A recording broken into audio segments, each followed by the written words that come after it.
formed with a pretty ambitious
Hello, hello. How's everybody doing? Sorry, I had to check my mic really fast, so you probably heard a little bit of an echo there. Long time no see, you guys. Long time.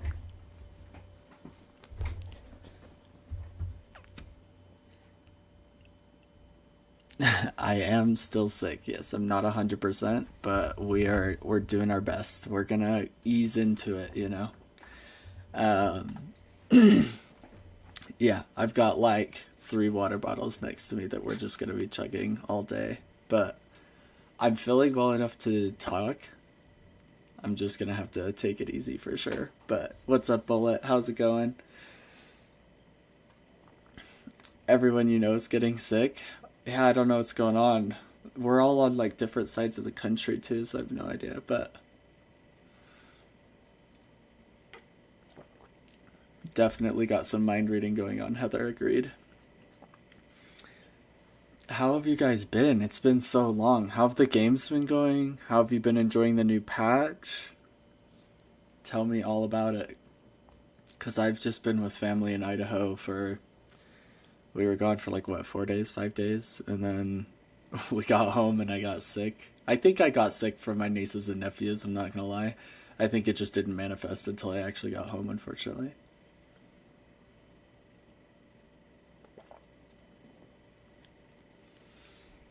Week has been good, but games have been rough. Been playing Vindicta and been bullied constantly.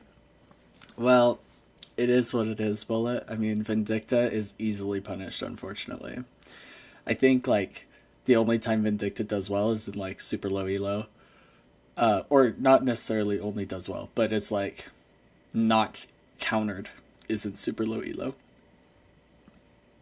Because in higher elo, even, like, I think anything past, like, Ritualist, people start buying, like, Knockdown, and it's just easier for you to be countered. But in, like, super low elo, when people don't know how to counter build properly, you can just fly for free, but yeah, gotta get that Dispel Magic and that counter spell going and gotta be on top of it.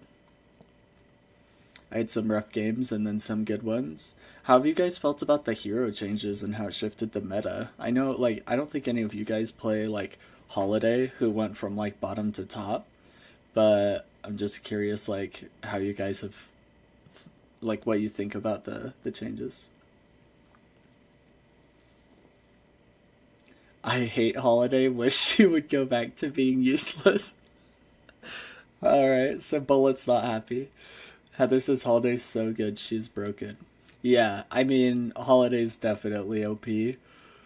Uh, I have to say, we talked about this like last week, I think, before I left, when I was saying that Holiday's like the worst pick hero, but that she needs, like, there needs to be some sort of change to her to make her, like, bring her back into the meta. And I think they just changed way too much. But yeah. Had her yesterday doing 300 plus damage in minute 1 and spammable. Yeah, that's fair enough. I mean, that's what's happening, Bullet. That's the Holiday experience. I have flirted with the other team and made a new Holiday friend. Nice, Heather. Heather's being flirtatious and making friends. We love to see it. Oh, nice. And you got him in the Discord. I'm actually glad to see Holiday strong. I just think she's a little bit too strong. I think we need to tune her back, and then we need to start buffing other heroes to bring them to this, like, close to this level so that they're just as fun to play. But Holiday's been in the dumps for forever, so I guess it's kind of okay for her to be in the spotlight. I just think it's, like, too much. I think the velocity of her barrels and the stun from her stomp were good enough. I don't think they needed to, like, up the scaling of everything else like they did, but we'll see what they do to bring it back. But yeah. I didn't watch the Deadlock night shift last night, but I was going through it this morning for pro VOD reviews because I want my pro VOD reviews to come directly from pro games. And right now, since like Night Shift and Death Slam are like the only real pro games that we have, I figured I'd try and pick it from there. The only problem is that usually the meta hero pool is fairly small compared to the overall hero pool, so I get kind of limited. But I was thinking we could do Holiday, Rem, and Mirage from FPSL's game 3 yesterday. Because I think those were like incredible games to take a look at. Maybe not even Mirage, but possibly. He did break the Mirage like curse where Mirage just never wins. But the Rem game was like absolute insanity, and then Holiday did well. Zeno on Holiday did well, so I don't know. We'll see. We might do some Pro VOD reviews if we've got time. But we are gonna start with coaching, if we have the people. I actually don't even think Crab Shack's gonna be here today. So Crab Shack's probably gonna come later. If he does get in the Discord, I'll do his coaching, which means Bullet will probably start with yours today, just letting you know. I've been seeing Rem played more lately. Well, yeah, I think it's after his buffs. Like a couple of weeks ago when he got the healing buffs, he's just like way more viable.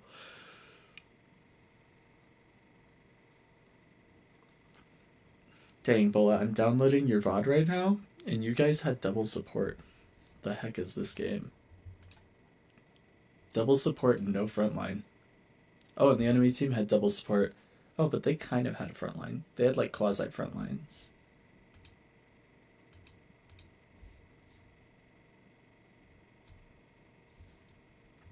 I forgot which match I submitted. If you want to change it, you can let me know. But I do see a page game where you won, and you were top healing, top assists. You just said that you were looking for general improvement and macro, but we'll take a look at it and see if anything jumps out at me. Yes, let's watch Bullet break the game. Oh no. Are you guys gonna be breaking my game again? Freaking Heather and Bullet always breaking VOD reviews. I never break anything. False. Absolutely false.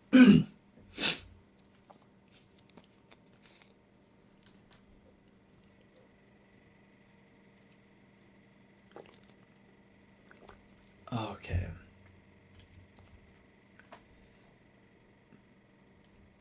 Let's take a look here.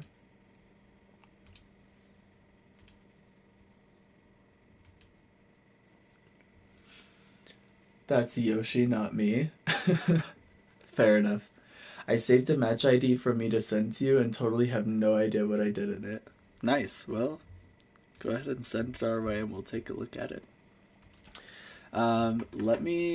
We have a new student that requested a coaching, but I don't see them in here yet. But I'll go ahead and download their VOD that they sent me just in case. Looks like they were playing Silver. And then we'll just take a look at it after Bullet's game, I'd assume. Looks like a Phantom or Ascendant. Oh, it's Ascendant one. It's Phantom 6 lobby. Okay.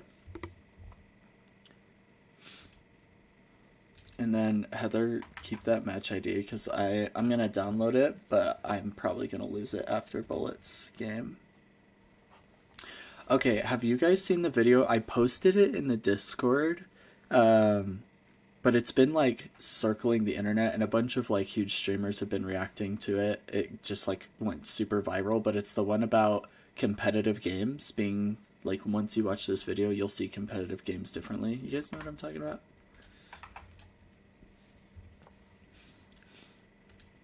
Low-key was thinking we could review it on stream sometime if we wanted to, but at this point I think we're just late to the party. I've been wanting to watch it, just haven't been around to watch it, lol. I mean, if you guys want, we can watch it together. And then you guys can watch it and we can ask questions and get ideas. But it really does, it changed the way I'm gonna coach, because it changed the way that I'm looking at the game through the different roles in Deadlock. And I don't know how to say this without making like every M1 hero just be like, see, it's okay, I never look at the map. It's making me realize that it may not be like after 25 minutes, it may not be the M1's job to have any idea what's going on the minimap and the clock. But yeah, we'll see.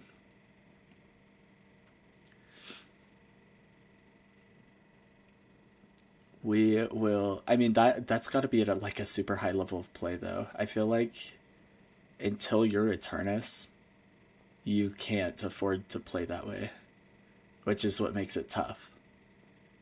But in Eternus, you can rely on your supports and pick heroes to be paying more attention to the minimap and clock than you are. But yeah, I don't know. It's like it's a weird balance. Maybe we'll watch it on stream. Let's kick it off with some coaching though. Why don't we? Let's hop into Bullet's VOD review, and we'll go from there. And then we might do pro VOD reviews later too. I don't know how much time we're gonna be on. I don't know how long my voice is gonna hold out. Actually, is kind of the problem.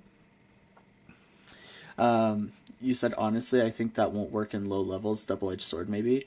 The problem with it, Bullet, is that as an M1, so I was testing this personally in a game yesterday, and I was able to pull it off. But I realized after the game that it's probably because I'm an Eternus support player that I'm so used to looking at the minimap and clock that I was able to do it, and that lower elo players are not. But I played Haze, who I never played. I think it was my 4th game of Haze ever. And I was practicing my tracking, like just constantly getting 80 fixation stacks on a target as quickly as possible. Like preferably with a single clip, or maybe 1.5 clips or whatever. So missing very few bullets while maintaining like knowledge of the minimap and the clock, so not getting caught off guard, knowing if they're split pushing, etc., etc. And I was able to pull it off, but after about 25 to 30 minutes, it does get much more difficult to do it. And I don't think lower elo players are going to be able to get away with that. Oh my gosh, Crab Shack is here. Unheard of. What's up, Crab Shack? How's it going?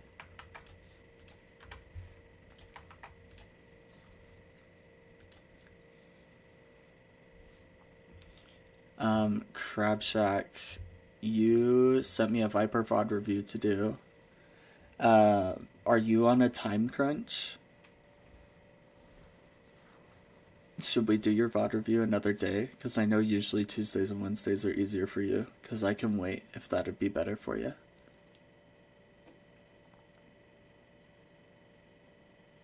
We can do it another day? Okay.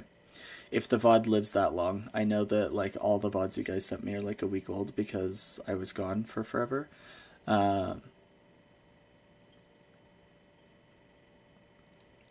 How much time do you have, Crab Shack? Because I can do yours right now, and then I can do Bullet's after, since Bullet will be here longer, but I don't know how much time you have.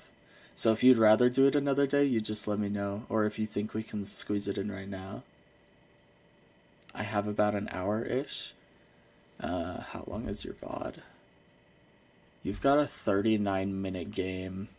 I could probably do it. But if you prefer we do it on another day, you let me know. You give me the let's send it right now or let's postpone it, and I'll just bow to your wishes.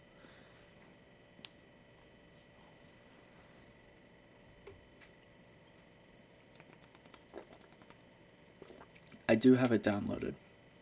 We can postpone, it's all chill? Okay, not a problem. We'll do yours on a day that's like easier for you, like Tuesdays and Wednesdays and whatnot. Bullet, let's go ahead and jump in your game, and we'll start off with that.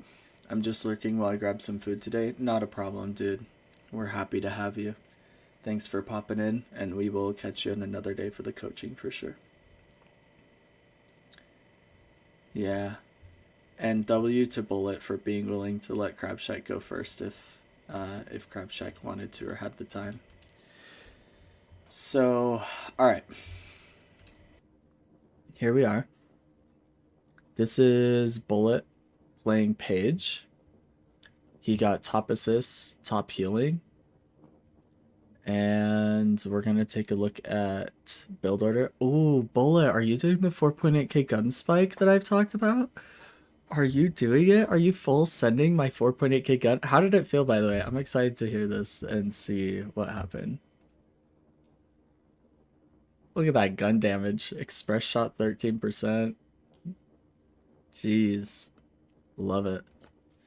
You were testing it? It's tough, I will say. It's not easy. So my level of how I play Paige is a very high level, highly aggressive gameplay style, and it's hard to not be punished with it. So we'll see how you do. Obviously, you only died twice, which is really good. But let's go ahead and hop into it. So this is Bullet, Emissary, Holiday.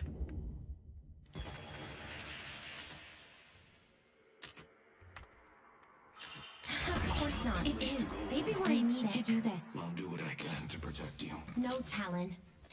I'm going to protect you. Yeah, Holiday's gonna be tough. We'll see.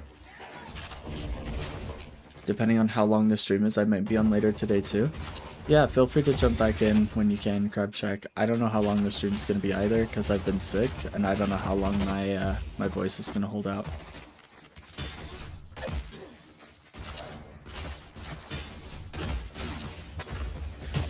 Sorry, I already have to go back, because I want to see why we lost lane pressure. I don't understand what happened.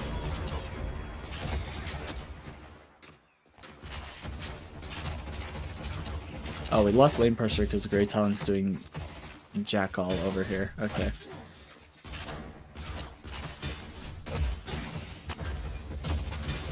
Who's playing your lane, buddy? Tex. Tell Tex to kill minions. Tex ain't helping you kill any minions. It's not bueno. I would say they're not new. Well, we definitely need to be, as a lane, if you're duoed, I would be using your shield. You could have used shield to stop a lot of damage you took from it. And then, see, that was good. I would have used it on the first side too. And then, Tex needs to help you kill some minions, because you guys shouldn't be losing to Dynamo Ivy. You guys should have pressure. Yeah, I would get aggressive on the lane. Yeah, I like this. Oh. We kind of got scared because Dynamo moved up.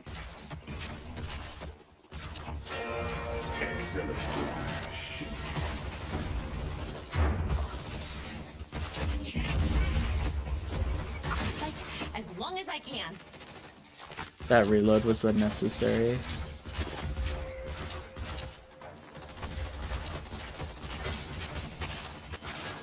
So Bullet, something that I would tell you when it comes to Paige, I'm just paying attention to the way you're reloading and using autos in lane here, is you have such a small ammo clip on Paige. I would take advantage of the infinite ammo from sliding. So I would utilize stamina to get the infinite ammo so that you can clear wave without having to reload.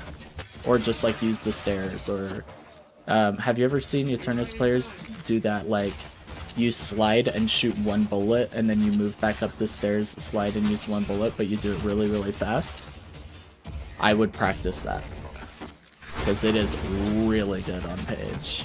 Your ammo capacity is so freaking small. Yeah. The grit was a little late. You would have absorbed all that damage, by the way. All this damage right here could have been absorbed. So you took 170 damage before you used grit. Don't be scared to put these on cooldown. That's what they're for in lane phase, is so you can take these trades. You're just a little late, because look how much is going to get absorbed. Not a single point of damage got absorbed by your usage of grit there, which should have a longer cooldown. What am I looking at? Must be a bug.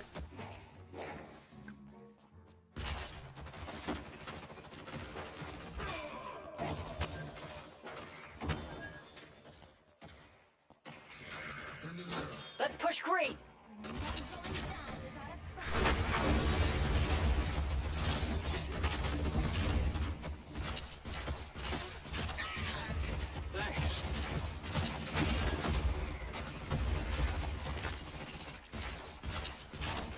Yeah, I think I was mostly saving for using on my laning buddy.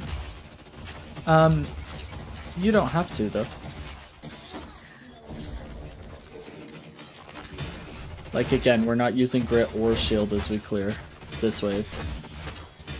If you're playing against higher rated players, they're shoving you on this tower. When they get a full 4 minion wave under your tower, they're shoving you, doing damage, making your life miserable. You're gonna have to get used to using a shield.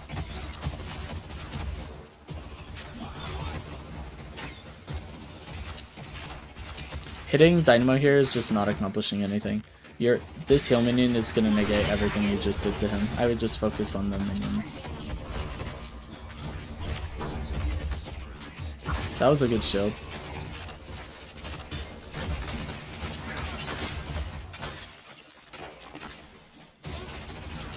Do you hold left click when you're shooting?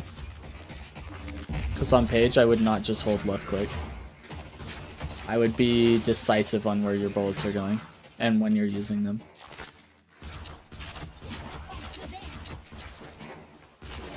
I would get so really quick. Let me just write this down before I forget, because sick brain is not going to be it today for remembering my notes after the fact. So let's do this really quick. We're gonna change over to our main monitor really fast. Like so far for lane phase, from this game alone, these are the things that I would have you focus on that I think are gonna be small improvements that will add up. Okay, so first, be intentional with your ammo count. Don't just hold left click. Okay, especially, actually, do we have like a? Yeah, here we go. This will make it look really nice. Oh no, it didn't actually work. There we go. Wait. Am I the only one that's like, what? There we go. Especially when securing souls from minions. Friendly minions, specifically. Okay. Second thing, sorry, we'll make this larger so it's easier to see. The second thing is use shields to kill minions while taking minimal damage. So you have lane pressure. Maybe even communicate with your teammate to help you clear wave first and then poke after. Maybe have him clear heal minion first. Because heal minion first can be helpful if you guys are struggling to keep lane pressure. It's only good if you're struggling to hold lane pressure, in my opinion. 3, don't do what I call pod reloading, where you are fat fingering reload when you have like 25% plus ammo capacity. Again, just be aware and intentional. And then last thing is, especially on Page or other heroes with low ammo count, utilize sliding infinite ammo on slopes, stairs, etc., or utilize stamina and inertia for the infinite ammo. You should only reload 1 time max on a wave. Okay, so I want you to get used to using infinite ammo. What did I just do? What is this? Bullet, I blame you. You broke the game. And notes. You broke everything. Okay. This is your lane phase so far, just so I don't forget. Okay. I don't even think there's going to be more in lane phase that's going to be more important than that. I think my mind was still used to how my buddy text plays. They normally go in their face, and I save it for that. I def should start using shield to kill waves and all. Yep, just use... And And the calm, by the way, nice job getting to the bridge buff. You're a little late, but nice job getting there. I would tell your teammate what you're doing. Just be like, hey, I'm using shield to clear this wave, so I'm not going to have it for when we're fighting. So just help me clear the wave, and then we'll fight after and with our minions. And your teammate knows. He knows how you're playing. And then it's kind of use at your own risk, right? It's kind of like, look, you can go in and fight, but you're not going to have shields because I'm using it to clear wave, and it's taking me twice as long because I'm doing it by myself. I actually really like that dragon bullet, whittling down the camp and then getting it later. I like that.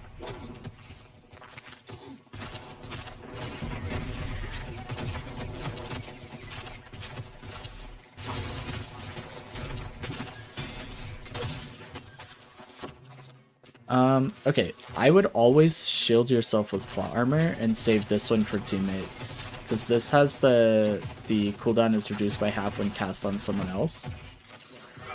Do you know about that mechanic? Only use Guardian Word on yourself if you don't have plot armor.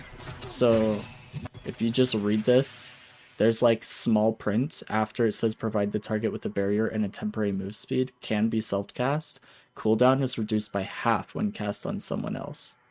So when it comes to shields and playing Page, always use plot armor on yourself first. This is only during lane phase really bullet, okay? And I'll explain why in a second. But always use plot armor on yourself first, then use Guardian Word on teammate.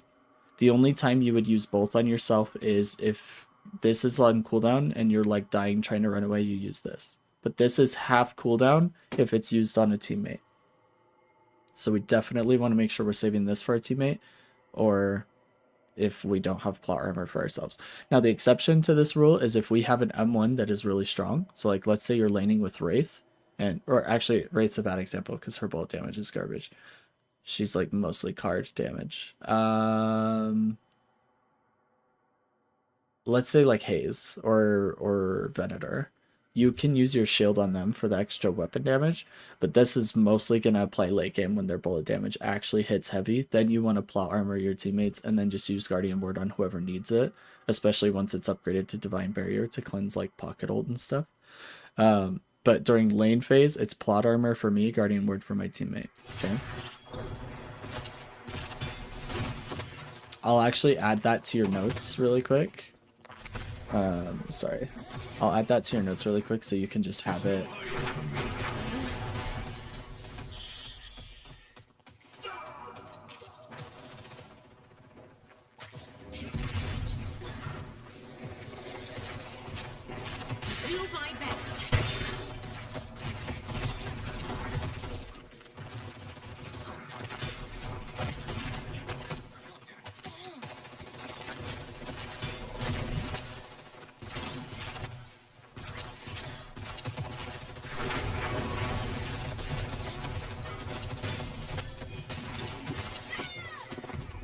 Tap into the king's power.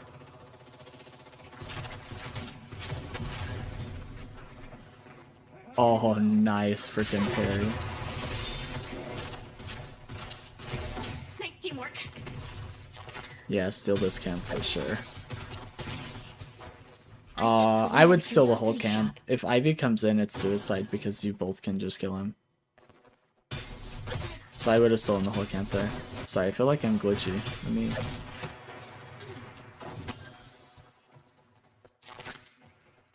Okay.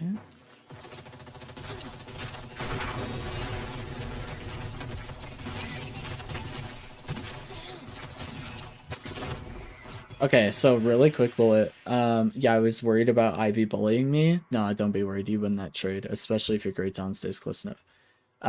It is your job. Now, generally, your Great Talent should know this, but in higher elo, he will, most likely. But right now, it's your job, because you're the support player. You and Rem are the macro players. So, like, you guys are the ones that are calming what's going on the minimap, so your teammates don't have to know, okay? They should know, but they shouldn't have to. Like, let's just pretend you guys are in an E6 scrim right now. Scrim, sorry. it would be your job to calm this to him so he doesn't have to worry about it. But Shiv is 1 HP and Grey Talon has Bird. So you should be calming to your teammate to Bird Shiv. You should be like, yo, Grey Talon, Shiv is low over and left. Rem and Lash might be able to keep him in lane, and then you can just go get a free stack.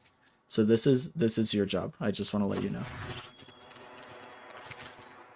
Because Grey Talon's focusing on like his crosshair, right? He's trying to land that arrow on that target right in front of him. He's trying to place the trap properly. But like, you're the support player, that's your job.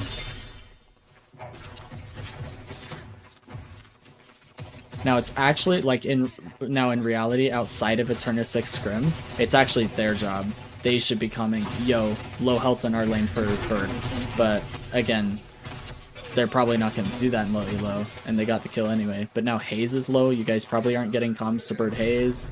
Bebop could probably die from the Bird stun alone, like they would just finish the kill. Like, so this is kind of a failure from your team, because the lane should be saying, yo, you can Bird our lane.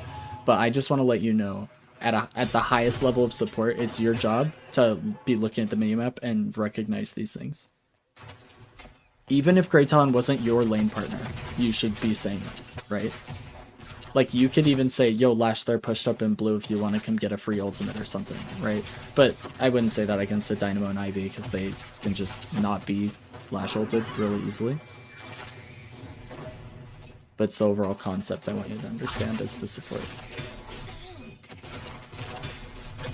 Because your role is really, really macro heavy, right? There's like very little micro as support, especially as Page, because you just like click somebody with a shield. Oh, is there a reason you didn't just ult the Dynamo?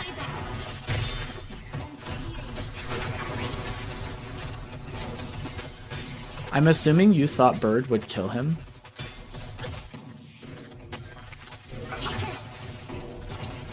But that's really, really tragic that he gets out because we made an assumption. They destroyed the Guardian on green. This is really good, by the way. Oh, nice. And you got the assist instead of the kill. That's like super mega W.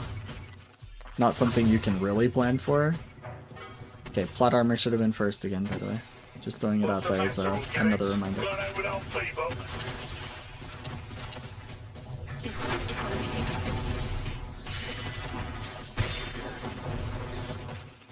Okay, sorry. I'm gonna go back because I don't have stamina.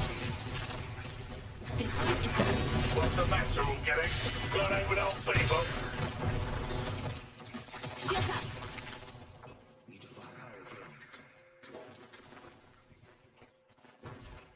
Okay, another macro failure.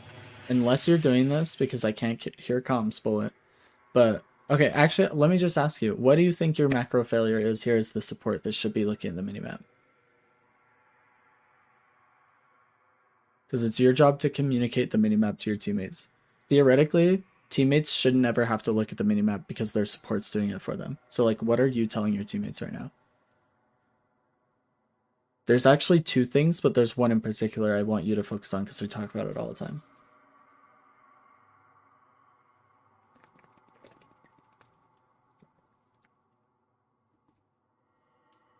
Tell Tex to get the buff. Gotta stay in lane to defend.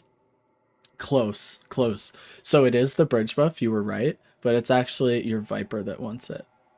So your macro failure would be not letting Viper know that there's a bridge buff up and having somebody defend it. Like, Grey Talon should just go sit on it, and then he'll take it if somebody's going to come take it from you guys so that your team has the buff.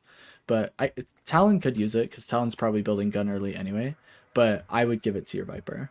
Because Viper's going to be solo laning soon, and he has to deal with 11k Bebop right now. And you guys are doing fine. But yes, that's the first thing. Now, the second thing I just want to let you know is that doubles have been up for like 2.5 minutes. Your carries, or literally anybody, should be getting doubles. I don't know how Rem hasn't stolen this center and this center already, or even gone over to their doubles and stole it. This is like... The fact that 5 centers on the enemy side of the map are up 2.5 minutes in with the Rem is like absolutely mind-boggling. So like help him out and let him know. But doubles in particular, like our doubles need to always be on cooldown. Like always, always, always, always, always. So like even if it's you getting them, just comment to your team. Just be like, yo, doubles have been up for over, if they've been up for over a minute, it's free game in my head. Okay? Like at that point, it's just anybody on the team has to secure them. You have like 60 seconds to get your crap together. So if it's me, I would just say, yo, I'm grabbing doubles. They've been up for a minute. Like I'm putting them on cooldown. If a carry isn't going to grab them by now, right? But at 8, like I would say probably around the 8-minute mark when centers spawn, you could come out like, hey, is somebody going to grab doubles like from left or whatever, you know? Or is Great Talon, do you want to go grab doubles? Something like that.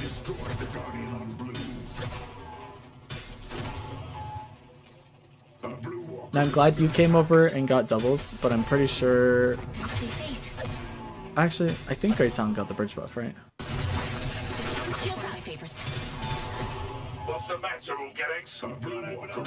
Yeah, looks like he did, actually.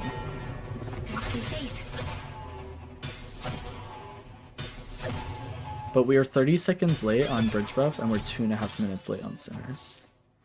These things matter a lot.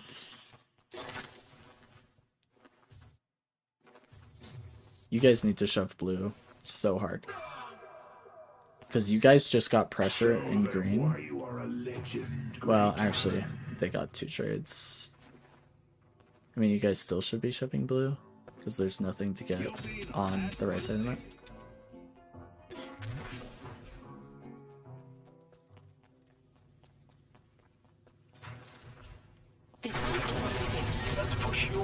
I will say, Bullet, if you want just like a random, if you're testing this and you want to test it further and you're wondering why it didn't work, if you're gonna do a 4.8k gun spike, it's actually like the first thing I get. I actually get high velocity rounds, trophy collector, into express shot, and then opening rounds. So express shot is actually my first 3.2k item, and it's the first 4.8k souls I spend in the game. So by 5k souls, I've already got express shot. I get trophy collector early, and then I get opening rounds for the 4.8k spike after. So usually, I would have already hit my 4.8k gun spike like 3k souls ago. Is the difference between you and I when it comes to build order. Just want to let you know, because in lane, that express shot hits, man. Ult that, ult that.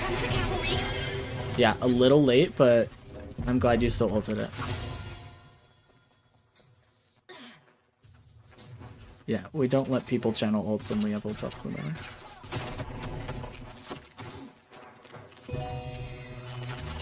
Nice work.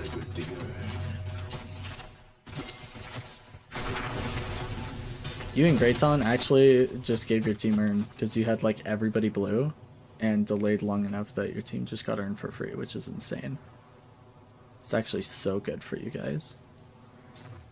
Here's your chance to shape your destiny. Bullet, I'm being hard on you, but I want to let you know so far this game has actually gone really, really well. Like the improvements that I'm focusing on are pretty minor. But I'm throwing them at you like rapid fire because I know that you can do better, and I want you to be able to improve as quickly as possible. But you're actually playing really well. I just want to let you know. Like overall, this is really good. But that was a COD reload. Like you only lost 4 bullets before you reloaded. It's that kind of thing that I'm talking about. Send Greenwich. If you want a way to practice it, a drill you can do is play a bot game so it doesn't affect your elo. And never press reload the entire game. Like run out of bullets to reload. It's like as you're running through the jungle, if you want to reload because you have 3 bullets left, you have to shoot the 3 bullets at something or at nothing. It's a really annoying drill to do, I'll tell you that, but it'll help. Shields. Do we not have plot armor? Okay, wait. We have plot armor. Plot armor your teammate. Like insta. It's the first global that goes out in a fight. So plot armor, knockdown. He probably still dies, but it would have been a better chance. Actually, I don't think he would have died. I think he would have survived. Wait, why do I not have cooldown on plot armor still? Oh, maybe you didn't have it. Maybe, wait, give me a second. Do we just never get... When's the last time you used it?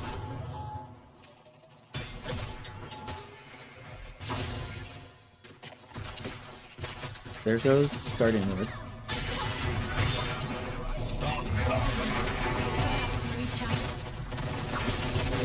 There's our plot armor usage. Okay. For some reason it wasn't giving me cooldown and I was worried that I was like trash talking for no reason, but that's true. You did not shield your teammate when you should have, for sure. You have Guardian Ward for your teammate. It didn't look like it was on cooldown based on what we just looked at right there. But first global out in a fight is always shield.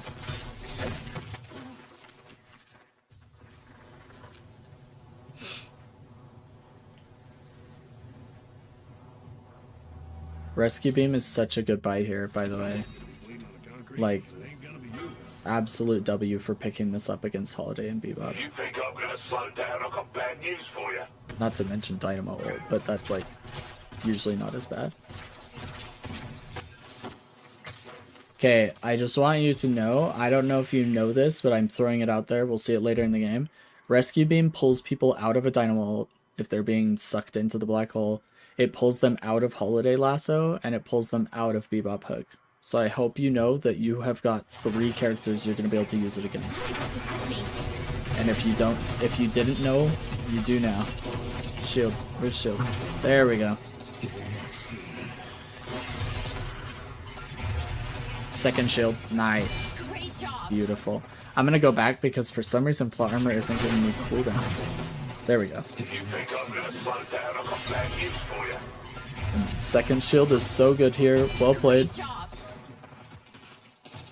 Good knockdown for Peel. You guys get Guardian, now you leave.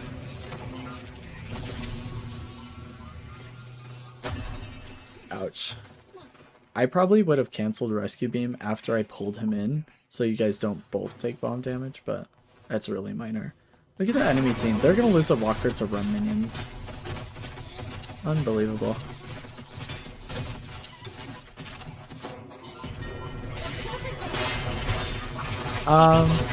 So debatably, no.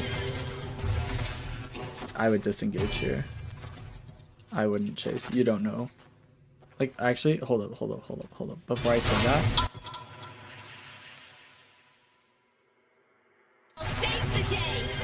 Yeah, you don't know who's here. There's only 3 showing on the map. So you don't know if there's like 3 people right here. Sorry for all the pause lock, but I just want to cover this. You only have 3 showing on the map. There could be 2 more people. They could be grabbing the sinners, their doubles, and then he's calling for help and they're rotating over. So chasing this would have been suicide. Potentially. Now we saw the minimap earlier, so we know that's not the case, but you don't know that.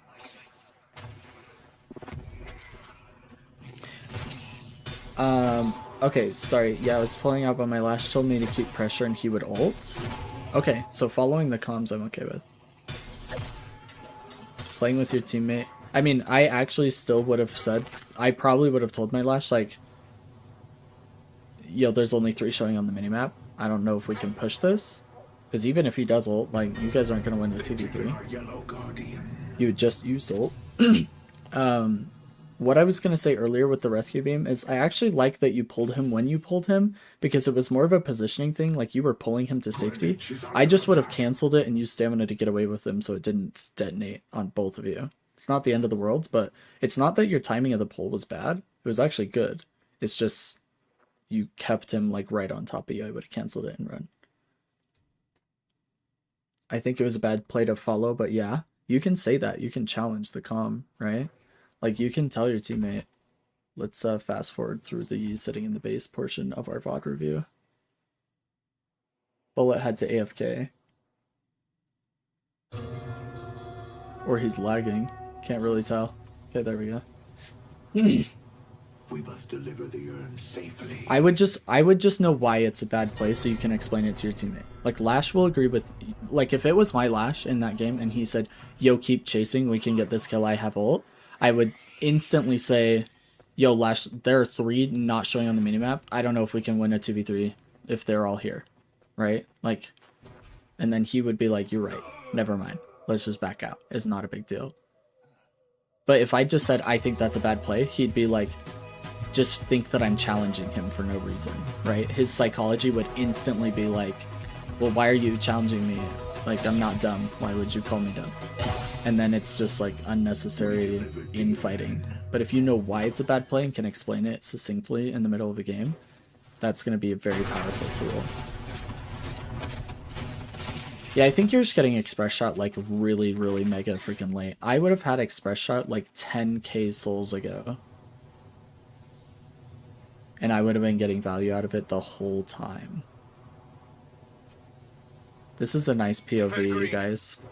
Should I like move our camera? Can I move our camera? What's going on? Okay. Headed to yellow.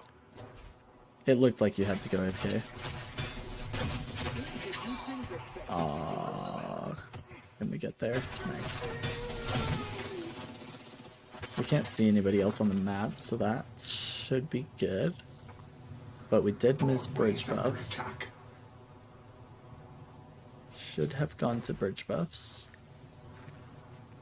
Should have called for our team to grab bridge buffs. That's our job as the support. Page booty, best booty. Exactly. So I'm gonna add this into the notes really quick. Or like just mid-game overall gameplay. Is I want you to keep in mind the idea that it's your job to cover macro. Here you go.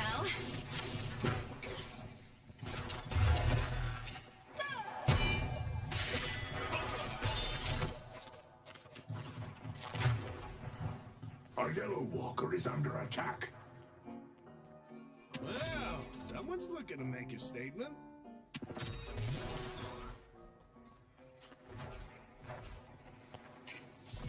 Broadway needs help.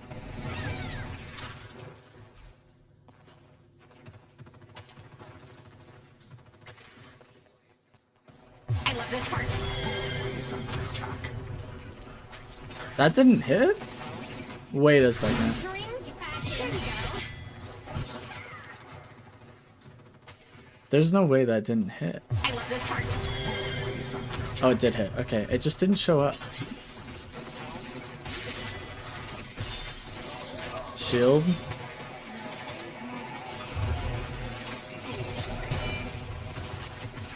Is shield on cooldown? Am I getting a bug?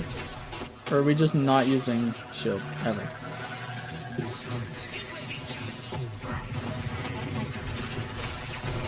Nice kill, by the way. Mid boss. The call should be mid boss. Oh no, are we chasing a kill instead of starting mid boss? Oh nar. Okay. Missed call. And this is your fault, by the way. You're the support that should have called mid boss after you guys got a third kill. Now you've lost your Viper and their Shiv is back. Traded Holiday. This is just not it. This fight's gonna go poorly, I imagine. You guys fighting on their walker is such a big advantage for them. The resistances they get. Sinclair's dead. Now you guys are down 2. Oh my gosh, Sinclair got out. Oh my gosh, the timing of Bird. You had Guardian Word for your Lash, by the way. I think you're in full panic mode. This looks like full panic mode from Bullet. Does anybody agree?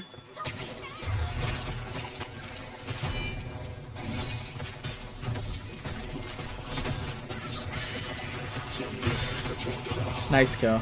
Another mid-boss opportunity. You guys have had 2 mid-boss opportunities in like 70 seconds and we've taken neither of them.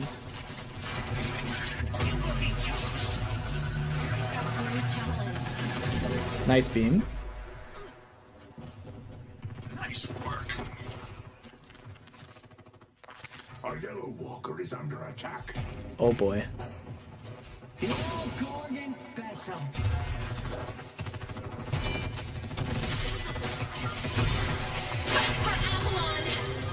Oh. Yikes. Okay. Shield. Yep. You're dead. Okay. But your Viper got out, which is like pretty much your job. Actually, well done. Not bad at all, except for the fact that you guys should have had 3 rejuves instead of dying like on their walker, only getting like half of its HP.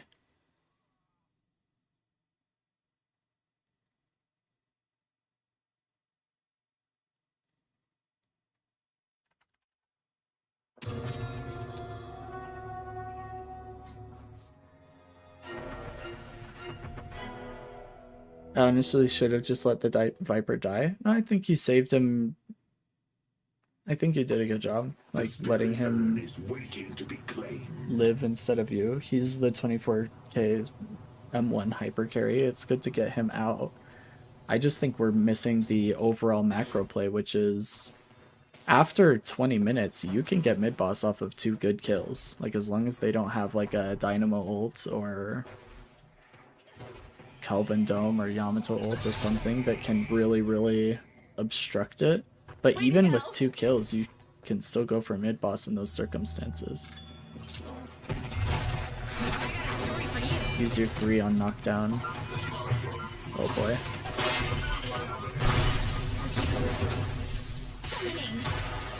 Jeez, 1500 damage from those bombs. I know you get Dispel Magic earlier, or later, so we'll see. This should be good.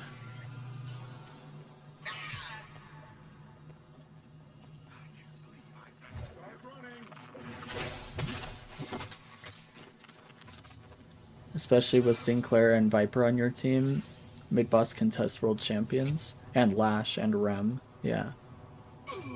Great Talon and Page aren't bad either. You guys definitely have the better pit fight. I think at the time I called mid-boss Viper was dead, to be fair, but you guys have had 2 opportunities against them. You guys should kill Bebop and go mid-boss. Like, surely we drop mid-boss with their whole team dead. We're still not going mid-boss. This is unreal. Okay. I'm actually going to give you a section of notes, Bullet, that is like just general mid-boss rules. And we're actually just going to talk about it on stream for a second. Because this is like unfreaking acceptable, the amount of mid-boss calls we're missing right now. Okay, so this is going to be like your general...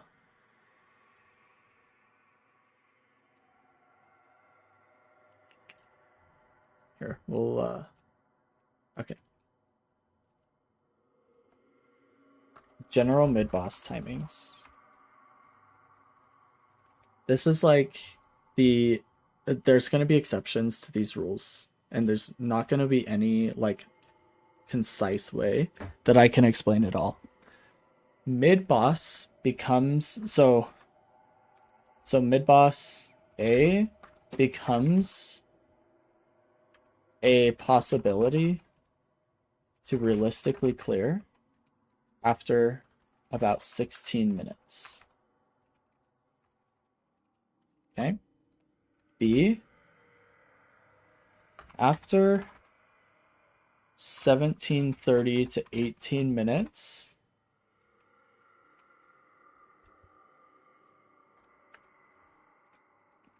you can drop mid-boss after 3 kills. After 3, I'm going to say, when I say 3 kills, I just want this to be like considered net positive kills. Okay? So everybody just keep that in mind. If I say 3 kills, it doesn't mean you killed 3 people and they killed 3 people and you go mid-boss in a 3v3. Okay? It's like, imagine that they're down 3. Okay? Or maybe after, let's say, you can drop mid-boss if you're up 3 players. Is that a good way of phrasing it so we all understand what's going on? Okay? Sometimes you can even drop after you're up 2 players if you still have great mid-boss ultimate contests. Think Dynamo, think Dynamo, Lash, think Yamato, Kelvin, etc. Okay? These are like the people that just make mid-boss absolute misery. Okay, C for mid-boss is after 20 minutes you can go mid-boss after one major kill. Think we just killed Dynamo, and they have no other mid-boss contest. You can usually try for mid-boss, but it's safer to be up 2 players. If you're up 2 players, it may not even matter what ultimates they have available after 20 minutes, unless you're unless you're behind. I'll just say unless you're behind like 10k plus souls. Okay, D.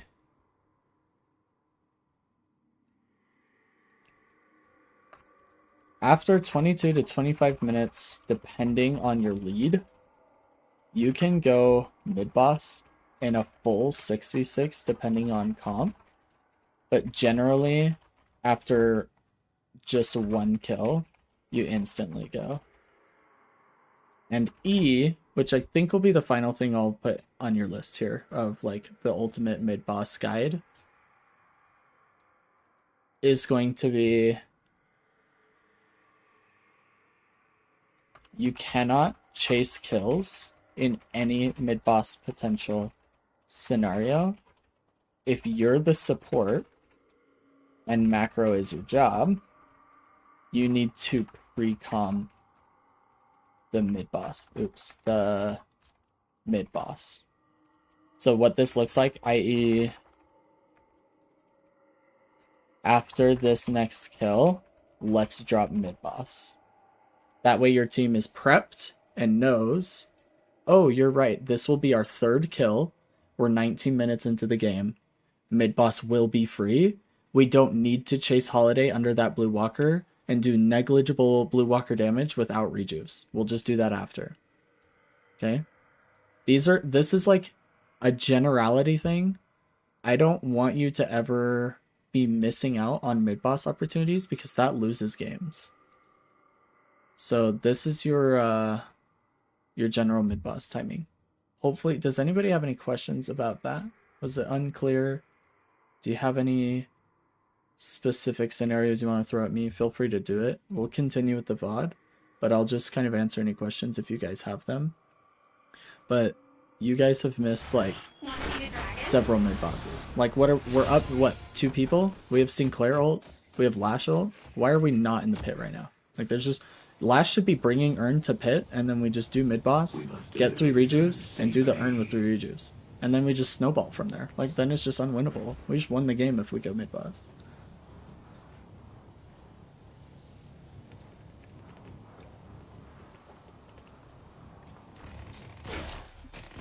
Actually, while I'm thinking about it, sorry, I'm gonna have to tab. I'm going to save what I just gave you as a general mid-boss timing, and I'm throwing it in the freaking Discord.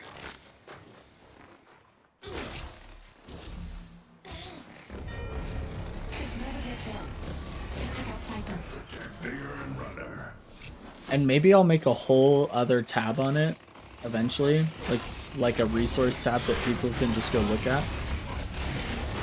But I just want everybody to have access to that general mid-boss tools, because I feel like missing mid-boss calls is the main difference between why Eternus and Ascendant, I would say Ascendant and Phantom players actually understand this pretty well too. It's just Phantom players tend to think that going for mid-boss below 18 minutes is just impossible. So maybe I'll say that rank doesn't really matter. I would say it's the difference between high elo, being able to close out games and snowball properly, and low elo not knowing how to push an advantage, is primarily mid-boss calls and timing. Don't you have knockdown?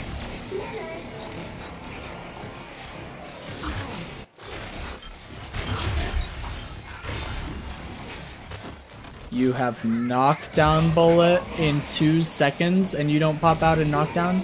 Oh my goodness. You hated this Urn fight because you guys don't have rejuves.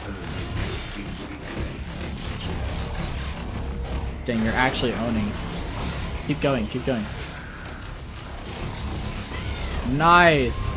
Oh my gosh, okay. Keep going. And then we go mid-boss. After Bebop, let's go mid-boss. That's the comm right here. Okay, Coach Blayton and Eternus just said after Bebop, let's go mid-boss. Then Ivy and Shiv don't matter, and Viper can just start slithering his way here instead. But we're missing it again. Wait! Bullet comes mid, you guys! W's. Everybody W's for Bullet. Absolute Chad for making the right comm here.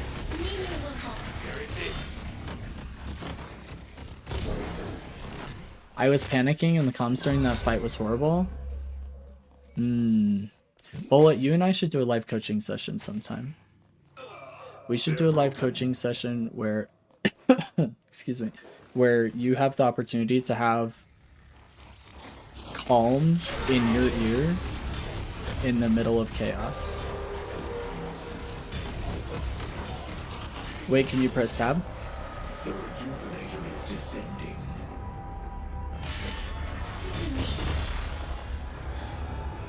Absolute W to get mid-boss here. You guys were about 20 seconds late because we chased some kills first. Maybe even more than 20 seconds. But I do like the overall... Like, we actually went mid-boss. Buffs are in 15. We should definitely be buying and getting buffs. And you should be calming to your team to get buffs because it's your job.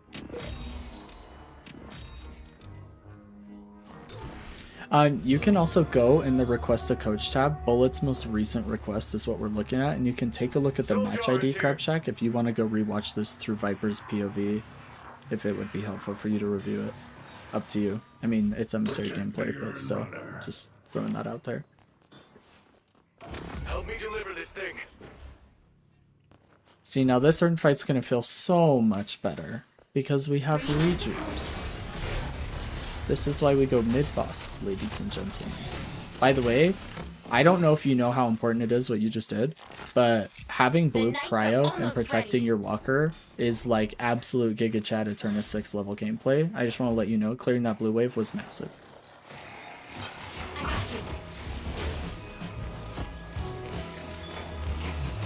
You can also do it if we have like higher rated students that you want to watch, or you could just go to higher rated students games like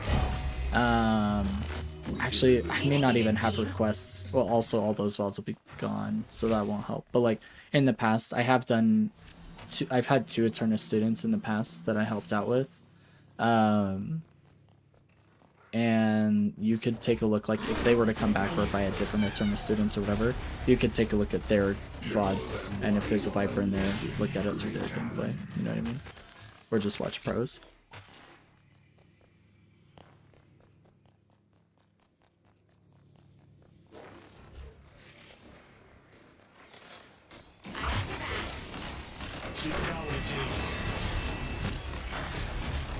That looks like a fat finger from Lash, which is unfortunate. Oh my gosh, that actually hit. Ooh, okay, do you know that this will remove... Wait, does this remove bombs? I feel like they recently changed this to where it doesn't. Never mind. I'm actually not even going to say anything. I'm pretty sure Divine Barrier no longer removes bombs, so it actually doesn't matter.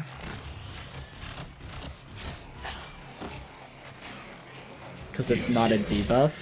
Yeah. Like, for some reason they changed it. W?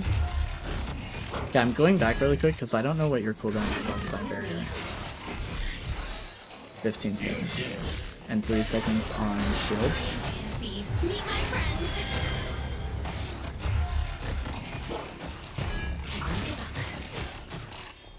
Dang, we got this weird freaking visual going as if you're like trying to select your shield permanently.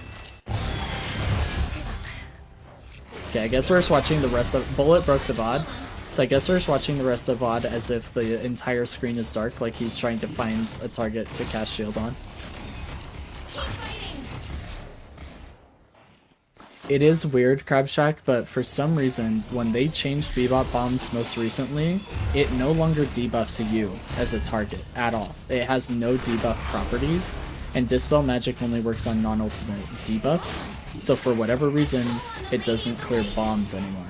And I keep forgetting that, which is why I was going to comment on it, but Dispel Magic works because it is still an effect on you that can dispel, but for whatever reason in the code, unless they fixed it recently, Divine Barrier no longer cleanses bombs. It can cleanse a pocket ult, but not bebop bombs. So that should tell you how dumb that is. Yeah, I think it may be unintended, but Thank you for your aid. everybody but Talon has a rejuve. You guys should probably just be pushing your advantage here. I mean, you need to clear blue wave, but other than that, you guys should have been able to get a shrine potentially. If we had stayed aggressive with that rejuve before it fell off. I see haze. Hard to say. Dang. Bullet, why'd you break the freaking VOD? Now we've got some, like, goth Don't get dead. filter on our gameplay here. Indomitable. I actually would have liked to see you get Counterspell before Indom. Because Counterspell will work against the bomb damage as well. Like if you don't have Dispel Magic, or it works against Holiday ult, or it works against Slash ult. And it's cheaper. I think I would have gotten Counterspell first. I think you get Counterspell later, but I just feel like it was out of order is all. I blame Heather. Me too, honestly. I remember that Bebop was annoying this match. I think that's why I got it. Well, that's understandable. I mean, you don't want to get hooked in, but if you do get hooked in, you have Dispel Magic for bombs, and then you have Counterspell for Echo Shard Bomb if he's smart. But usually in low elo, they're dumb and they just place both bombs on the same target like super fast.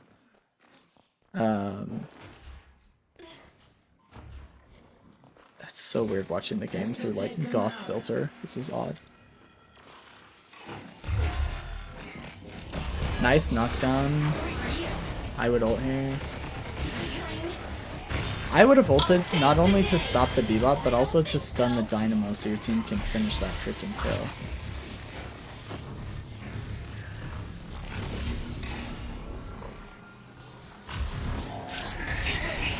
Oh, that's super unfortunate. And Viper just went into it. Dispel Magic, Dispel Magic. Oh, we were a little late on the Dispel. You have knockdown.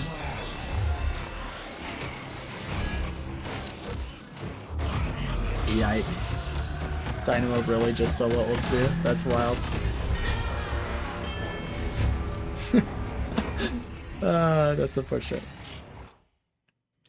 I think you can Dispel Hook if you're fast enough. Dang, Crabshack, is that real? I actually didn't know that.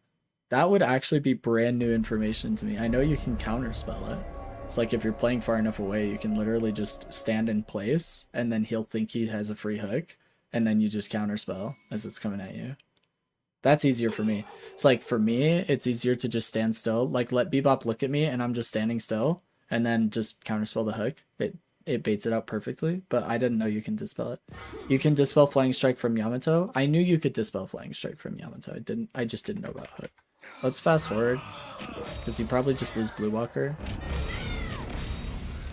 Dang, Viper kind of just W keys in there, doesn't he? He just like went in.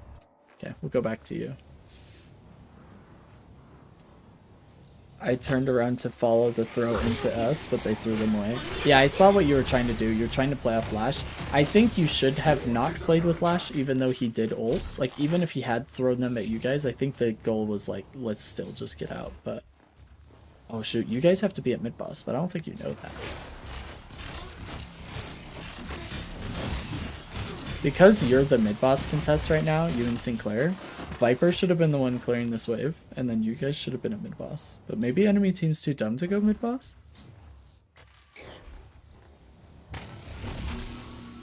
I think they're too dumb. Yeah, I knew you could dispel Flying Strike, but if you can dispel Hook, that would actually be super dope. Like, if it was a super long-range hook, and you didn't counterspell it in time, that would actually be cool. I'd have to test it, but It kind of makes sense, because it is a stun. So you would be dispelling. I love it. Oh, wait. But this is non-stuns. Oh, no. It's just non-ultimate negative effects now. I thought it was like non-stun debuffs, but maybe it's just you can't do it while you're stunned. But can't do it while you're stunned. Isn't Bebop Hook a stun? So would you still be able to do it? I don't know. Somebody go test this. Somebody add somebody else on Steam and get into the hideout, and one of you use Dispel Magic and the other one like a max range hook in the hideout and see if you can Dispel.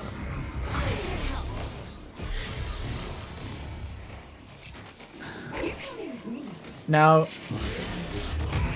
oh my goodness, that Dynamo ult. Sinclair, steal it. Sinclair, steal it. Here comes Sinclair's ult. Hopefully, maybe. Sinclair stole Bebop ult. Are we for real right now? We cannot be for real right now. Rescue beam. Nice. Oh my gosh. Bullet, this was an absolute masterclass on how to play page support, by the way. I just want to let you know your positioning and ability usage at this fight has been like impeccable. I have like absolutely nothing I want to say to you right now except for absolute W's. Dispel. Nice. You have Divine Barrier for your Viper. No! Viper's taking so much unnecessary damage. It's okay. He got a bomb and a Mystic Reaper on him that you could have saved. I think we were testing everything you could dispel last weekend. And were you able to dispel the hook, Crapshot? Oh, Bullet, you said you think you ulted our ult? I think you did too.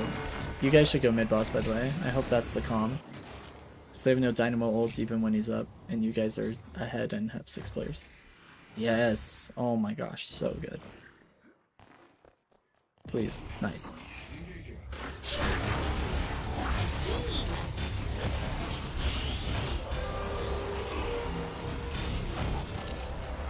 The rejuvenator is descending.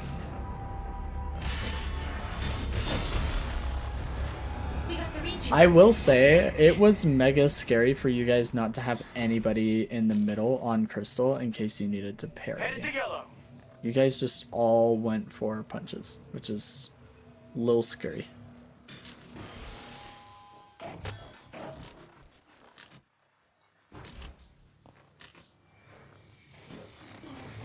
I'll take care of you. This isn't fate.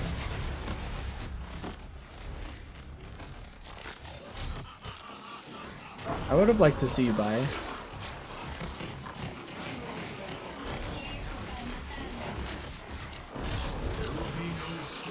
We're at the point in the game where we no longer need our gun damage. Oh, use your 3. W.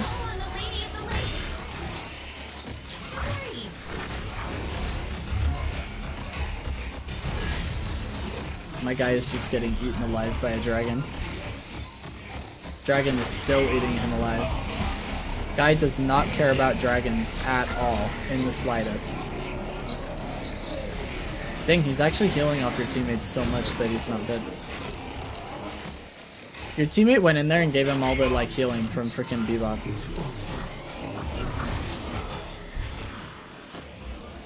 GG.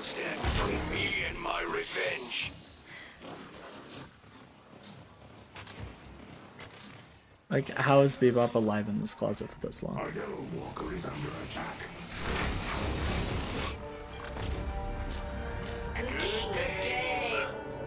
I'll remember this. Paige, best player ever. W. W Paige. Nice work, Bullet. Overall, really strong game. Loved watching every minute of it.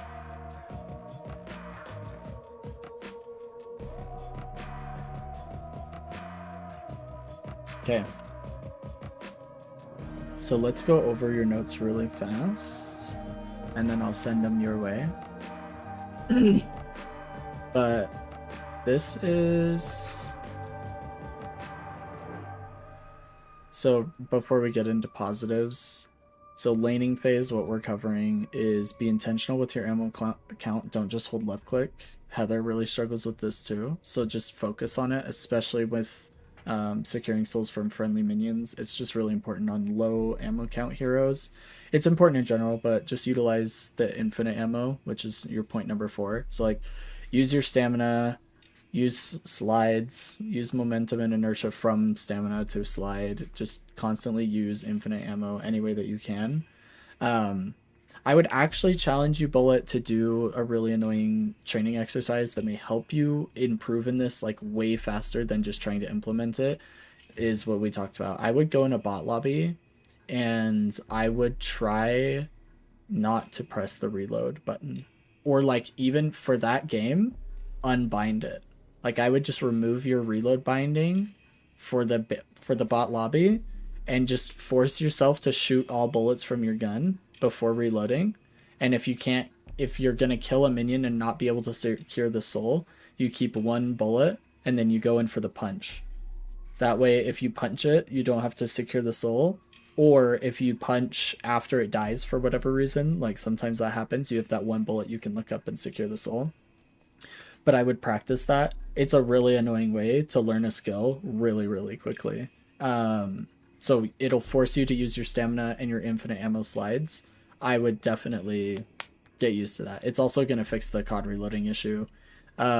Use shields to kill minions while taking minimal damage so you have lane pressure. Paige takes really good trades in lane because of her shields. You just have to utilize them.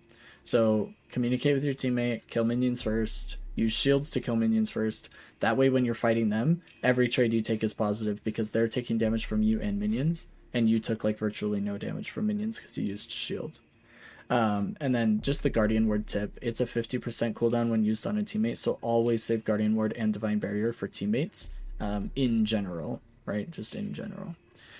Mid game, I only had like one real issue, which was like it's your job to cover macro, so you should be the one pointing out bridge buffs. You're the one pre-comming the mid boss. You're the one that's saying, hey, somebody split pushing. You're the one that's saying, hey, let's do earn. You're the one that's saying, hey, can we get prio blue lane? Like, that's your job. So I just want you to keep that in mind, okay? That last stand was funny. The comms were so chaotic while he was in there. Oh, I imagine. Bebop in the closet was probably insane. Flame Viper's really helped me with that on other characters. Yeah, I mean, Viper obviously gets more use out of it than any other hero in the game, but it does, that skill does apply. But it's even more interesting to do it on a hero that has low ammo and low fire rate like Paige. So doing that in a bot lobby is going to help you a lot, Bullet. And I would strongly suggest you put in that training exercise. The general mid-boss timing we went over, I also threw it in the Discord just because I think it's good to know. I'll edit it as time goes on, like if I think of more things or want to adjust it, or when patches come out, like the fact that mid-boss spawns at like 1 minute now and whatever. But this is going to be really important. I would study this and apply it into every single one of your games. I would actually just like take a look at it when you're in a game and be like, are we checking any of these? Like, are we up 3 players? What time is it? Is it 17 to 18 minutes? Is it 16 minutes, 20 minutes, 20 to 25? How far ahead are we? Like, I would want you to look at this. Okay, things that you did really well that I don't want you to stop improving on, like I don't want you to get lazy, is your positioning is really strong. You're in a good spot to rescue beam and get multiple shields out in a fight. I just thought of another thing I'm going to add to mid-game, actually. And we've talked about this before, so I'm adding it again. Sorry, let me do this before we forget. We're just going to move everything down really quick. Shield is your first global in team fights. And by global, I mean your first ability. Sorry, maybe I should... Global's maybe a term from another game. So, first ability in team fights, okay? Shield's your first ability. Shield's your first ability. You're in a team fight. What's your first ability? It's shield, okay? Alright. Back to this. So, positives. I really liked your positioning. Positioning was just really strong. Good usage of ultimate to heal for teammates. or cancel enemy ultimates. 3, good usage of abilities. You do tend to be a little, I'm gonna emphasize this, like it's only a little bit late with some abilities, but overall you are using them as if you had 8 abilities to start with. That's exactly what we want to see. I don't want to see you buying a bunch of active items and then forgetting to use them. It's a really big issue, especially with people in your elo. So I really love that you're doing that well. Absolute Giga Chad. For your lane phase was really strong while playing from behind. You shouldn't have lost lane, but you guys played well under Guardian and didn't feed, which was very good. Last thing I'll say is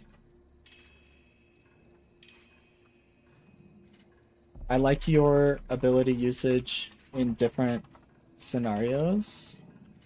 So what I mean by this is like shield on sinners, dragon on camps, root on stairs / chokes, etc. Keep working on these and applying this tech so you can keep getting an edge on enemies.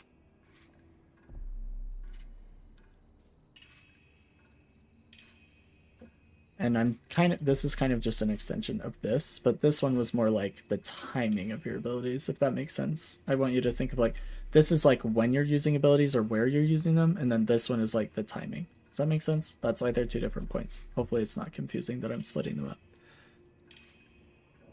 Well, I think this is like your 3rd. But that's what we're naming it, even if it's not.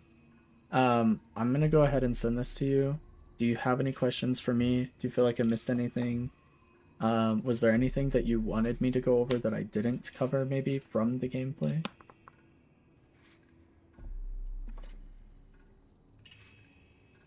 I feel like your improvements from this match in particular, I feel like your improvements were actually fairly minor. Like I feel like there's nothing absolutely massive except for the mid-boss calls. The urn fight, but if not, that's alright. Which urn fight? The first one?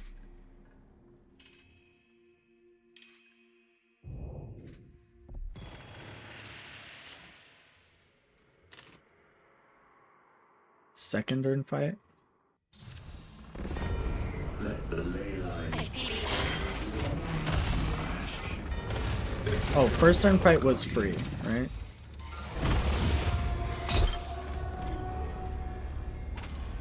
This urn fight?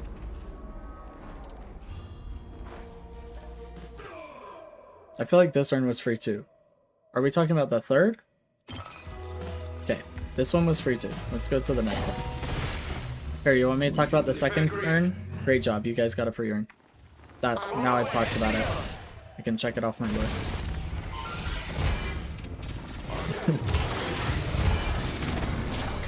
I'm an Eternus Deadlock coach for a reason. I'm really good at talking about things. Yeah, I got you. Want me to talk about the first turn too? Hey, you guys got a free turn. Good job. Talk about that one too for you. We'll call it extra credit. It's like soon. Oh no, you guys get this urn late. Oh, this is the urn you guys did instead of doing a mid-boss that would have been free. That's why it was bad. I can tell you right now. But okay.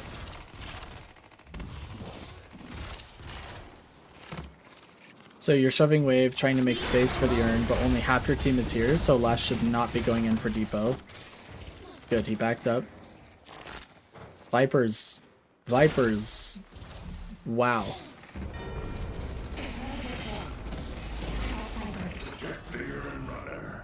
Did you, okay, this is your fault if you didn't calm to your Viper what's happening. Did you tell your Viper, do you remember?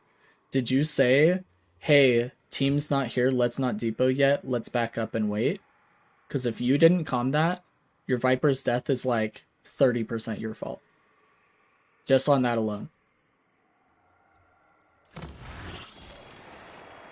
You guys shouldn't go for depot at all, actually, now that you've lost the player.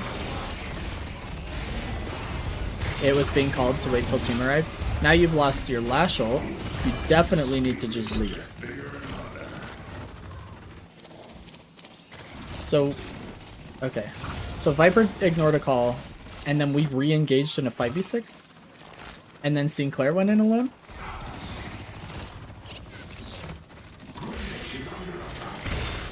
I think the reason I didn't talk about this before, Bullet, is because most of this is not your fault. If the comm was already being made that we're waiting for team, we're not engaging, and your teammates are still going in, there's nothing you can do about teammates inting, right? The best thing you could have done was try and rescue beam them out of inting, but in no scenario was it safe for you to try and rescue beam a teammate out. All your teammates that went in and died, that's on them. Like, there's nothing you could have done. I think that's why I didn't comment on it before. Because I remember, and then you guys fight on Walker, right? And then you guys ended up getting like a bunch of kills, and they get Walker, but you guys got a bunch of kills and pushed him off. And then you went mid-boss, right? Isn't that this fight? Yeah. See, because then you could have knocked him down 2 seconds. You were in full panic mode. Then you do knock him down late. Yeah. Okay, so I remember this fight. We went over all this, but the reason I didn't talk about this, Bullet, is because there was nothing that I could coach you on. Right? If I was coaching your team, if we were in a 6v6 scrim and I was like Team Bullet's coach, there's a lot we would talk about. But there's only so much you can do. And there was no point in which, for both your Viper and Lash, where it would have made sense for you to try and go in and save them because you would have gotten yourself killed.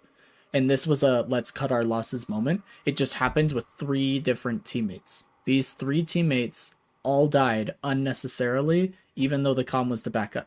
However, I'll just emphasize this. Maybe this was the comm, but it should have been. As soon as Viper died and you were in a 5v6, the comm should have been, let's not do earn. We're down a man. Let's just deny it and farm. Like, that should have been the comm. That's the only thing I would add to this. But the reason why I didn't bring it up earlier is because there's nothing you should have done differently. Except for knock down the Bebop 2 seconds earlier instead of been in panic mode, but we covered that already. Does that make sense? Like, this ult was good, you're stunning for your Viper, you're healing him, you're giving him movement speed, you guys end up killing the Bebop.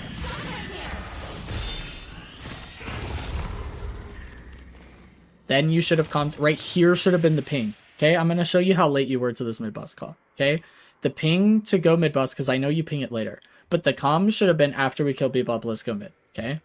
We're at 28:34. Let's go. 5 seconds late, 6 seconds late.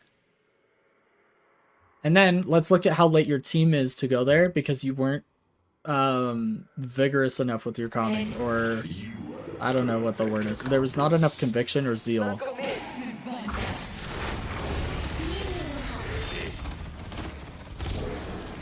Viper's still not following. Okay, so we are 20 seconds late to starting mid-boss, essentially. And this is partially our fault because we needed to pre-comment. This whole shenanigans with Viper could have potentially been avoided, assuming he listens to the comms, if you'd pre-commed Bebop 20 seconds ago. You were only 5 seconds late on the original ping, which isn't bad. But I would have been 10 seconds early because I would have been 5 seconds before the kill even happened. And that's the difference, okay?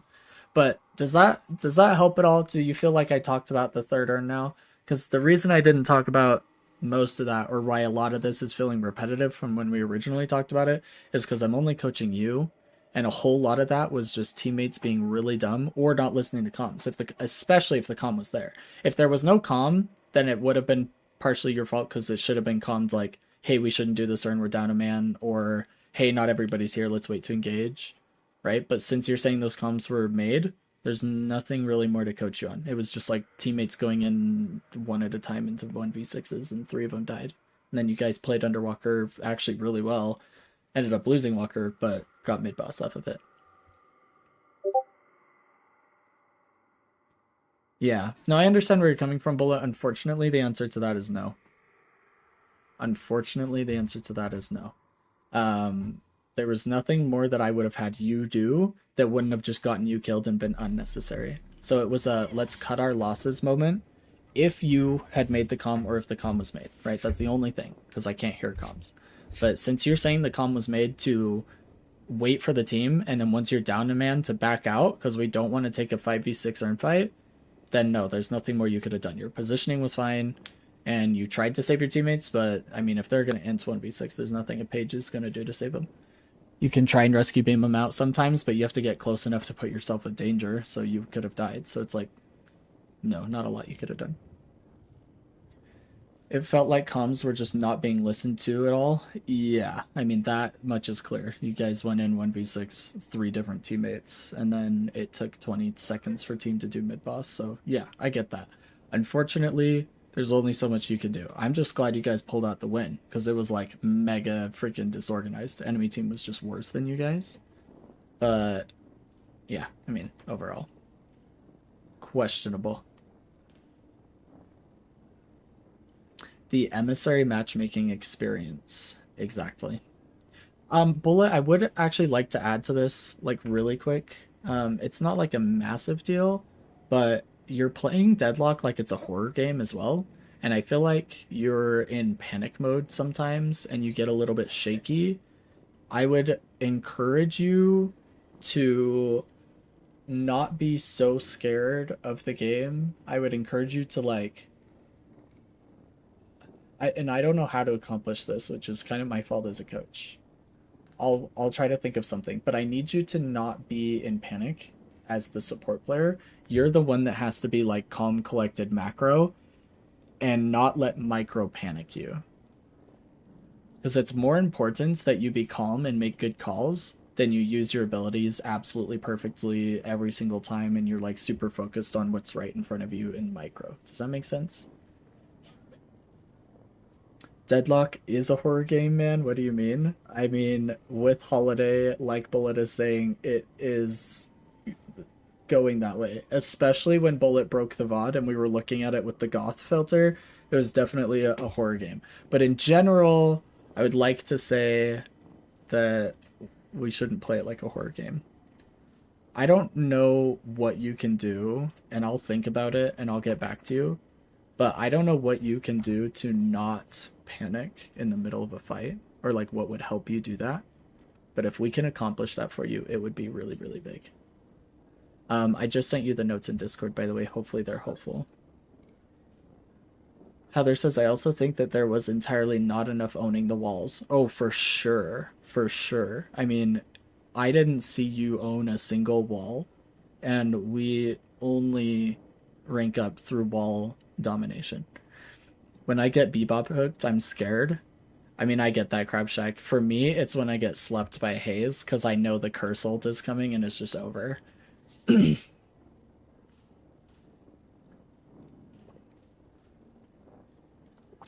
There was indeed a massive fail at wall owning.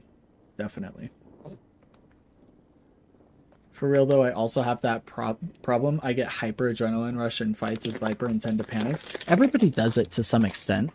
And it's impossible not to, I would say. Like, okay, maybe it would help you to watch somebody else do it. But do you guys know the streamer Asu? Because he is like one of the most calm gamers I've ever seen. And it actually does not matter what is happening on his screen. I'm pretty sure we could drop Asu in the middle of a zombie apocalypse in real life. Okay, zombies breaking into his house, and he's in the middle of a Deadlock team fight, and the guy wouldn't break a sweat. Okay, he's like just so calm. I mean, he's a variety streamer at this point, but he became famous from being like probably in my opinion, probably the greatest Apex player of all time. He's also got the most inhuman tracking I've ever seen on any gamer ever. So, like, this guy's micro is, like, aimbot level. He's disgusting. Let me put his name in the chat really quick for you guys. I'll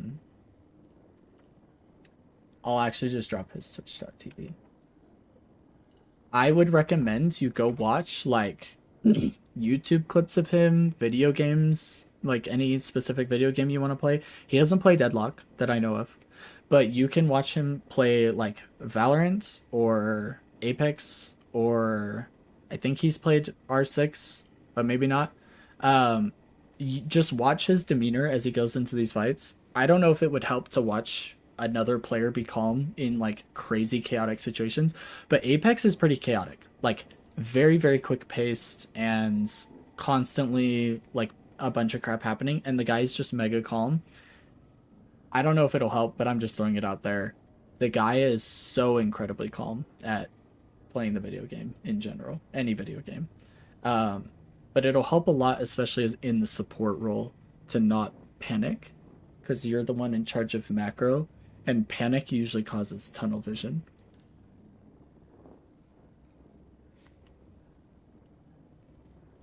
All right.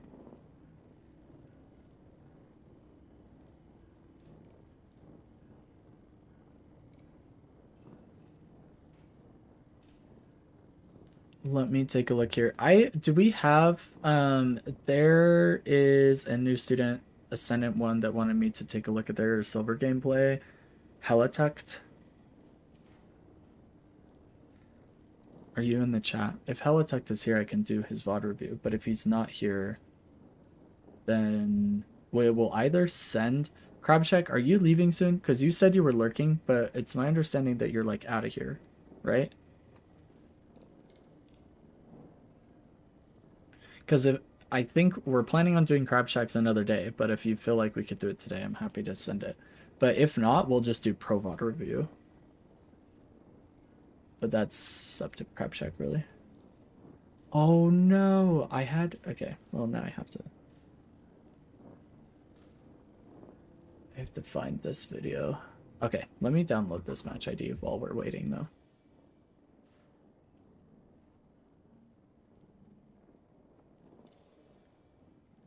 I'm here while I'm working, mostly just listening while I knock stuff out. It's fine. Well, we can worry about yours on another day, Crab Shack. I don't want to try and do your VOD review while you're working. Yeah, I wouldn't be able to give my full attention. Yeah, not a problem. We won't. Let's not worry about it too much. I just figured since you're still here, I would ask. Okay, we're gonna send a Pro VOD review until we get Tucked in here. What if Tucked sends a message in the chat and is wanting to get his VOD review done? Oh, actually, hold up. Heather, are you available for your VOD review? Yeah, happy to check in, Crab Shack. Just want to make sure. If Heather's here, we can do her VOD review first. I'll pull that back up. Give me 1 second here. Because I already have yours downloaded. Let me download this Pro VOD review, and then Heather will do your VOD review really quick. Heather, did you say you dropped into Seeker? Is that where we're at?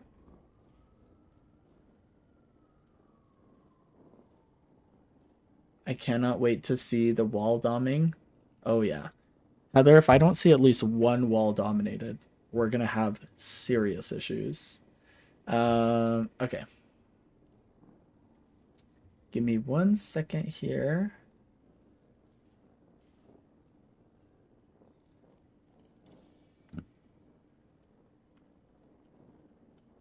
This is the match I just downloaded, right? Okay. Let me just do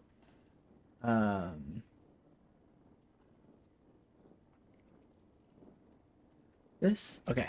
Got it. Oh dang, Heather, I just lost yours though. Let me go back. Okay, I got it again. Don't worry. And the one before, I think I did one even lower. Do you mean rank?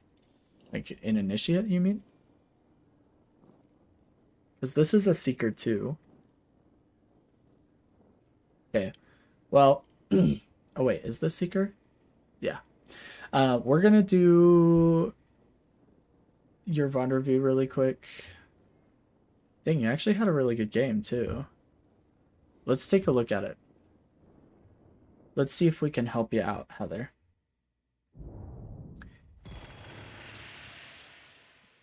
Let's get you ranking back up.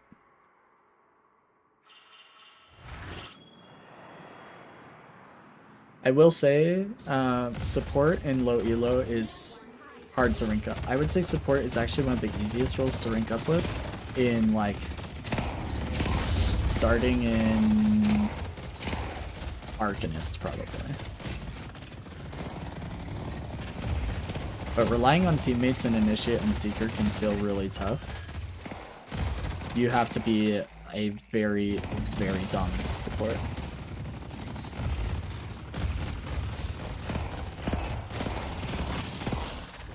So we talked about this with Bullet, Heather, and I've talked about it with you, but just holding left click makes it really, really hard to secure souls. So make sure we're a little bit more intentional with our ammo capacity.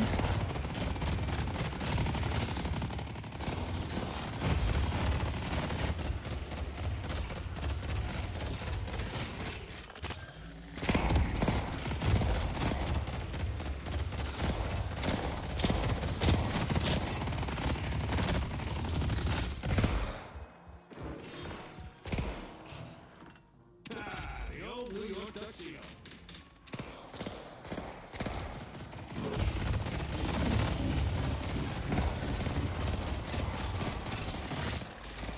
The Vindicta is the holiday I flirted with. This was the next match after the flirt match. Oh, I see. So are you guys duo queued? Did you like add each other on Steam and you duo it up? Is that what's happening?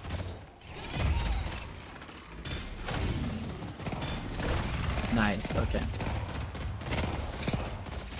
Okay, Heather, are you aware of how to infinite slide, like for ammo?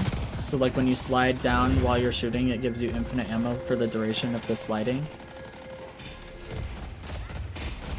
McGinnis while doming does count, I will say. Any wall will count. You do now? Okay. I would focus on it. I would get used to taking advantage of it. Nice positioning for the stomp, but yeah, nice. Let's get behind our minions. Not bad. Going to show.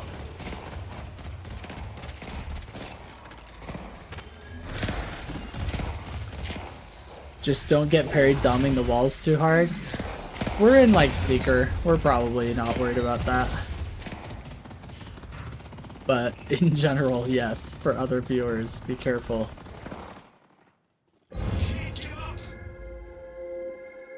I would wait to pop heal until you're on top of your Vindicta and make sure he gets that heal too.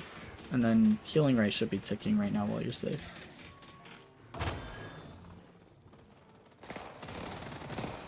I'm teasing, but actually kind of real. No, I get where you're coming from. I actually almost had it happen to me in a game not too long ago, off stream, where I hit it once, and when I went to hit it the second time, they dropped it, and I had to turn my melee to not get parried. But it's because I was aware of it. I was like waiting for it, kind of. So I was kind of anticipating having to turn. Thank goodness. I get away with it way more often than I should. Oh, I imagine you'll get away with it until you're in like high phantom. Not gonna lie.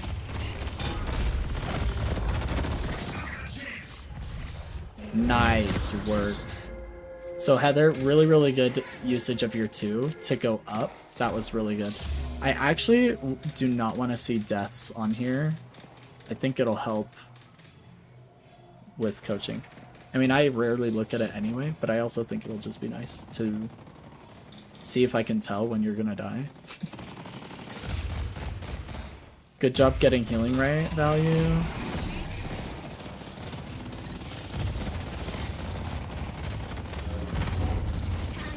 Okay, Heather, I'm gonna start a new rule for you really quick. Did I have any deaths? I actually don't know if you do. You don't, so it didn't actually matter that I changed it. You never die. But I'm still gonna get in the habit of changing this. Okay, Heather, new rule for you really quick. Thanks for pointing out my stupidity, by the way. That didn't make me look bad at all. No, I'm kidding. Okay, anyway. What was I gonna say?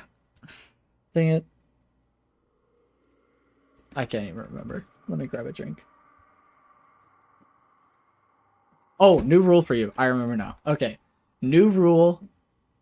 Heather's not only breaking the VOD review, but she's breaking Coach Blayton. Gonna have to change it so my otter has like a torn sleeve on his suit because we're breaking. Okay, new rule for you, Heather. In lane phase, I want you to kill the heal minion first. Okay? Until you're higher rank, I just want this to be your go-to. I want you to kill the heal minion first because it puts a heal over time on your minions, making it harder for the enemy team to kill your minions. So from now on, I just want you to kill the heal minion first. And then if you have to back out after that, that's fine because you're losing lane pressure or whatever. But just in general, moving forward, I want you to kill your heal minion first, okay?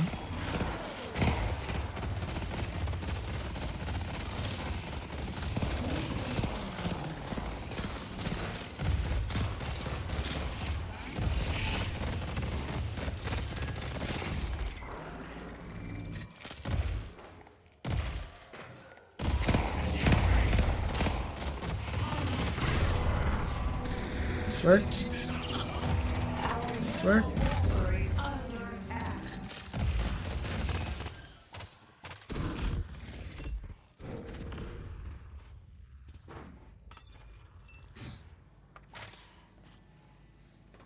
A little late to bridge buffs, Heather, but we'll forgive you. We love in this community for the most part, after all the trolling and trash talking, of course.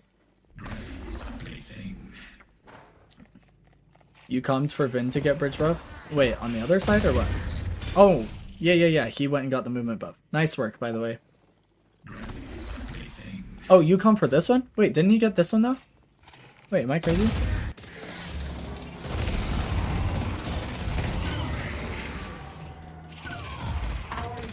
I actually like this buff on you better anyway, by the way, because it makes it easier for you to channel an ult. You're just a little bit tankier. Because he goes for this bridge buff. See?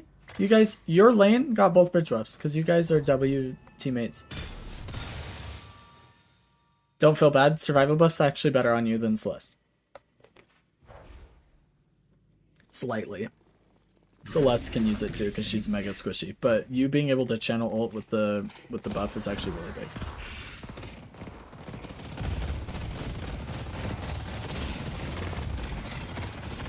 Stealing the buff, can't believe it.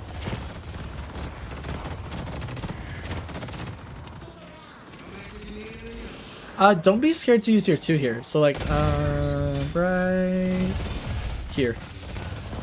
So you've got 2 of them on you.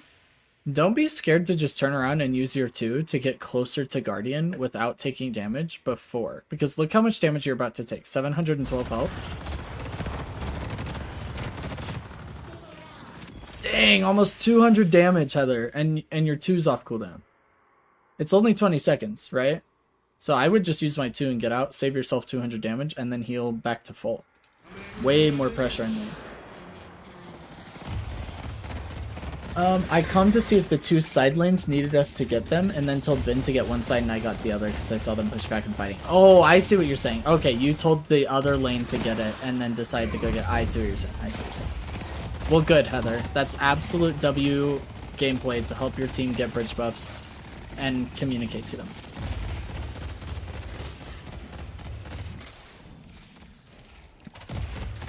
Okay, second rule really quick, Heather.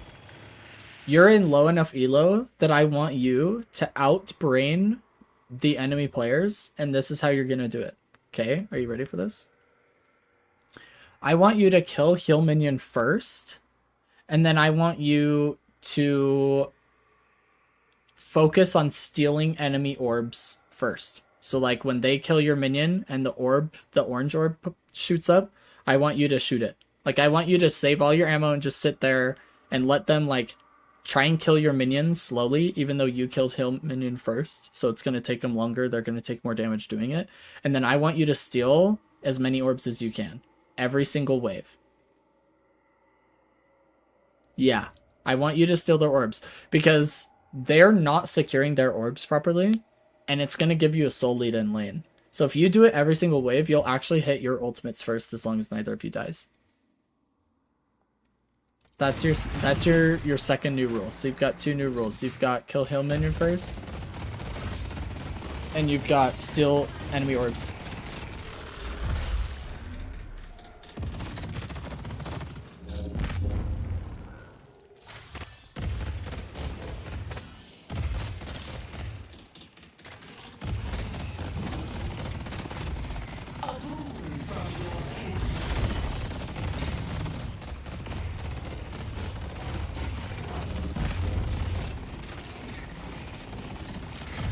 Now this playstyle, by the way, Heather, is going to promote way more passive gameplay. You guys aren't going to be like shoving the Guardian very early, and you're not going to be like getting a bunch of kills, and you might even lose Guardian first by playing this way, but it is going to give you and your lane partner a soul lead.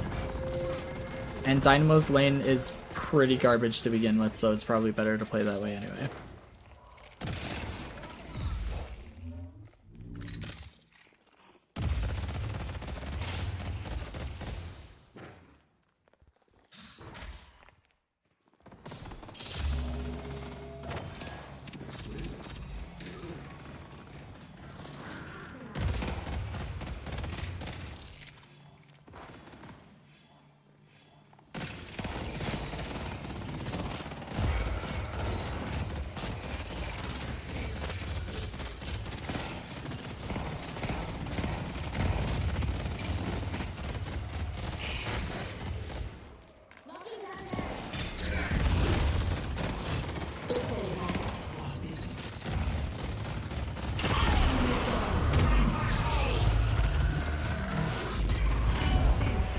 Huge, by the way. Just really well played.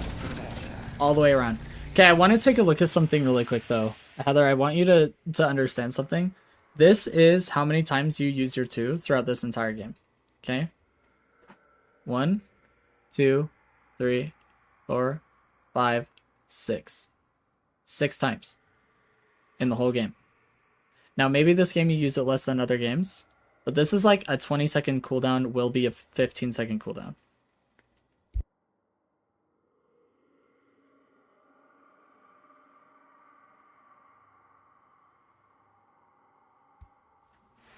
Sorry, my wife came in really quick. Back to what I was saying. You could use this like 8 times in lane phase easily. So I want you to get used, and I'm adding this to your notes, by the way, is I just want you to get used to using this more often. I feel like you're trying to save it for special occasions. And I want you to put into practice the same thing that I had you do with ult, where I got you used to using ults on one player, right? What you just did was a very high level play, being willing to use your ult on one player for the kill, not trying to save it for like some 6-man Giga Chad clip, okay? I want you to do the same thing with your 2. I want you to just use it in lane often. Avoid damage any way you need to. If you see guys throw her bomb at you, if you see, you know, McGinnis wall coming, if you know, whatever it may be, I just want you to use it more often. You're using it 6 times in the whole game. Make sense?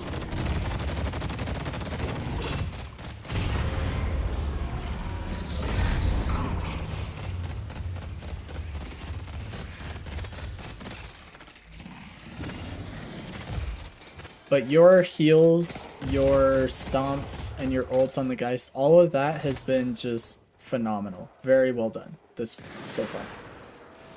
I used to use it a ton when it had the weapon cooldown reduce thing. Oh, I see. I would just use it to avoid taking damage from enemy players and minions.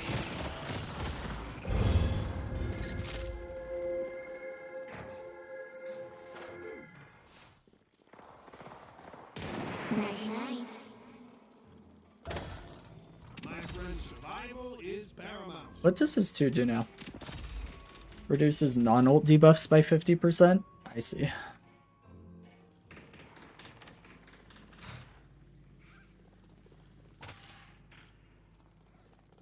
Love the running animations for Dynamo. Oh, look at Heather with the aggressive steal on the Sinners. Love this. Enemy team doesn't even know Sinners exist yet. Bridge buffs in 15. You better not miss them. Heather? Heather, you better not miss them, Heather. Heather? Heather, you better not miss them. What did I just watch? Okay, now we're dominating Sinners. And walls. We missed bridge buff. Unbelievable.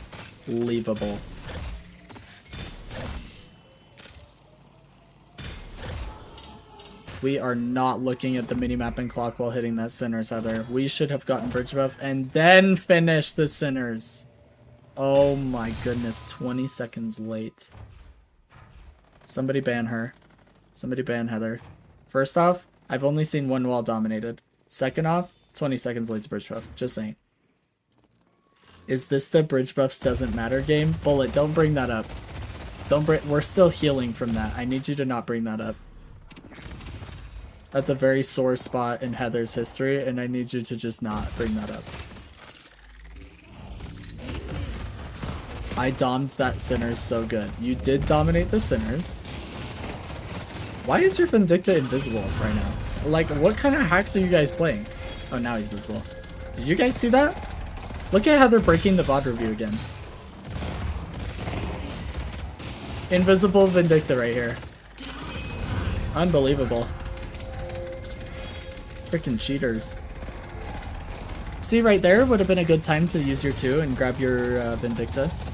You know?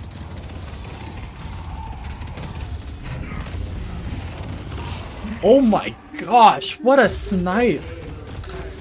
W teammate. Well played, by the way, with the stomp. Bridge buffs don't matter and mid boss doesn't win games. Somebody ban her. Somebody ban Heather. This is just unbelievable.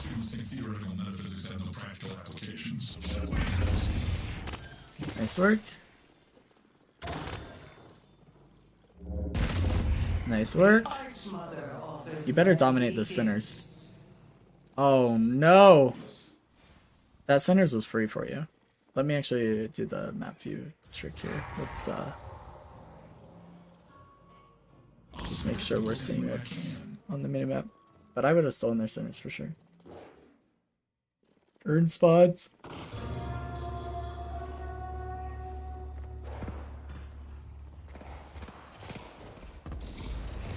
Dang, you guys are actually just owning right now though.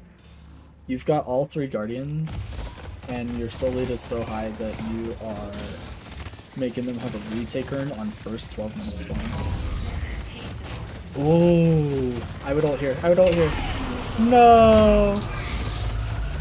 So you do ult both of them, but they weren't out in the open, so your Vindicta couldn't snipe them. And Geist got her ult off. If you'd ulted the Geist, she would have been stunned, and your Vindicta would have gotten a free snipe kill. Oh my gosh. Nice.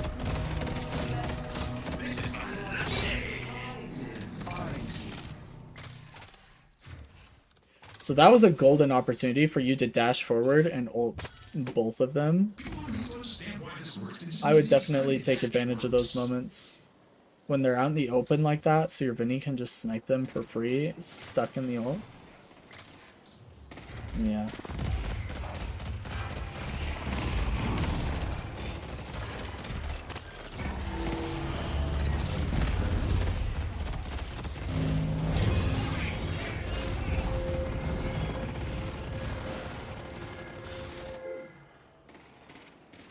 Yeah, we talked and he realized they were caught, but too late. Well, they were also caught, like, behind the wall, so just, there wasn't a lot you guys could do, and Geist had already used her ult on you and gotten, like, a huge heal. So it would have been nice for you to just stun her. Nice freaking kill. Dang, your stomp damage is actually just owning because you're 13k souls.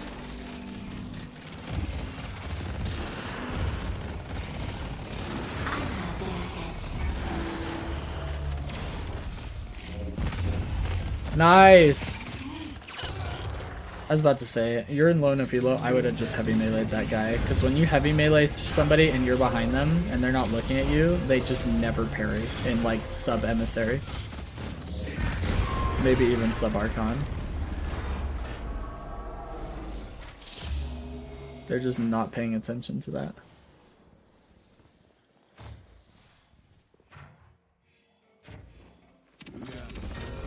Our yellow guardian has been defeated.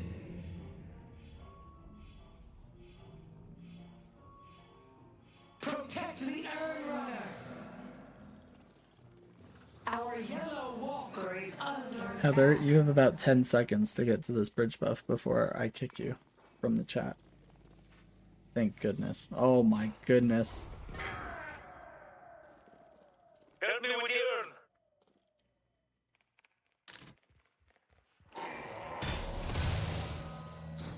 I won't let you stop me. Our green Look at Heather just owning bridge buffs. So good. Then playing on Urn with teammate.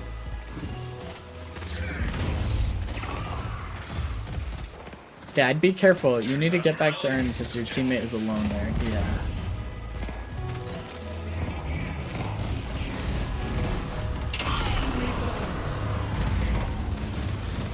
I would use your healing Nova as well. I like this. I'm delaying for my ultimate play. I really like it actually. But now you're alone, so you can't use ultimate. I don't know if you know that, but yeah. If you use ultimate alone here, you just die for no reason. Unless your team gets this walker on the other side of the map, which would be really big, but I don't think they're pushing it because they are doing camp instead, unfortunately. Time's almost up. No, don't leave the circle. Yeah, you're gonna force the Urn to actually just give up. Yeah. Urn orbs have flown in the air. It is free low now.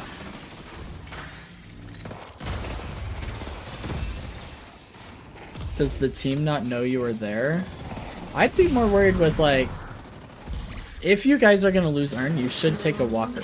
Because at this point, like with the recent changes to the Urn recently got nerfed again, in case you guys didn't know, is it now gives even less unless it's a comeback Urn.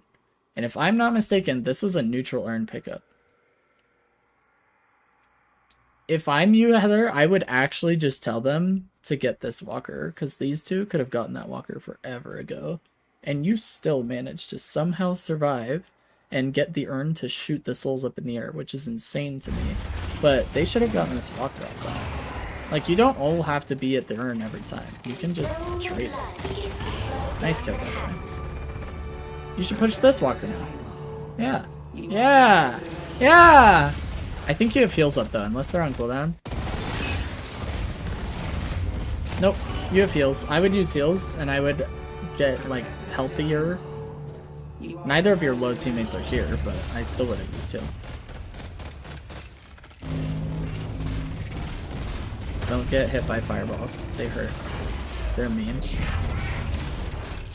See, now I would heal your Viper. And you, but...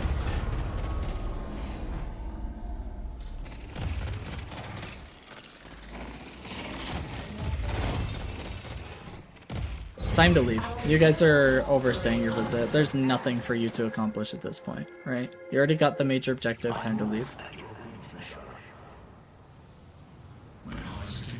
Good, good.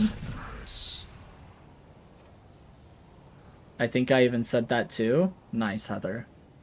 Heather's just an Eternus player stuck in a Seeker lobby, let's be honest. I don't have Eternus players dominating near as many walls or Sinners as Heather does, which should tell you everything you need to know. Traveler's not ready.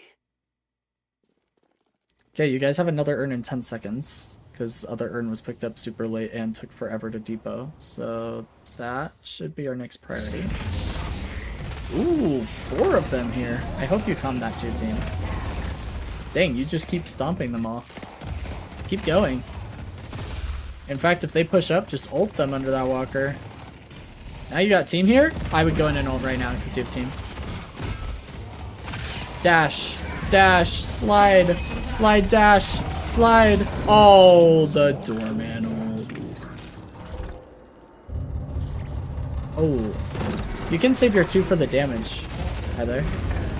You may not know this, but you can 2 the damage of Dorman ult.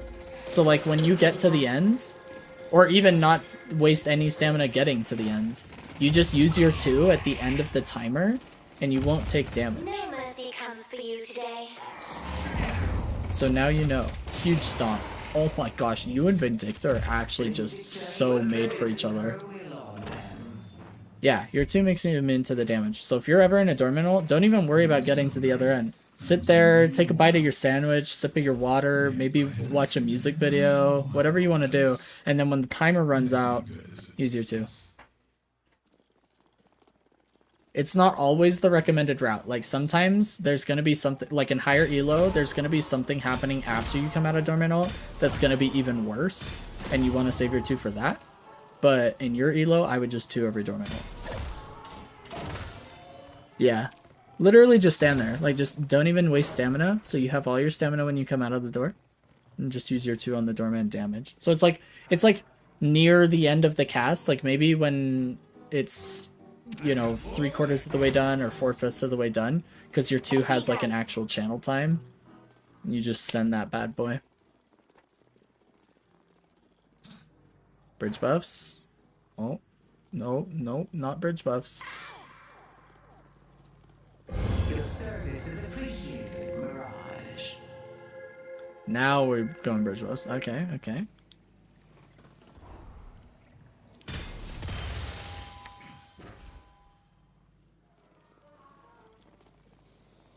Disorienting, but it's better than being dead. Probably gonna get the other bridge buff too, because Heather's an Eternus player. Our Green Walker is under attack. You guys really should go mid boss, but your team's too far away. I guess they're gonna try and trade walkers, Green Walker has been which is fine. defeated. Heather getting both, scary, I know. I was seeing if someone was going to get them, but then no one said anything, so I was like, fine then. And that is the exact right attitude, Heather. Well played. You think this is scary? Just wait for the grand finale. Your Vindicta, you guys should not be here. There's nothing to gain. These base guardians are not worth your time. Your Billy's fighting World War II against 3 of them on your Blue Walker. I really don't like you guys being here at all. So your Walker is way more important than their base guardians, by the way. This is like a huge misplay. Not to mention you guys had the opportunity to go mid, but definitely don't want to lose Walker. Like, they have all the blue pride in the world, and it's just not worth it.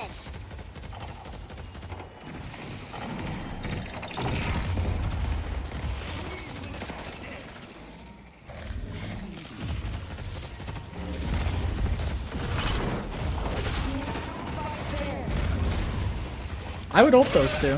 So if you guys are committed, actually, wait, it's just you and Viper? Never mind. I take it back. Actually, I probably still would have ulted them because we're so far ahead. You probably could have won the 2v5, but I can't say it as a coach because that would be bad. But I definitely would have ulted there and seen if my Viper could have killed him. Mid boss doesn't win games. Somebody time bullet out. Give him a 30-second timeout. Tell him he's been a bad boy. Unbelievable.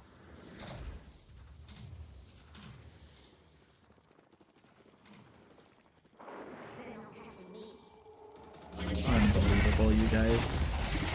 I would go in an ult now that you have Vindicta here. You guys won this 3v4. You're so far ahead, I believe. I would run forward and ult. Even if you just hit one of them or 2 of them. But you'd probably hit 3 or 4 because they're grouped. And your Vindicta is actually just owning. You guys are winning without your ult. This is insane. It only gets worse from here. Heal your Viper! Heal your Viper! Okay, so pro tip here. Geist Suck is really strong. So when she has that life drain on your teammate, you can use your 2 on your teammate, and it's just going to save him a few ticks of damage. Okay, it's not huge, but it's going to save him a few ticks of damage. And then when you get out of it, you use your double heal instantly and start healing him up from the damage he's already taken. And then he doesn't die there. Now, he didn't die anyway, but I guarantee you in higher elo, he does there. And you guys should be going mid-boss for sure. I don't know why we're doing their urn, but it's fine, I guess. At least you guys are doing something on the map. I'll take that. It is Seeker.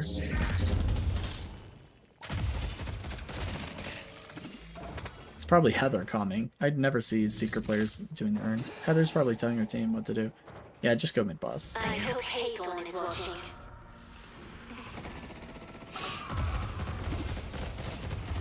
Your skills are impressive, Vindicta.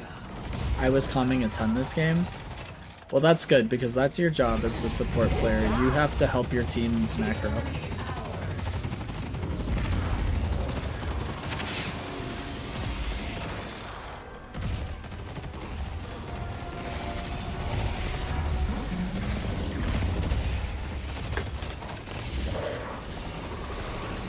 I'm starving and I'm craving a sandwich from Tropical Smoothie Cafe. Do you guys have Tropical Smoothie Cafe where you are?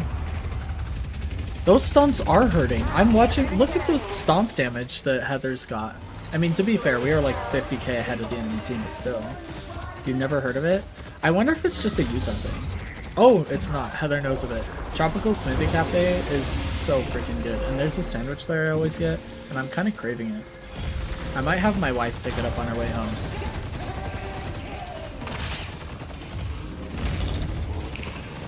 I would just... Yeah, okay. I actually like the ult. I just don't like the timing. I would have ulted that Eternus as well. I would have just sucked him up into the black hole. Unfortunately, you missed it. That's okay. But at the same time, I don't got a Chick-fil-A. Dang, Bullet, where are you from? How do you not have a Chick-fil-A? See, you could have used your 2 to save your teammates from the 7 stun. You could have grabbed everybody and then healed them afterwards. Another usage of 2 that we could have gotten.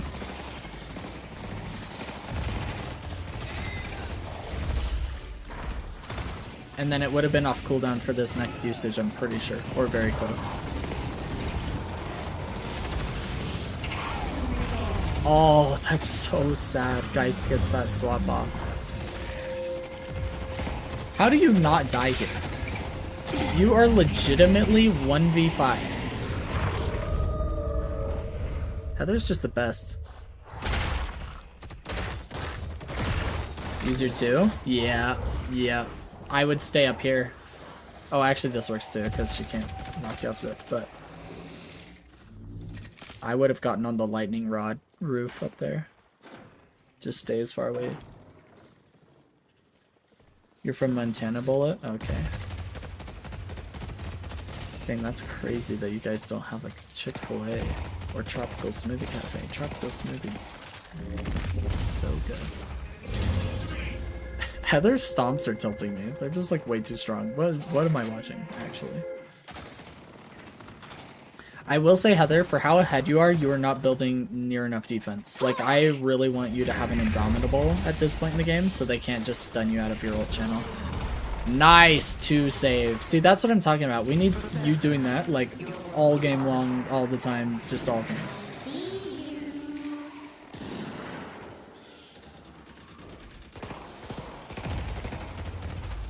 Yeah, get in there. We're fighting bad guys. Get in there.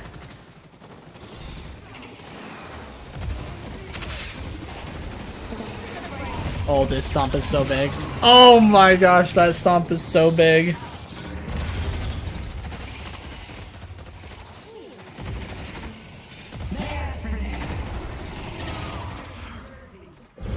Wow.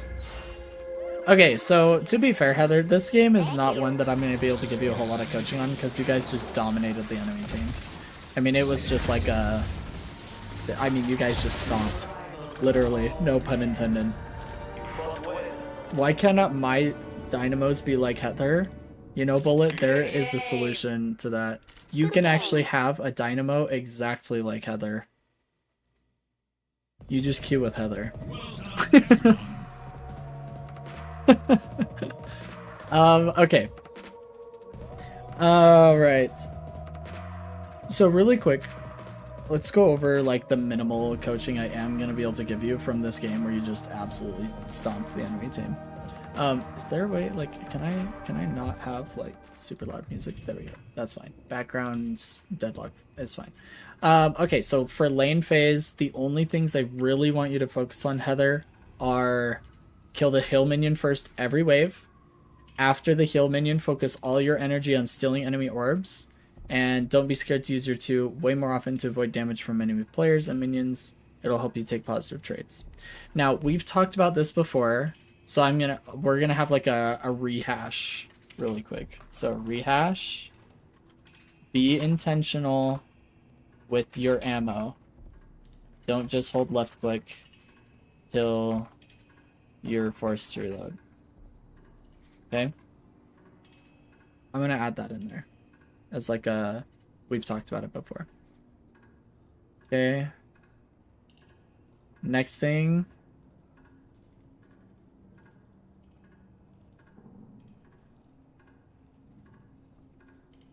minimap and clock.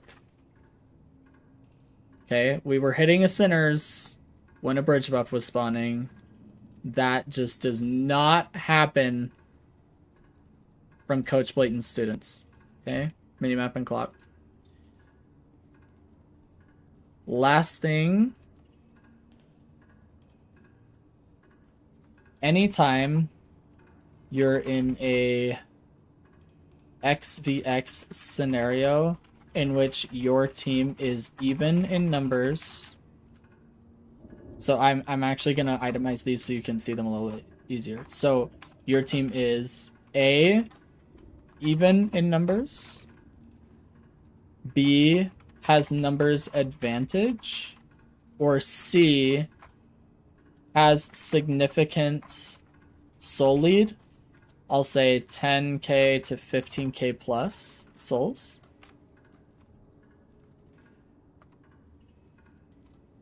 Send that ultimate out in the open. Okay? So like if they are out in the open at all, I need you, and XVX scenario just makes way less sense than team fight. Okay. So send that ultimate out in the open. This is anytime your teammates can reliably capitalize on your ultimate. I just want you to just full send. Okay. Now we do have quite a bit of positives to talk about with this game because you guys were a very strong team. But I'm going to touch on some things specifically with your duo, especially if you guys play some more together. Okay. I think I get to a point I see I am running low on ammo, then just shoot so I am full so I can get the kill /orb/wall owned. Okay, I see what you mean. I would just be very intentional with your ammo capacity, and let's also add in here, practice using infinite ammo during slides. Even if you use a stamina and slide out of the dash. It's like what that, and I hope you know what I mean by that, but in case you don't, let me just show you what I mean really quick. What I mean is when you dash slide like this, and then you're using infinite ammo. Okay, that's what I want. And then bullet, while you're here, we were talking about this earlier, but do you know how to do this, like where you slide and do one shot? I want you practicing this bullet like a lot. Now, I don't play M1s, so I don't do it a ton. I also usually am doing it like this. Okay. I want you to practice doing that where you're sliding back and getting the shot off. And then usually you want to get like a little bit of W movement in there, like in between, so you can stay in place, basically. It's kind of weird on these stairs, to be honest, with the angle I'm at, but you know what I mean. I want you to practice that bullet. I remember, like, during our coaching session, we talked about it, so I'm just throwing that out there for you as well. But I want you to practice using infinite ammo, Heather, and getting used to doing it during slides. I think it'll be helpful. Okay. Actually, before I get into positives, Heather, I'm gonna add a new section here. This is gonna be like training regimen.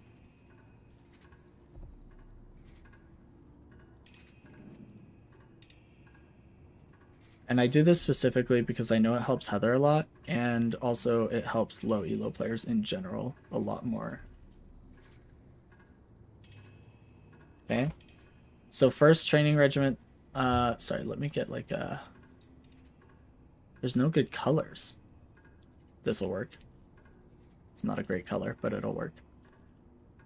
So first, I want you to kill a minion wave, either in training, like in the training camp, you know what I'm talking about? Or in a bot lobby if you have to. It's just going to be easier in training.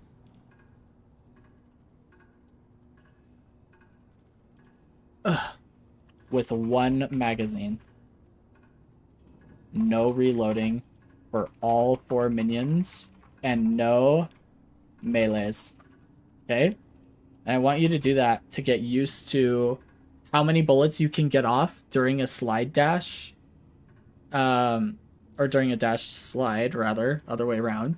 So you can get used to understanding, okay, as Dynamo, without building any attack speed, I can only get off, let's just say 6 bullets when I use 1 stamina.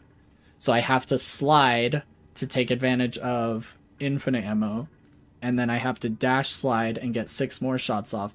But I also want you securing every single soul, okay? So I'll just kind of add this in there. You have to secure all 4 orbs from the minions you kill as well, okay? So that has to come.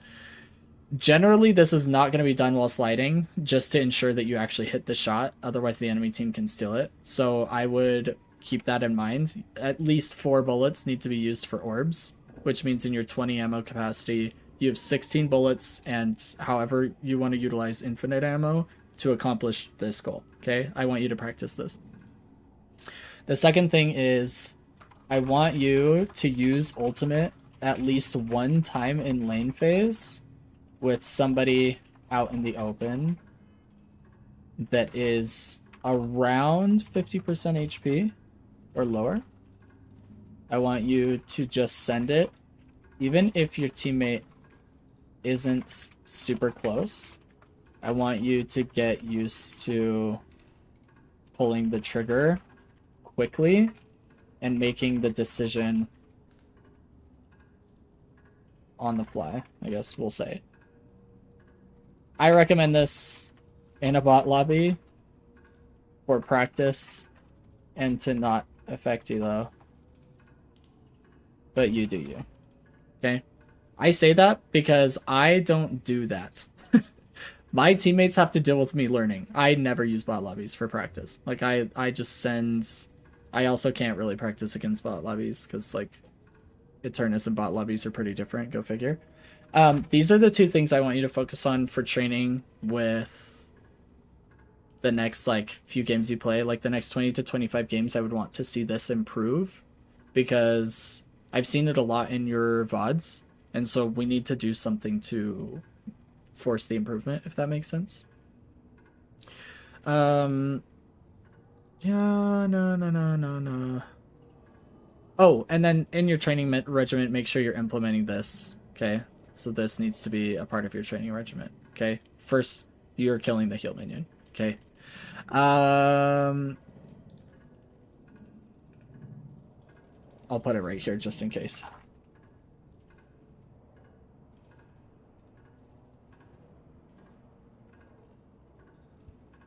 Positives from your game. We'll go over these really quick. 1, really good utility usage, aside from not using 2 enough. I like that you're healing teammates and constantly positioning stomps properly. You're hitting a lot of your stomps. Keep doing this. It's awesome. Okay? Your stomp usage is, like, just phenomenal. Keep that up. Second thing, positioning in general is strong. I like that you're not playing too aggressive to where you're, like, 1 HP and can't use ultimate. However, I would like to see you play more aggressive when it comes to your ultimates. Don't be scared to spend 2 to 3 stamina moving forward for the ultimate. 3. Sorry, let's make some room here. 3. Don't dominate a Sinners when there's a bridge buff up. But very nice. In all seriousness, okay? But very nice job grabbing Sinners and stealing enemy Sinners. Prioritize enemy Sinners. They are free for you. Okay? Enemy team is not going to punish you for stealing their Sinners, like, ever. So definitely be getting more of those.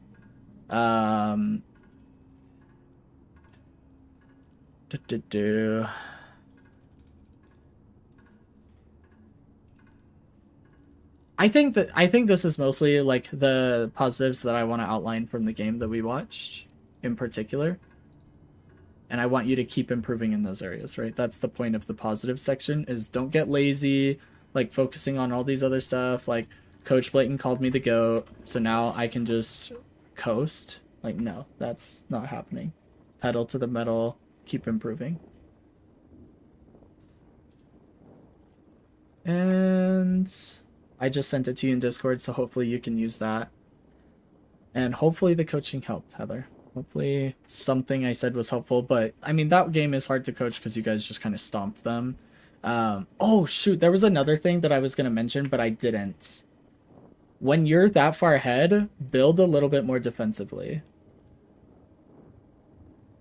I can't put it in your notes at this point. It's too far gone, but just keep it in the back of your mind. When we're ahead, we build a little bit more defensively. When we're behind, we build a little bit more offensively. And it's because of the way that comeback souls work. So if you need me to go a little bit more in depth on that, I can. How do I build defensively? So the main defensive, it depends on how far ahead you are, like how much we have to work with. Sorry. But like, this is how much I play Dynamo. Okay, so if we were to look at, I don't know if you use a specific build, but if this is like the hydration build. So it depends on how much money we have, but these are really good items to keep in mind. He's actually missing Indom, which I dislike, but it's usually because people run Unstoppable with the channel ult. It just depends on the comp you're playing against. But so some of the okay, do Stomp their Jays build. Okay. This is how you build defensively, primarily. I mean, these are the ones I would look at in particular, but we can also look at, like, Veilwalker is actually sneaky strong. But if I were you, Heather, if you were like, okay, Coach Blayton, I have 12,000 souls that I'm going to allocate to defensive items. What are you getting? It's these two. Okay, if it was like, I don't know what to do, but I want 2 big green items, what am I buying? On Dynamo, it's these 2. Witchmail, every time you take spirit damage, it reduces a random ability cooldown. And as far as I know and have tested, and it's every 1 second, by the way. So like in a fight, like very much can use your 2 like over and over again, can use your stomps, can heal your teammates, but it can also affect your ultimate. Okay, so Witchmail just like goes really hard. It also has passive spirit power for no reason at all. This is really, really good. Okay, Unstop, you pop this right before you pop ult, and you literally cannot be stopped. Okay, because Unstop lasts just as long as your ult does, even with like duration. It's like ult channel by default is just under 3 seconds. This is 6 seconds. But if we like increase, like let's just say we do a bunch of duration extensions. So like, where's all the duration extension? Diviner's Kevlar is also really good because of the ability duration and the barrier that it gives you. But I put Witchmail and Unstoppable over Diviners in terms of priority. That's just me. So just letting you know. But like, let's say we have some duration extension and we make our ult a 4-second channel. Your Unstop is 8 seconds. Okay, so the scaling on this is Unstop is always going to last the full duration of your ult. So I could pop Unstop and then go, oh wait, I can't use my ult, and then ult, and it's still like the same duration. Okay, so they cannot stop your ultimate. So Unstop, Witchmail is really, really good because it's going to give you value throughout the entire game, across stomps, across... I use my 2, I take a bunch of damage, and then my 2's off cooldown again because it reduced the cooldown by 4 seconds, maybe twice, maybe it proc twice on your 2 because it's random. It'll proc on one of your abilities. So sometimes your heal will get the 4-second cooldown reduction, sometimes your stomp, whatever it is. But like, let's say it proc twice on your 2, you're going to be able to use your 2 twice in like literally 6 to 8 seconds. So it's a really, really powerful tool to have Witchmail. It's going to give you value the whole time. But Unstoppable makes sure that every single one of your ultimates has 100% uptime. You'll never get stunned out of your ult with Unstop. Okay? So those are the 2. Now, if you're asking me, Coach Blayton, what if I'm broke? What are the items that you would build? I would focus on one of these, depending on how heavily the enemy team is on Spirit. I would say way, way, way more often than not, you're going to be buying this. Okay. And then the other thing is Warpstone is really nice because it does give you the bullet resist, but it also allows you to hit ultimates, like just surprise the enemy, right? So like if you're playing the game and you're doing the Heather thing where you're like, I don't know if I should ult, it makes it way easier to make that snap decision and actually get in there. So Warpstone can be really nice. Warpstone also pairs really well with your 2 because you can do this sort of a thing. What did I just do? There we go. Where you can get like extra super far verticality and it's a really nice escape tool. And then Counterspell is just really overpowered, goated, awesome. But on Dynamo, your 2 can accomplish a lot of what Counterspell will accomplish as long as you're on top of it. So it is an option. But generally, I would say Spirit Resil and Warpstone are like my, what do I build if I'm not rich, but I'm ahead? Okay? Make sense? Yes, you do need to use Warpstone more for sure. Everybody does. Like, literally, everybody needs to use Warpstone more often. It's very underrated.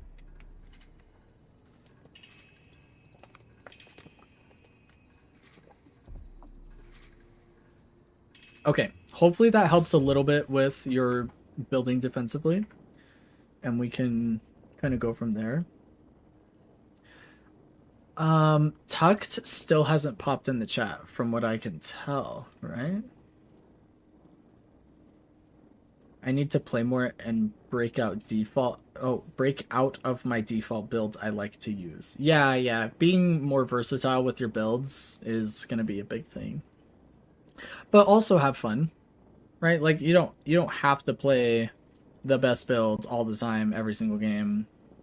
It's just as a coach, I'm going to tell you to do that because it is the best way to rank up, like if that's the goal. But like also have fun. Like I play Bullet or Gun Page and get just absolutely destroyed, but that's fine.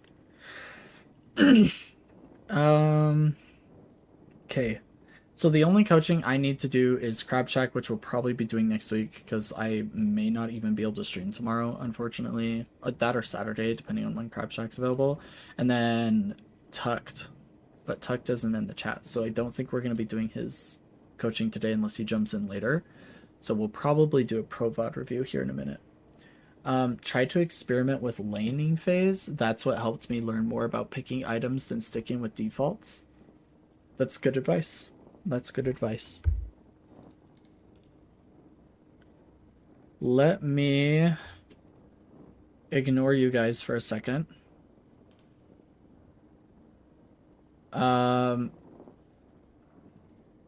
I need to step away really quick. I need to call my wife.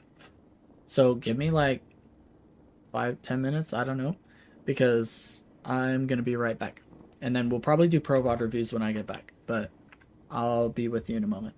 Thanks so much, guys.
All right, you guys. Thanks so much for waiting. I really appreciate your patience with me calling the wife and making sure that everything's okay there.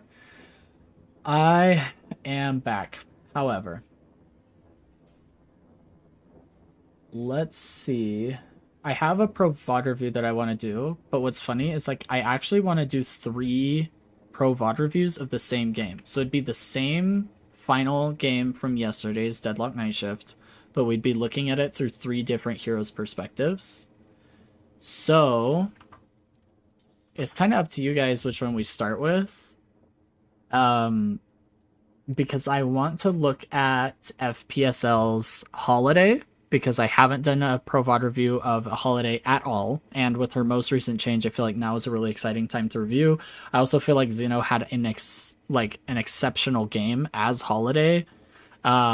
I want to do Rem, because his healing was absolutely nutty, cracked, and with the recent Rem changes, I haven't done a Rem... Same thing with Holiday, right? Haven't done a Rem VOD review, or Rem Pro VOD review, I mean, and then since the recent changes, he's like way more in the meta, and this is an excellent game.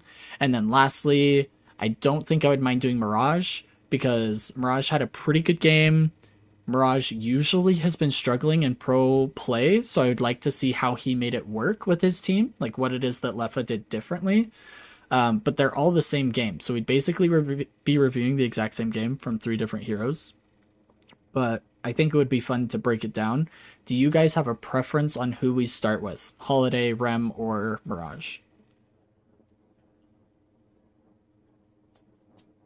If anybody has a preference, you let me know.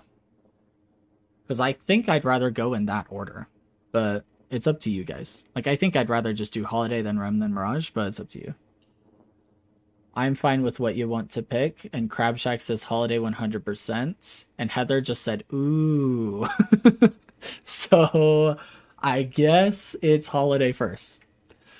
So let's do this. Let's change our HUD, because I remembered.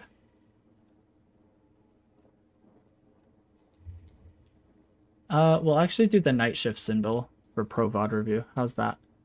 Okay. We'll do Xeno playing Holiday, Pro VOD review of FPS Lounge dethroning melee creeps. It's going to be exciting stuff. Let's see how he plays the lane, because Holiday's lane has been kind of insane, and he is starting with crack shot still. I see lag. Using that infinite ammo, get as many shots off as possible. Now, I am going to be breaking down this gameplay and explaining what they're thinking and why they're doing the things that they're doing. What I want to touch on here is they're killing the heal minion not first because they're not bad.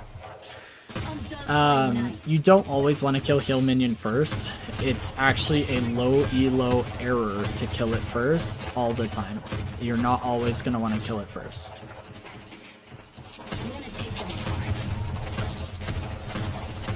And the reason being is, and I've talked to PacFan about this, so I don't know if you guys know this, but the reason being is that ultimately you are more important than your minion wave. So using it to make sure that you are getting healed and topped more so than your minions is more important. And the higher level you play at, the larger that gap is, right? Like an Initiate 1 player may not be doing more damage than his minion wave, but I guarantee you these E6 players are. So they need the heal minion more than their wave does. And the only reason you kill heal minion first is when you're trying to... Dang, that barrel was so sick. Is when you're trying to create pressure by healing your minions and then shoving the wave. But that's not always going to be the best case. So it depends on your lane partner. I love this poke. See, they're making sure they take all the damage from minions first and then heal it all back up after. Okay? You're not gonna regret that. This lane's also like fairly even, so they don't necessarily have to try and get lane pressure because each team is going to be healing this. See, this is what I'm talking about, this strategy. He's clearing the whole wave and he's used 1 bullet. They'll be feeling that. Dang, 280 damage.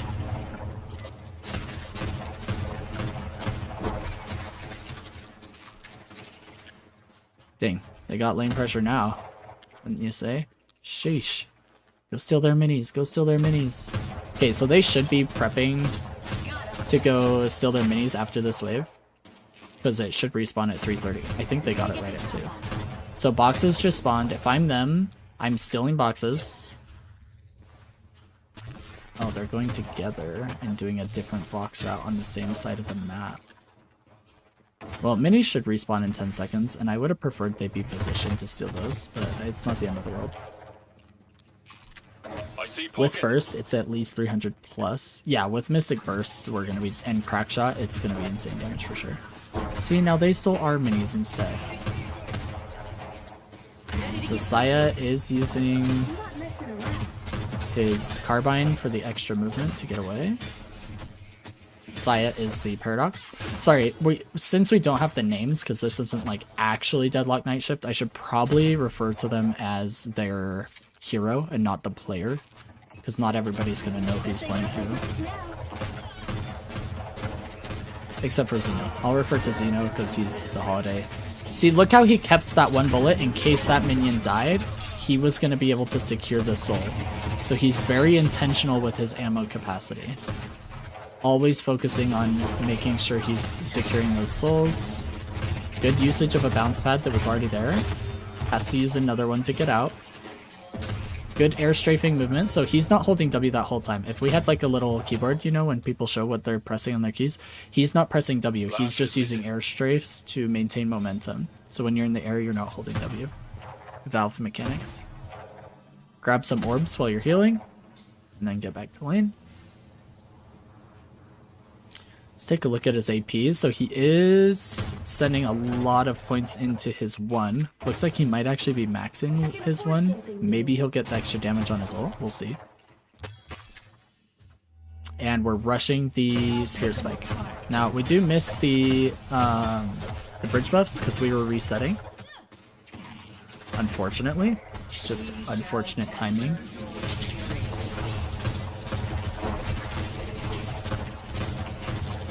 Poking the enemy team with barrels any chance we can, especially because we have all of our charges, so we want to make sure that at least one of them is recharging.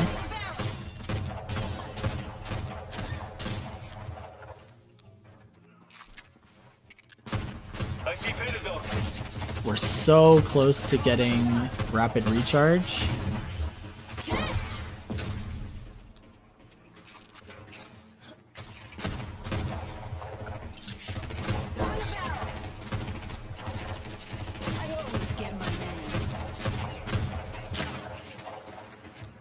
It would have been nice. Dang, he's 3 souls off. He's just gonna go look for a box. There we go. Now we can get rapid recharge. Huge power spike for him. It's not the 4.8k spike, but it does increase his damage on his barrels significantly. Oh, so unfortunate. Yeah, we're gonna die here for sure. No? Oh, this is actually cheating. I could have known that he wasn't gonna die. I'm just shocked. Nice barrel from downtown. Let's actually turn this off. What should we turn it on? Curse? Nice. The 1 curse usage he gets. Okay. And then let's turn the map view on the target. Make sure I can't see people that aren't there.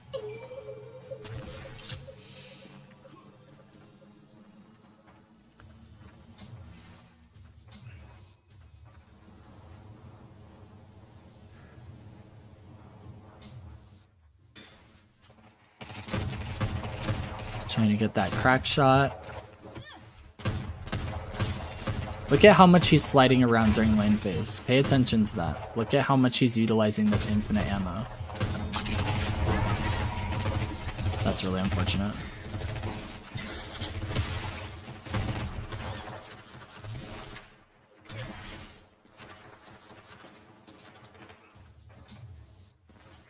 Gonna do a box route in between waves. Not gonna grab a ton of boxes, just a few. Doesn't need to grab a ton of boxes as long as he gets back to lane in time. Look at him do these micro slides just to get one bullet off.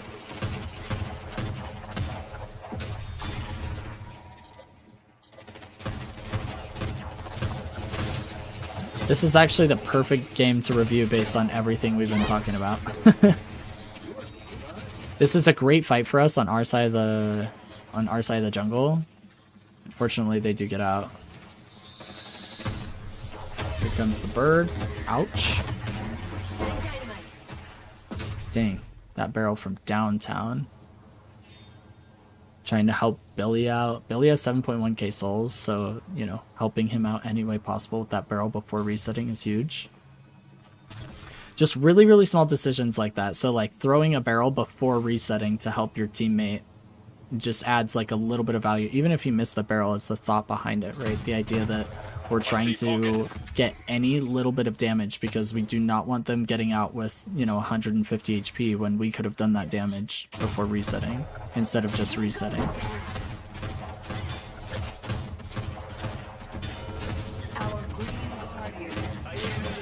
Utilizing the slide, he used a stamina and slide just to get a few more shots off so he could clear the camp.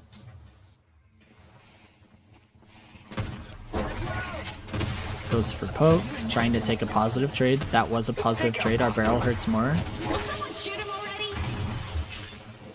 And we're bringing him to the Guardian. Unfortunately, we are getting yanked around, so we do go down.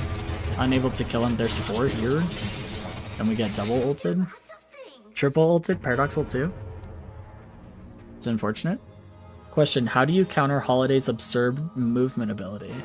That's a great question, Bullet. So what you do is you check if you have Prime subs, because that's a free way to subscribe to your favorite streamer. And then after you do that, usually slowing Hex is one of the best ways to counter her, because then she can't move as quickly. But ultimately, and knockdown is another good one. But ultimately, there's not really any great counters, unfortunately. It really is just slowing Hex reduces dash distance, so it makes it harder for her to get around as she's dashing. It also slows her movement speed in general. And then knockdown will knock her out of the air as she's flying around. You know what? You were so right. Yeah, Crabshack, I know. I'm pretty much always right. I mean, rarely am I wrong. Just don't ask my wife. They're here somewhere. Hey, Crabshack, thanks for the Prime sub, by the way. Pockets missing.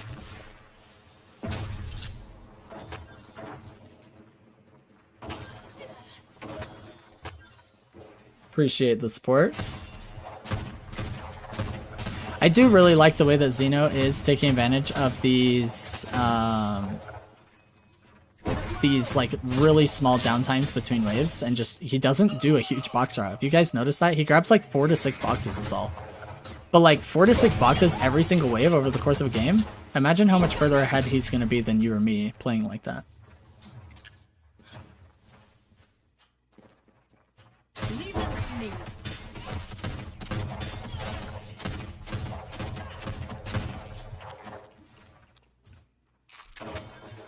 So we do 4.8k gun or Spirit Spike first. Let's see where he builds from there. Imagine we're going to go into Gun Spike next. Oh, looks like he's combining the two. So Rapid Recharge and then Sprint Boots. I wonder if that's turning into Trophy Collector? Isn't that what it builds off of? Jeez, it's been a while since I played Deadlock, huh? Now's not the time for subtlety. Bullet, did I answer your question well enough on the Holiday movement? Slowing Hex and Knockdown are usually the easiest. Curse, obviously, but I'm talking about like readily available, highly utilized items.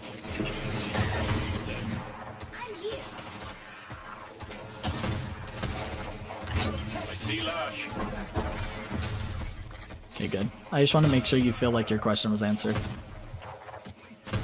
Good job. Our yellow guardian has been defeated. I got this positioned right. Look at this movement. Zeno, you're just so good at the video game.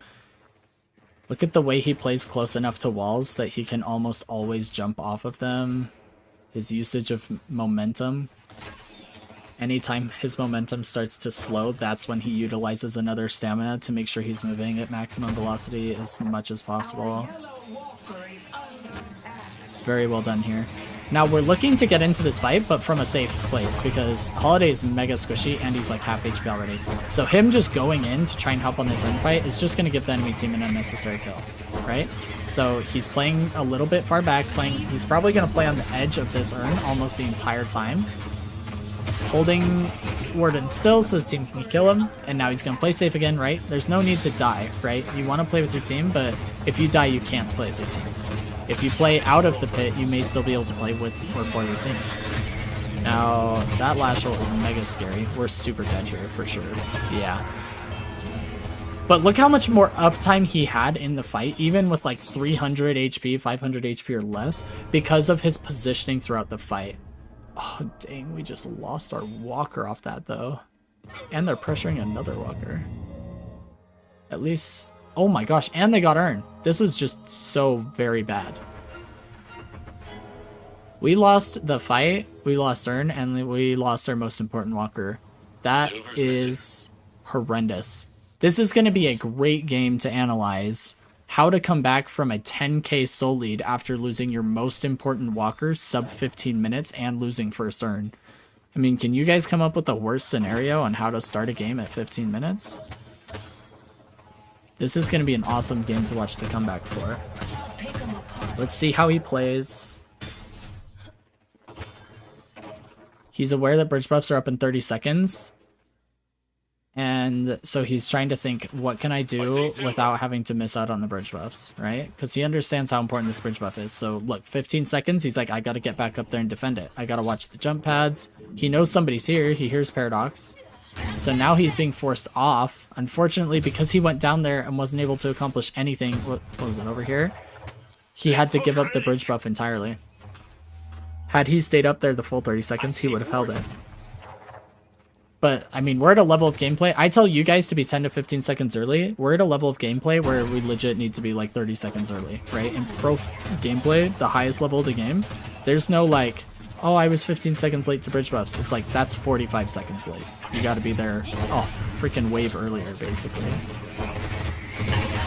Oh my gosh, what a lasso. So we do go down because Paradox somehow got her ult off as we were getting our ult off, which was wild. But overall, well played. He used his 2 to maintain air mobility, hit the barrel, hit the ult, and his team was able to get the kill on Paradox even though he died for it. But us getting a trade is way more valuable for us, like way more valuable because we have comeback souls. So now instead of whatever, 9, 10k, we're at 7k, 6k. It might be 5 or 6k, actually. Yeah, it is 6 to 7, right? We keep flickering between 6 and 7k, so... We do get Veil Walker, which is what we built into. So now we can hit some more sneaky lassos. We're using our barrels to peel as much as possible. Get the crack shot damage. This is disgusting, what I'm witnessing. Look at him not reload. He's just going to use infinite ammo. Oh my gosh, you guys, this is the vision I have when I'm telling you guys, get used to not reloading and get used to being really good at infinite ammo, because this kill right here either takes longer, doesn't happen, is way more annoying if you don't use infinite ammo properly. Look at this, 3 bullets. Most of us reload here. Not a pro. Infinite ammo, he tried to get the infinite ammo shot. Infinite ammo, tried to get the infinite ammo shot. Now he ended up missing both shots, but he attempted it. You see what I'm talking about? Just because the execution wasn't perfect. The attempt was there. Both the shots he sent, he was attempting to get on infinite ammo so he wouldn't have to reload. Beautiful. Absolutely beautiful from Zeno here. Another big kill. We traded Warden for Mirage. Ready for a team fight. I think that's all we traded for. Maybe they got another kill. We all need to get better with ammo. I wouldn't be able to do what he just did. I'm a high Eternus player. I would not be able to do what he just did. I could try it, right? But I would probably have the execution he had more often than not. Okay, I would be the person that's like trying to hit the extra ammo slide, and then I'd end up actually just shooting the regular bullet anyway. But I'm telling you right now, Xeno did that because he's used to hitting that shot more often than failing, and I would fail more often than hitting. It is a very difficult skill. That's why I'm telling you guys to start practicing it right now. It's one of those little things that just makes Deadlock like really difficult, right? Because it's your ability to master small things like that. What an ult from that Warden. If you guys don't recognize, Warden has upgraded his ult to the point where he has unstop while channeling. So he started casting his ult for unstop so he wouldn't get lassoed. Still died for it, unfortunately. Oh, we missed the jump. There's the slowing hex I talked about, countering, and look how much harder it is. Slowing bullets is another one. Oh, it's actually so good for me to mention bullet, and I'm glad you brought up this question, because slowing bullets has a similar effect to slowing hex, right?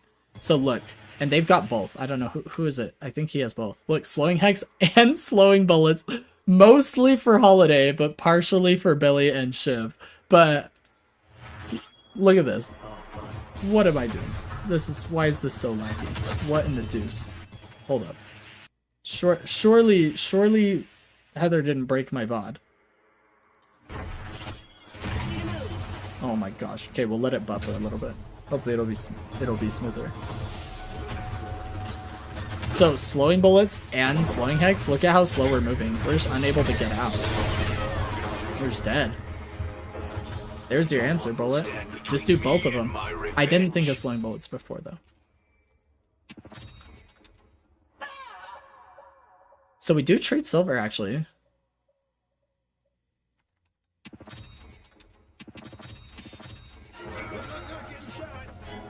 That's slowing bullets and slowing hex, I think is what you're referring to. If there's another item, I'm not thinking of it off the top of my head right now. You may have to use the little overlay to go through the shop and take a look at it. But slowing hex reduces dash distance, and then slowing bullets should as well. But I don't know if there's another one. I see Lash. He's trying to get the Veilwalker invisibility.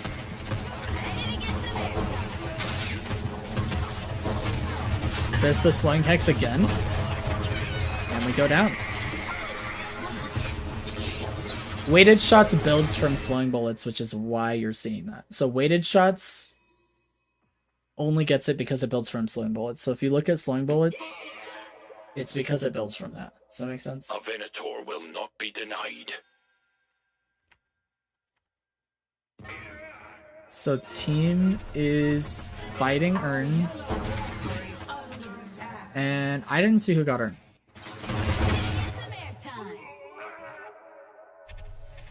A Venator will not be They denied. did. They got another Earn. Dang. They got first two Earns and our Blue Walker. But our Mirage is trying to trade Walker for Earn, which would be worth it at this point. Oh, huge!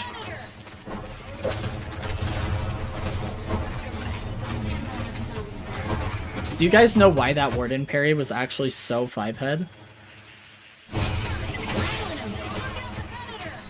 This is not panicking. I'm just letting you know. Yeah, I mean Warden is getting hate crimes right now. But this Warden is not panic parrying. He's parrying because Holidays originally would melee barrels to make them go further.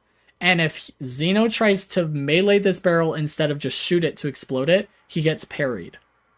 And then his team might be able to trade him. But Xeno knows that and goes to shoot the barrel instead of meleeing it. How 5... See, we just saw it! Oh my gosh, we just saw it! Grey Talon did the same thing that Warden was trying to do. And he just parried him on the barrel, and they were able to kill Holiday. And then the barrel's just floating out there. I'm really glad that the game showed you what I was trying to say 4 seconds after I said it. That was very convenient.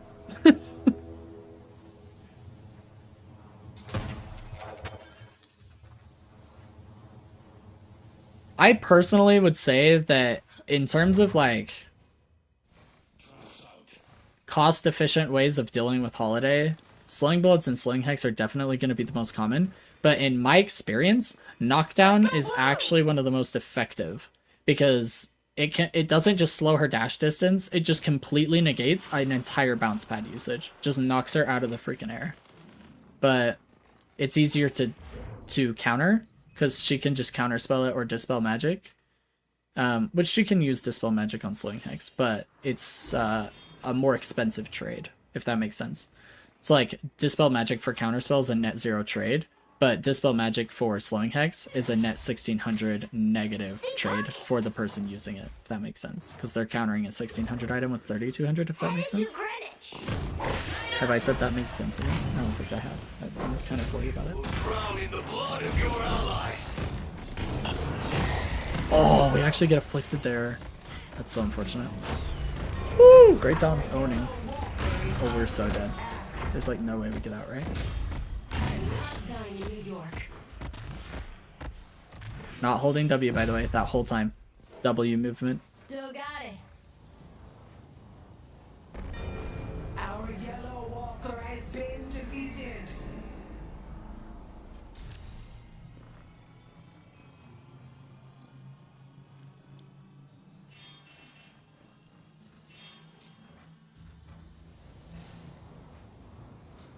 Rem, without your help, Look out, Shiv! Oh, I would have committed ult there. I wonder why he didn't. I bet you Zeno, if he was here in the chat right now, he would tell you that was a mistake. If he commit ult to that Paradox, he could have taken her back up there, away from the team, on top of the roof, and used double barrel to kill her. You guys, this is looking so bad for them. 20k soul deficit, enemy team has 2 walkers down, and we only have 1, and they just got mid-boss. This is so exciting. I haven't watched this game yet. This is my first time watching the game. I am curious as to why we don't have... Oh, I guess we're saving for it right now. It's like, I'm curious as to why we're not working towards 4.8k gun spike, but it's because we went green spike first, right? We got Veilwalker and then enchanters and extra stamina, which will probably turn into stam mastery. Very, very common on Holiday. But we're probably going to get Alkfire for 4.8k gun, don't you think? Because Alkfire is so freaking strong, awesome. Enemy team's trying to deny our urn because we have resistances on this retake urn when depoting, but they have rejuves, so they want to make sure that either they deposit it or they deny it. Which, if I'm them, I actually go for the urn here because we have 3 rejuves, so even though the enemy team has resistances, we have 3 extra lives, so I would actually get the urn. But it looks like they're going to deny it. They just don't want us to get it. the urn has been dropped. Oh, that slowing hex. Oh, and the affliction. Oh my gosh! Just stay out of my way. I mean, Pocket is literally almost double our souls. So yeah, that's dummy. I mean, Dew is also just disgusting, right? I mean, what can you do against Dew? Okay, now that they got a pick, they are going to go for Urn, it looks like. Except Billy's chasing Lash off.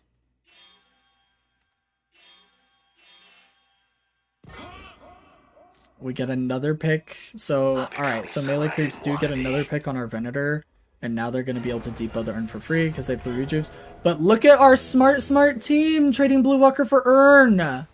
Oh, we love this. We love this. Deadlock is a game of trades. Ladies and gentlemen, you heard it here first. Deadlock is a game of trades. In lane, you trade damage. You trade damage on heroes, you trade damage on minions, you trade damage on guardians. In mid-game, you trade objectives. You trade Walker for Walker, you trade Urn for Walker. You trade Urn for mid-boss. It's a game of trades. Free rejuve. Absolutely beautiful. We need to leave, though. We get the Veilwalker proc. We need to get out. Okay, we played close enough to Rem so he could leave. That's why he's not leaving, by the way. That's the only reason he didn't leave was his Rem. You guys are probably wondering, like, why is Holiday... Is he gonna fight? No, he was just waiting for his run. Oh, this is so bad. The bird is killing us. Because we don't have counterspell. And we're still not getting our 4.8k gun spike. We went for cooldown reduction first. Okay, so team is fighting. Let's see how this goes. We get Rejuve, and we lose Rem. Oh no, that was Rejuve and then kill. We already got his Rejuve. Other Rejuve's running out. Now we're fixing waves. There's nothing on the map for the enemy team to get. So we're just going to get any farm we can and fix our waves.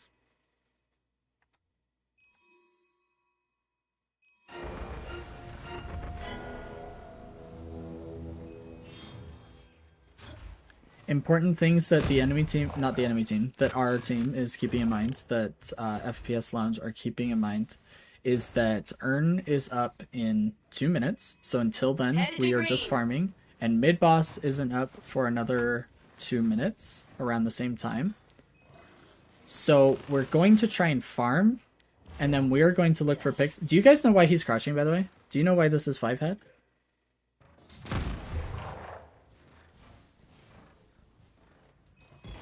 Do you know why he's crouching? Why are we crab walking right here? This level of gameplay is so rarely analyzed and understood. I actually love this. The reason he's crab walking right here is footsteps. He is on the enemy side of the jungle. If they hear him, he could get picked. Paradox is really close. So he's silently moving. Listen, you can't hear him. Then he gets Veilwalker invisibility. Now he can run around. Absolute genius. Huge play. Scourge on Billy with the ult. Free pick. Absolutely gorgeous. Now, the enemy team is probably smart enough to not let us get another pick. But while we have numbers advantage, we should be looking for a second pick because we want that timer to overlap with the Earn in the mid-boss in 90 seconds. So look at us get aggressive on their side of the map. We're trying to find another pick with numbers advantage so we can prep ourselves as best as possible for the Earn and mid-boss fight that are coming up. However, Melee Creeps knows that because they are also professional players. So they're all playing like right here. I bet you anything. Oh, they're trying to find Billy. So we found the fight. Billy has ult, I think. Look at us. We're going for it. Venator ult. Warden's trying to ult. We kill Warden. We've got our second pick. We kill Silver. Mid-boss up in 40. And we just got 2 picks that are going to overlap. So we are now in a 6v4 with Earn and mid-boss spawning. Complete change of how the game is going. We're now within 20k. And we have a chance to get Earn and mid-boss. So what are we going to do? We're going to start clearing the waves. I think Earn spawns on this side. Maybe not. Maybe it spawns over here. I actually can't remember now. We have to make sure our waves are healthy, and we have to get blue prio, so Venator's going to shove blue wave, that way they don't have a zip to get into mid-boss contest really quick. And now we're going to go position for mid-boss. Oh, Billy should have grabbed Earn. It did spawn on the other side of the map. Yep, now we're positioning for mid-boss, because we're up 2. We're instantly going to down it. I guess we'll do Earn after, although it kind of would have been nice to bring it. Now for actual mid-boss contest, we are going only to be up 1, because Silver should get here, or shouldn't get here in time. Billy goes down. It's actually tragic. We kill Holiday. We get all 3 rejuves, or not Holiday, Paradox. We're stopping the lash ult with the lasso. Oh my gosh! We stopped the lash ult, their best mid-boss contest, with lasso. We're using Warpstone to maintain distance from the Silver. Lomain playing Shiv uses up the Rejuve. And then Venator also uses a Rejuve. We're able to trade Rejuve for Fish Cake on Silver. Look at this movement and use of Warp Stone. Look at that healing. Oh my gosh, dude. We have lasso any second. Barrel. Lasso. No? Why are we lassoing? Do we not have lasso? Am I bugged? We should have lasso. We're getting the heal minion. Completely wiped the enemy team. And they only got one permanent kill. We still have one rejuve on 4 players. Absolutely beautiful usage of Warp Stone to constantly make it very, very difficult for the enemy players to hit their shots on him, like the Warden. And huge target prioritization. As a pick hero, you have to understand which targets you can and should pick during fights, as well as how to disrupt the enemy team. That lasso on Lash, we just did a team fight without a Lash ult because of lasso. Melee creeps had to try and fight in pit without Lash ult. They have no other contest.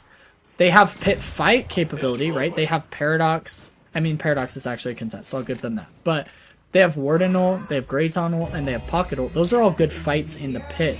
But actually contesting the Rejuve Crystal, Lash is their best bet.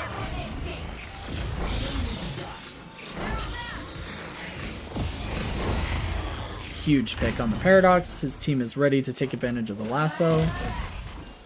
Probably through comms. If I was listening to comms right now, it'd probably be a whole lot of him talking about picking Paradox and his whole team collapsing instantly. We now have 7k, so we're probably going to go buy. We can get Stam Mastery. Oh, we're going to go for Spirit Burn. I'm actually really shocked to see that he never got 4.8k Gunspike. But maybe with the recent changes... Oh, Divine Barrier. Okay. So he's countering Pocket ult for his team. And I think Rem's doing the same thing. So they have 2 cleanses. Oh, 3! They've got 3 ways of cleansing Pocket ult. Strongest ult in the game. And they have 3... Half their team is counter building it.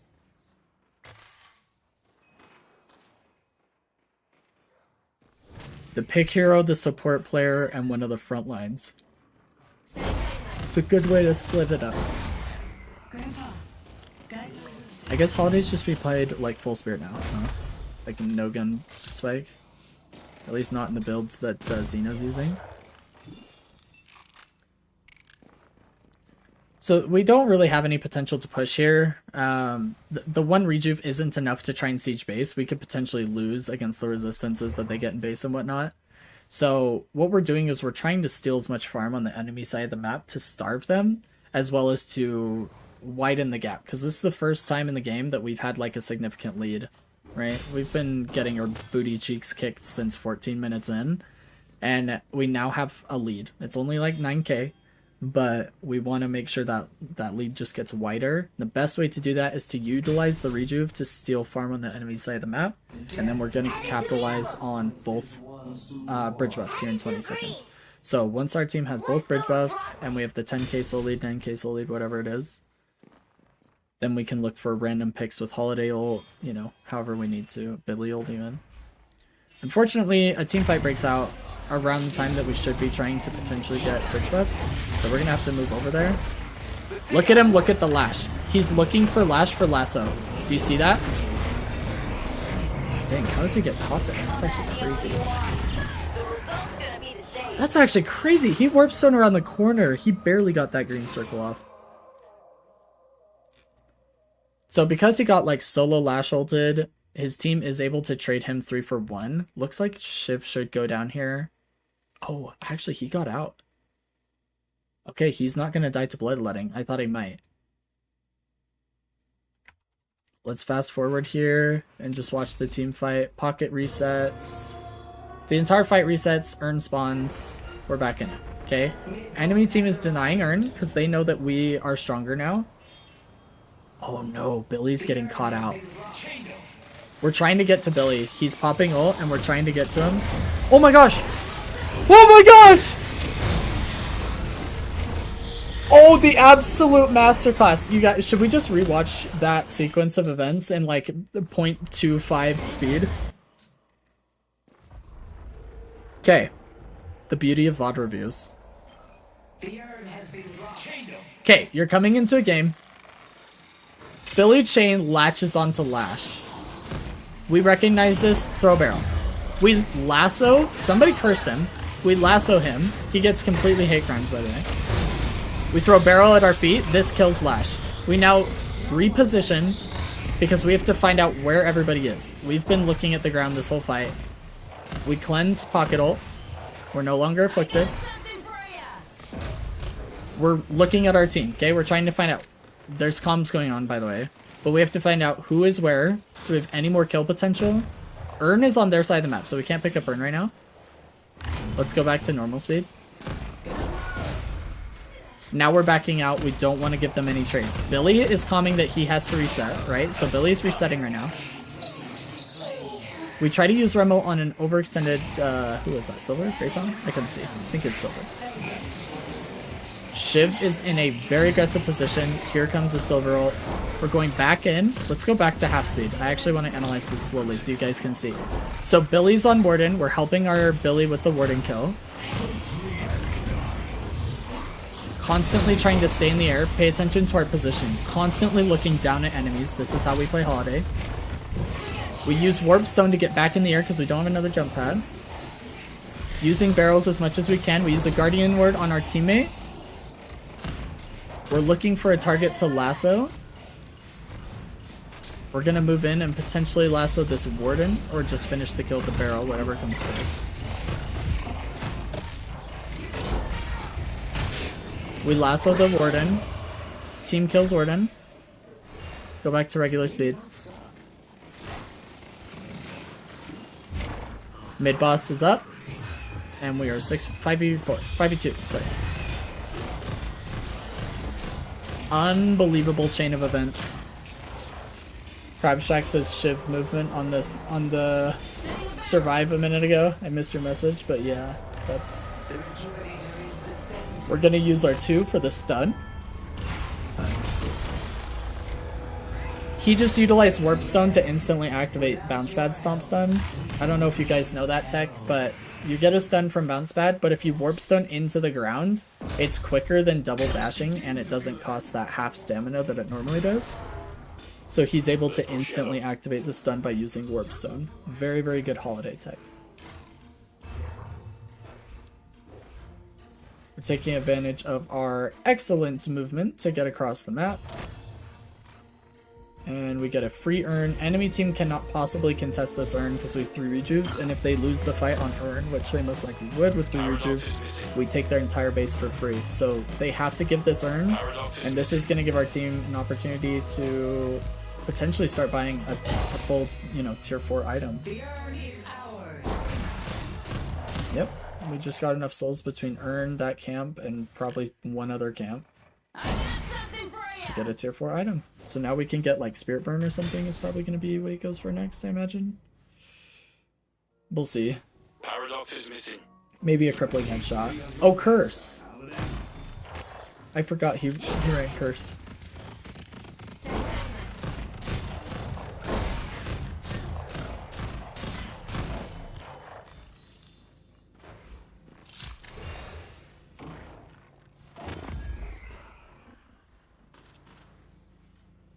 Bridge buffs up in 15. I would like to see them grab bridge buffs before making a move.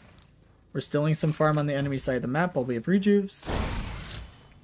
Now, some people don't know this, but in really, really high elo, you get punished if you were to push base with 3 rejuves too early. What you have to do, even Ascendant players don't get this, I'll tell you. What you have to do is take advantage of the rejuves to be on their side of the map, because if they were to kill you, it's only rejuve. Like if you were to get caught out, it's only rejuve.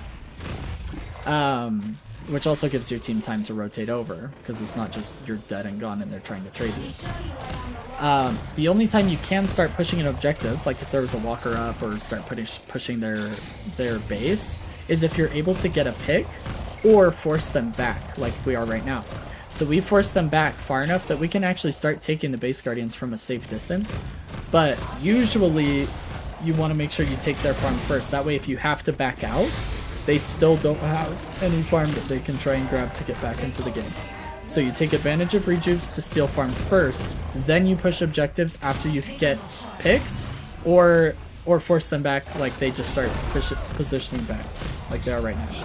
Like we didn't get a pick, but they just started retreating as we started slowly advancing. He has Unstoppable, so we can't lasso the Lashel, unfortunately. We missed lasso there. Constantly using verticality here. Bounce pads, warp stones.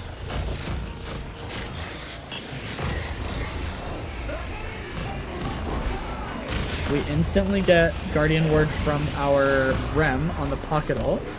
We now have Guardian Word. Oh wait, maybe we didn't, because we're still ticking down. Unless that's Spirit.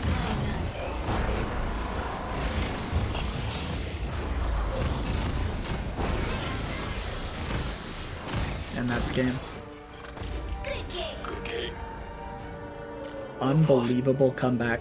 Unbelievable comeback from FPS. FPSL rather. FPS Lounge. Really, really strong gameplay here. I liked seeing his positioning and his movement constantly staying above the fight, making sure he can get those barrels reliably onto enemies, making sure he's using barrels on targets that his teammates are also using the abilities on, so that he's using that displacement to further assist his team in getting kills. I like that he's constantly aware of where the Lash is, because that's the target he wanted to ult the most. So you constantly look at him. Anytime he sees Lash in the air, you see him looking at him. Can I get a lasso? You know, is this the time that I can stop that ult? In the mid-boss fight, we saw him use lasso, and we completely denied a Lash ult throughout the entire fight, and we were able to start to come back from that. Constantly using those bounce pads and warp stone to make sure we're taking as little damage as possible. He understands that he's squishy. He's not overly aggressive. The only time he is getting aggressive or going in is when he's going for that lasso on an important target, because he has to. And great build order. Rush on the Spirit Spike, making sure we're getting as much damage as possible out of these recently buffed barrels. And then the green Spike, using Enchanters for the additional cooldown and Spirit Power, because he got superior cooldown pretty early as well, with Veilwalker, so more Spirit Power, allowing him to move around the map quicker. This is more movement speed. Even without going through a Veil, he gets plus 2 meters sprint speed. And then it allows him to gank enemies, and then even just little tech, like using the Warp Stone into the ground to instantly proc the stun from Stomp, using crouching around to get to a Veil, so he can do so silently. He's on their side of the map, so he crab walks over to the Veil to proc Veilwalker so they don't hear his footsteps. Just really little things like that really add up. And then the usage, as we saw, especially during lane phase, Holiday's one of those heroes like Paige, where you have slow, very slow fire rate, like low fire rate I should say, and then low ammo capacity, to where you have to be utilizing infinite ammo. So doing those micro slides to get one bullet off, using stamina to get that one shot off when he was chasing Warden, you know, as he's utilizing infinite ammo, so he does not have to rely on reloading.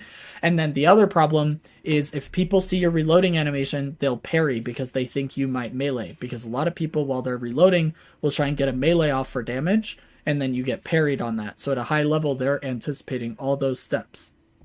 And so when you utilize infinite ammo in this way, you're not tempted to weave in those light melees, or show them your reload animation so they know they can try and parry you on a potential incoming melee. So just little things like that Xeno is putting into action. Absolute golden gameplay from him in this game. Really, really enjoyed watching that. Hopefully you guys learned something while watching it as well.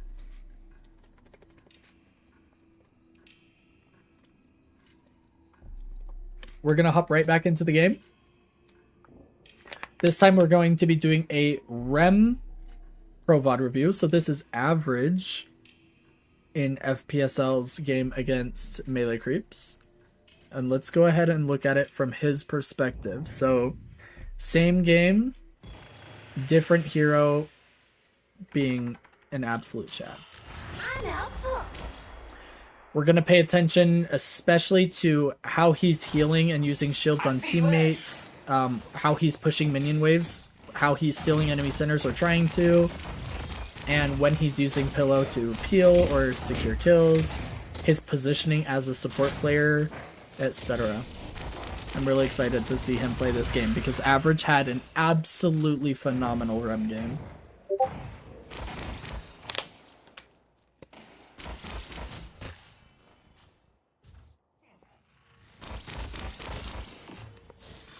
We live in interesting times, don't we?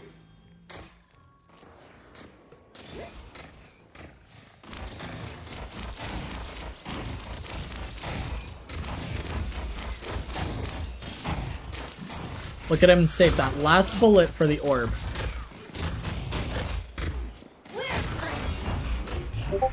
Uses his 2 while his parry's on cooldown and to get a heal.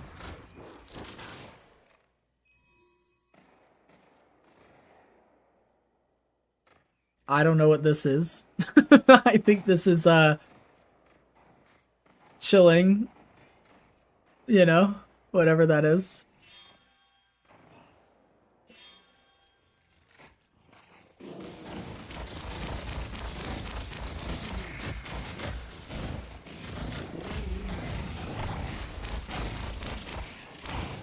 I'm just gonna close my eyes for a second. Using that heal again, trying to make sure we stay as healthy as possible. He went for the parry on the silver too. A lot of silvers will use their 2 and then melee when they're in range, and so he was trying to anticipate that.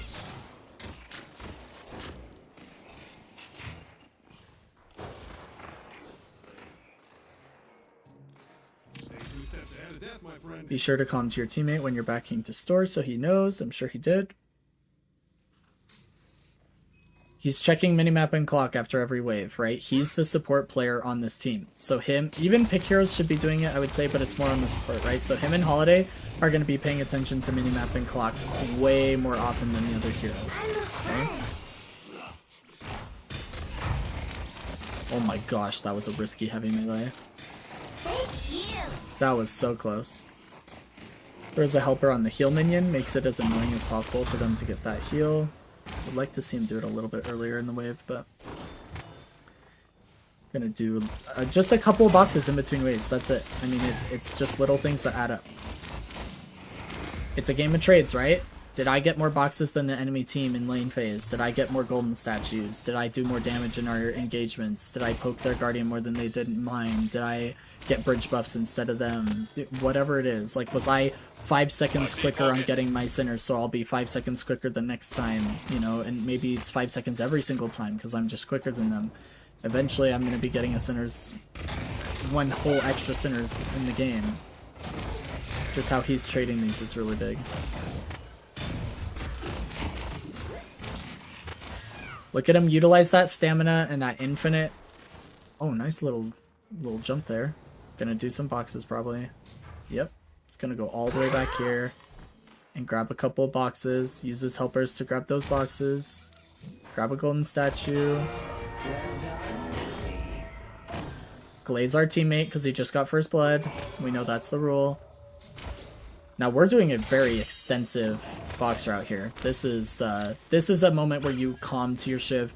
Hey, get this next wave without me because I'm doing a long box route. So Shiv knows he has to solo clear that next wave.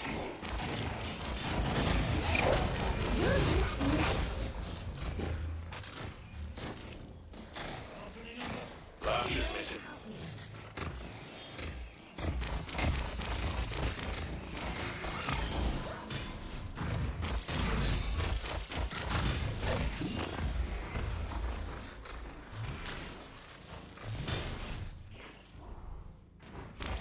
We're gonna make it to the bridge buff here. Oh, do not be getting these boxes. We just gave up bridge buff or Shiv's on it, I guess. Okay, because there's Shiv's on it, I'm not mad. But be very careful about doing this sort of thing. It would be better. Like, what if Shiv had been contested there? It would have been better to have both of them there. So you guys have 2 parries that you can expend on the bridge buff crystal. Good shield. Making sure to clear that wave, because his Shiv is going to take more damage from wave if he doesn't clear it as well. I don't know what we're saving for. but apparently it's more than 1600. Uses a melee because he doesn't have the bullets. Look at him use infinite ammo. This whole wave was cleared. Heather, this is you. Whole wave was cleared with one clip right there. He just did it. I mean, he used melees, to be fair, which I'm not going to let you do because I want you to practice using infinite ammo. But when you get good at it, that's the way to go. And he's going to be able to get this camp after doing his box route in the tunnels, because box routes in tunnels are insane. See, he meant to use infinite ammo there. You saw him try, but he wasn't able to. Now he's going to come back to lane because wave is getting shoved under tower. He's going to help his shiv. Heal plus shield. Very good wave negating a lot of damage they took. We have 2,500 souls. Like, surely you need to buy something average. Like, what are we waiting for? Is he literally saving up for like a 3,200 green that has nothing built into it? What could he possibly be building?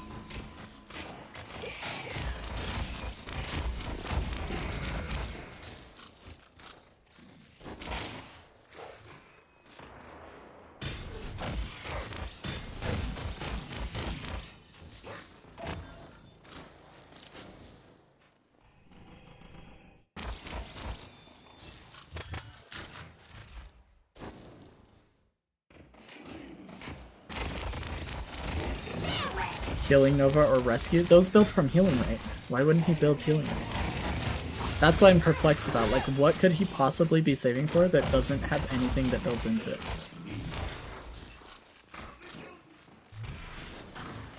We'll probably find out soon, because he's at 3,200. He's hovering his shiv here because he does have little helpers to give extra resist to shiv if he needs them, and he also has ult to heal. Dude, like, am I crazy? What am I actually watching? Nice kill. Nice double kill.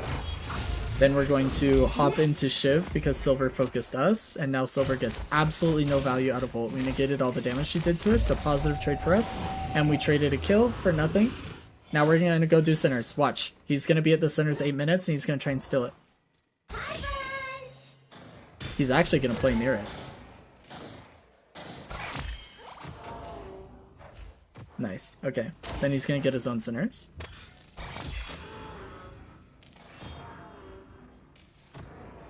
I would actually like to see him get a little bit aggressive and try and steal this one too. But apparently whatever we're buying costs more than 4,400 souls average. Like, what are we actually doing? If he doesn't have a good reason for buying... Like, if he doesn't have a good item here, if he's not getting like a 6,400 item right now, I'm actually gonna roast the crap out of him. How the heck are we sitting on this many souls? Heather moment. This is a Heather play. Okay. We're going to get our doubles. Is he literally full sending like a divine barrier? Do you guys think he's getting first item divine barrier? There's no way, right? He wants to cleanse pocket ult that bad. Unbelievable! Unfreaking believable! Oh my gosh, just saved his teammate with divine barrier. Oh, actually he didn't save him, but he tried.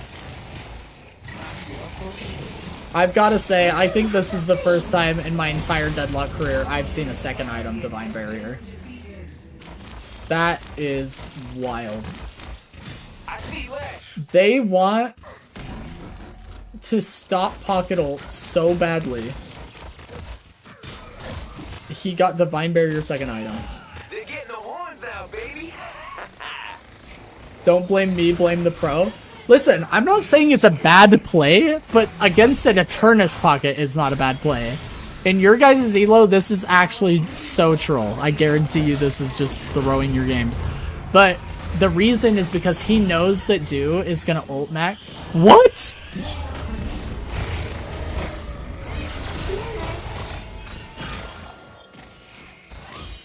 Alright, average. You're gonna have to explain this. You're gonna have to explain yourself. Pocket isn't even ult maxing. Okay, here's what in my brain this is what I was thinking. Let me just I can't even talk to you guys while the game is playing. I was thinking we'd be in this situation. where we had like 1 AP in like something and then maxed his ult. So like this, what I mean is like he's maxed 1 and has 1 point here. Not that that's not his ult, obviously. But I was thinking we were like ult maxing, and at this stage of the game at 10k souls, he knew they were already going to get 0 healing if they got afflicted, and he was going to have to cleanse it. But that's not even the case. I think he literally just wants like big fat barriers for healing. He just wants the biggest, the fattest barrier, and he full sent a divine barrier. I actually can't believe it.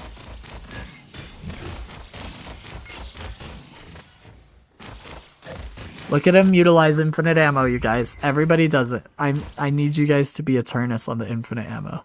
I'm not just telling you these things because I think it's fun. Although I guess I could do that, which would be funny.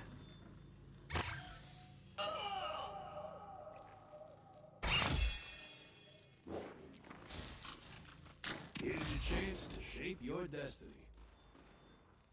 Okay, wait. Okay, wait. Did he just send little helpers to buy an item? Big fat barriers bring all the boys to the yard? Oh my god. Oh my god. Oh, that's too good. Okay, wait a second. Is there a REM player that can tell me that this is normal and I'm just dumb? Or did I just learn tech right now? Does everybody know this but me? It's normal? I had no idea that little helpers could buy items. Why it doesn't even say that?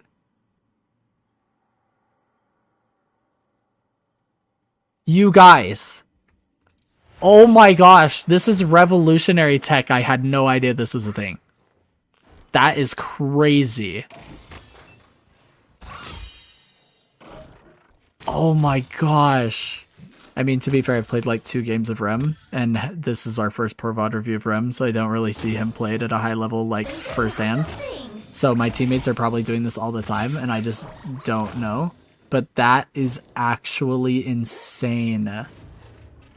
Alright, well, if you didn't know, that is 1 in 15 level there. They can buy from enemy shops too. Well, it looks like he just bought from neutral shop, right? Like, from the enemy's neutral shop. This one.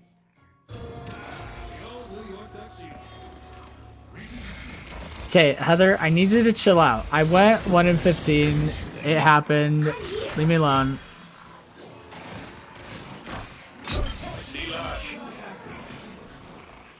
I'm only Eternus. You guys need to cut me some slack. Heather has been banned from chat. Guys, I had no idea little helpers could buy items. That is so dope. Guys, I'm playing Rem off stream. Just for that. Actually, also because he's like mega strong right now. I like that we're building into our 4.8k spirit spike now.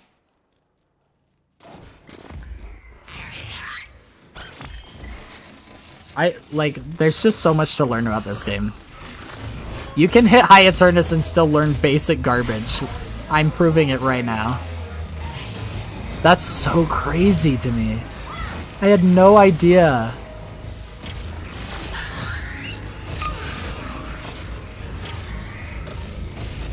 Dang, he is getting tunneled by this warden. He's trying to jump to a teammate soon, I imagine. What's the cooldown? Hold up, why don't we have cooldown? 20 seconds? Yeah.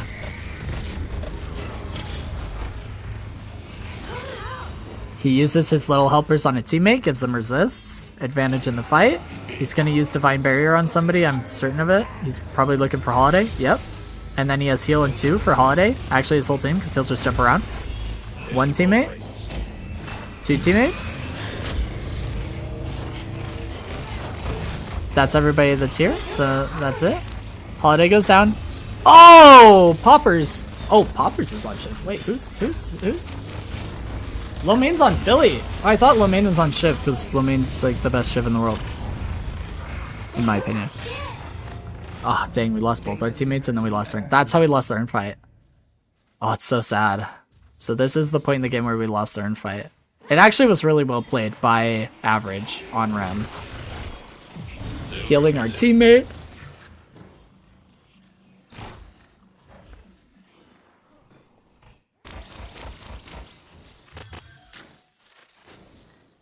Is anybody still in shock that you can buy with Rem minions? Because I am. I'm still in shock. I haven't recovered yet.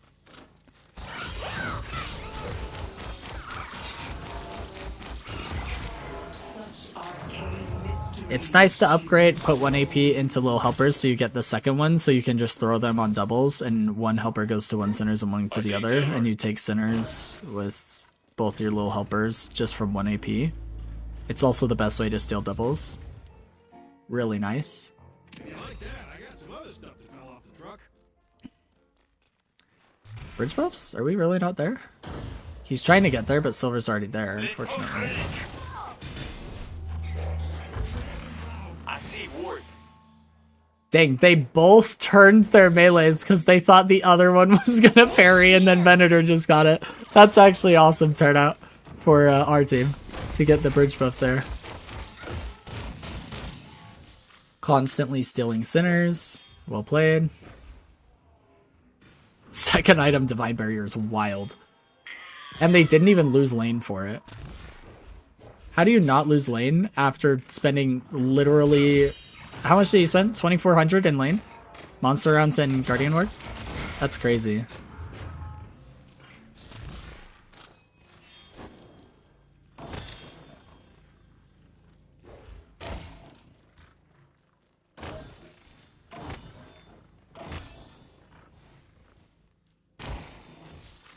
Let's push green.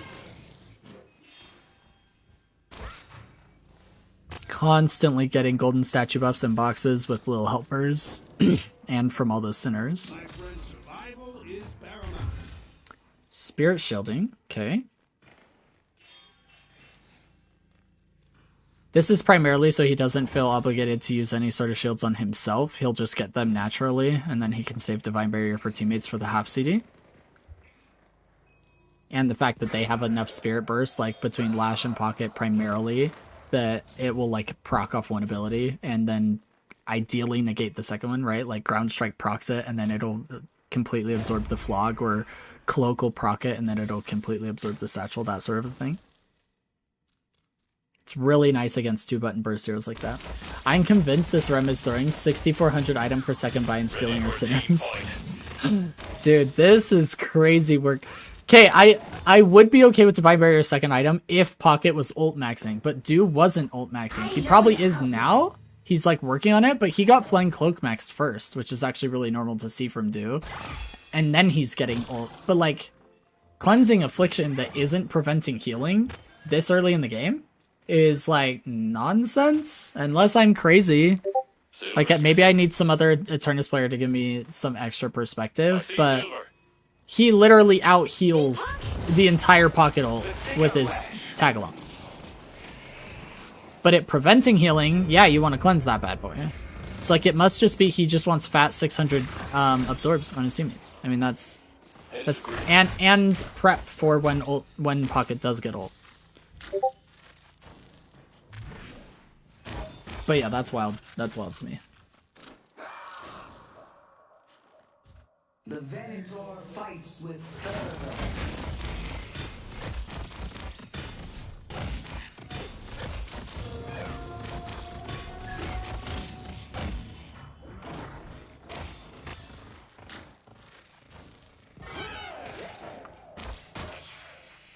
No one will stand between me and my revenge.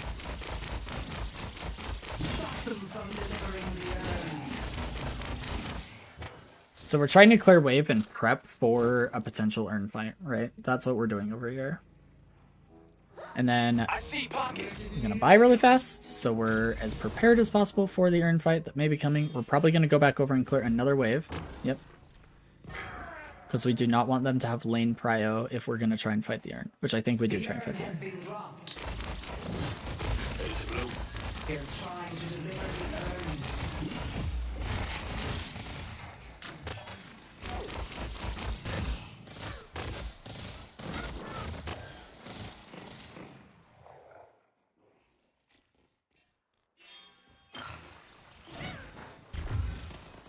I see Lash.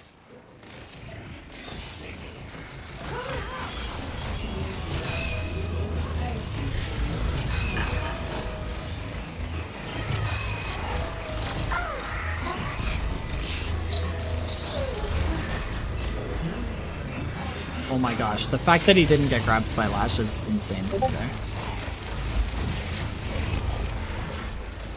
Looks for a teammate to use little helpers on because he wants to give his teammates, and then he cleanses Shiv of Affliction. He's gonna give resistances to another teammate, and he's just gonna play safe because if he dies here, he can't help his teammates. But if he's in here 1 HP, we can try healing. And look, we're gonna be full HP. We're helping our teammates. We're gonna be able to jump to another teammate, aren't we? Oh, maybe we're not in range. It's unfortunate. We do have Divine Barrier soon. We use it on ourselves because we're getting owned.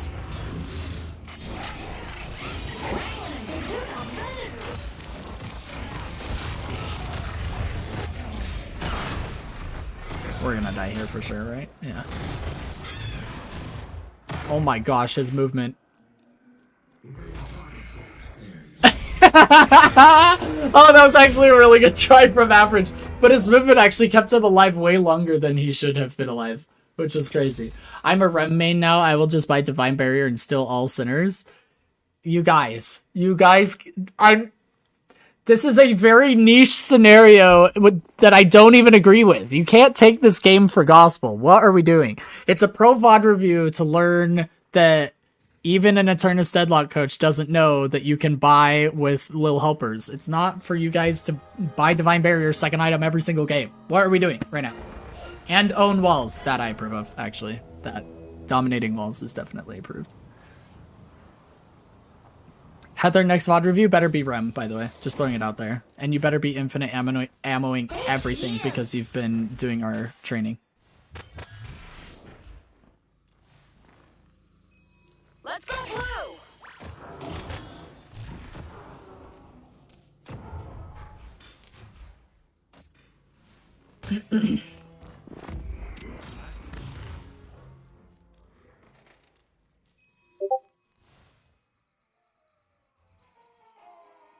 I wanted to show the tag-along view to show you guys how often you should be pressing your support abilities as a support. This is how your page gameplay should look like with your plot armor too, except cooldown's way longer, but you know what I mean. Also, I think it counts every jump. Pretty sure every time you jump to a teammate, it counts it, but I could be wrong. If he can pull this off, I can pull this off. Heather, direct quote. Ah, unbelievable. Absolutely unbelievable for my team. Okay, there's one jump. We'll see if it counts it again. I think it does. I think he's gonna jump to a teammate. Oh, no, it doesn't. It's just a super low cooldown. Okay, not bad. Echo Shard Tagalong goes so hard, by the way. Just throwing that out there. I don't know if he builds that, but Echo Shard Tagalong goes so hard. Because you just jump around to all your teammates, and then you Echo Shard and do it again. It's like 30k healing in one team fight. It's crazy. Nice. Good 2-man ult.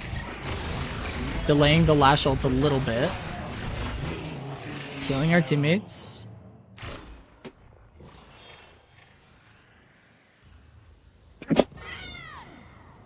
Can you Echo Shard the minions with all 4 being used? That's a good question. I haven't tested it, but I imagine the Echo Shard, it's not going to refresh. It's just going to give you 1 extra one, I believe. But I actually don't know for sure. Like, if I understand your question, you're saying, like, if all 4 are being used, like, if I use it on 4 teammates, if I Echo Shard, will it give me a 5th for my 5th teammate, since that's how long it would last, right? And in that case, the answer is I don't know for sure, but I think so. I think it'll give you 1 more, but I don't know for sure. I didn't even know you could buy items with little helpers, so clearly I do not know enough about this item. Ability, I mean. It's crazy. No, I'm fine. I'm fine, you guys. I'm recovering. Man, this game looks so grim for FPSL. They really pulled it together. Absolute masterclass on how to come back.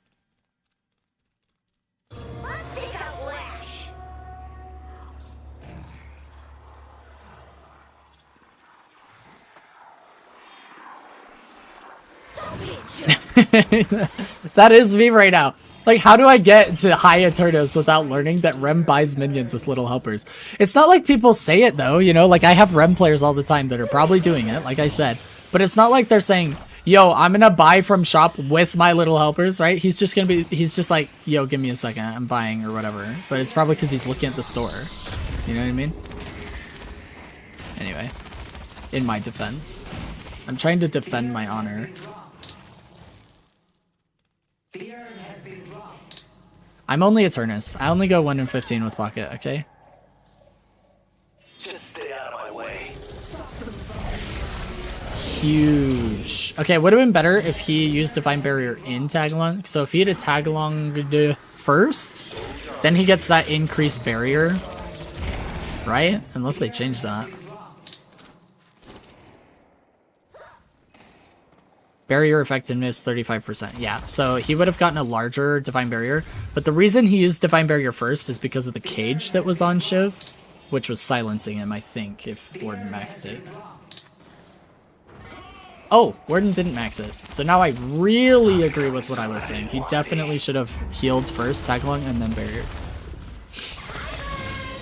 And then he's going to use... Okay, yep. And then he uses super minions, and him and Shiv take blue Walker while our team lost the Urn fight.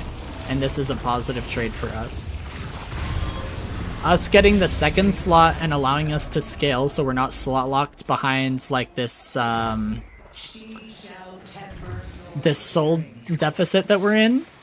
The worst part of being behind is... Oh, that's really unfortunate actually. The worst part about being behind is when you also don't have any slots, so you have no way to scale, so the enemy team just infinitely outscales you with their soul lead and infinite slots. So not only that, but also because of the Urn's reduced effectiveness and how much walkers are worth late in the game, it's actually a positive trade for us. And then we trade another walker. So this is walker trade, and then this is Urn for walker trade. And if we look at the math, actually I want to go back on this.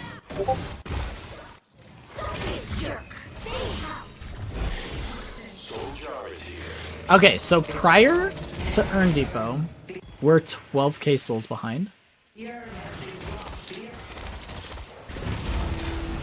Unfortunately, we're not taking into account how many kills they got on us, so it is going to be a little bit skewed, but it'll give you guys a general idea.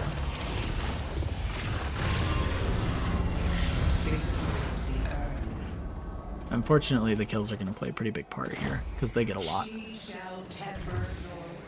I think at this point they've gotten 2. And then let's go after... If we get a rejuve, we lose another person. Okay, so at this point, we were 12k behind. Dang, now we're 20k behind? These kills are owning us. They've gotten like, what, 4 kills?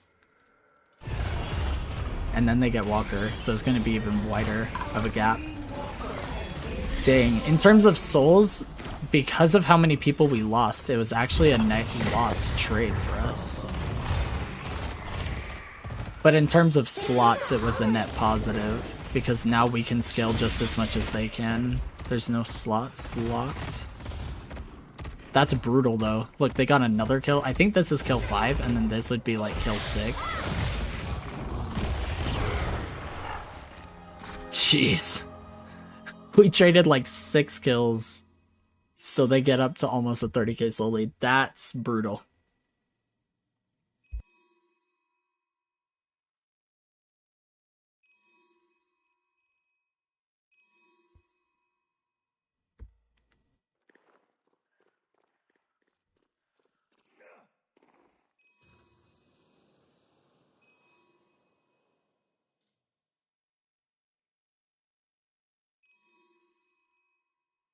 Sorry, I should have fast forwarded through this.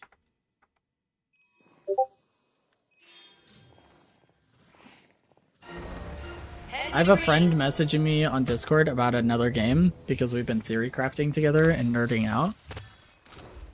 I'm getting distracted and I'm not fast forwarding through rem deaths.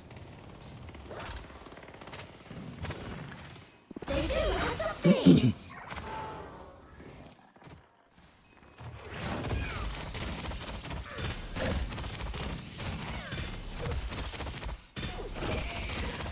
Time to break open the piggy bank and buy something.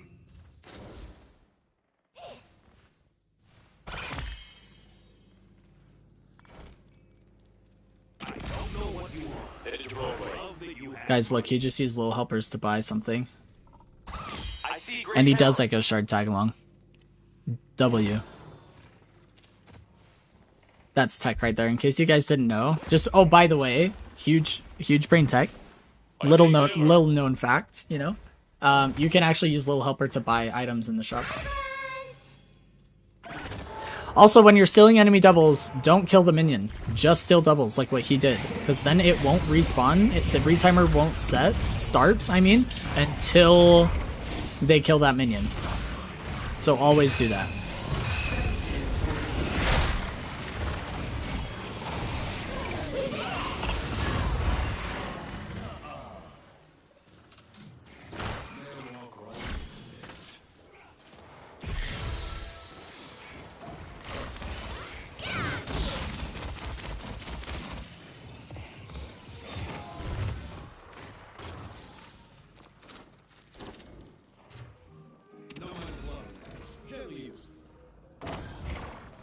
Headed to blue.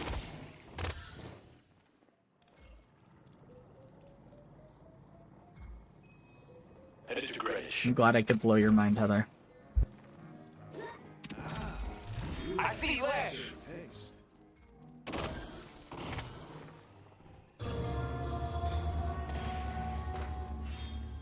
I do want to say, I think part of the reason the FPS Lounge was able to come back into this game is because I think they've been on top of bridge buffs more often than melee creeps, and so they've constantly had that little advantage. However small it was, they've had it.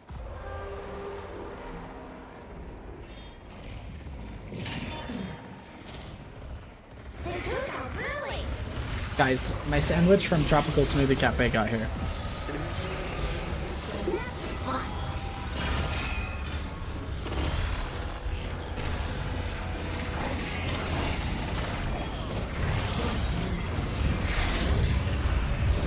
Rem being a little rat, exactly. Great positioning in these fights from Rem.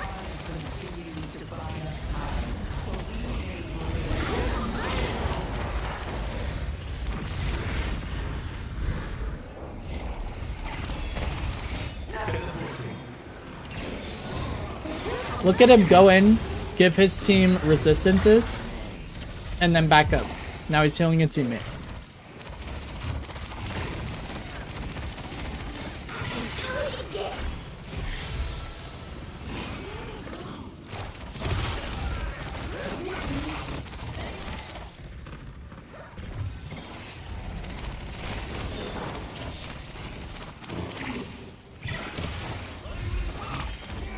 This warden just lives for way too long.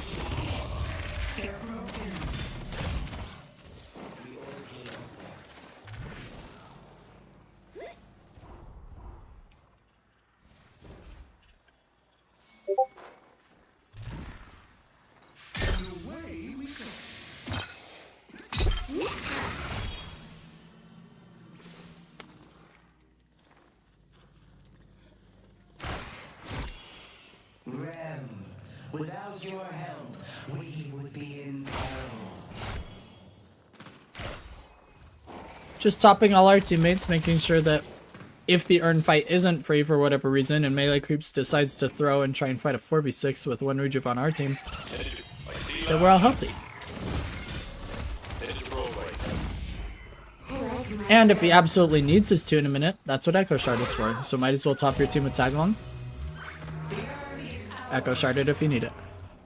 I think our great talent.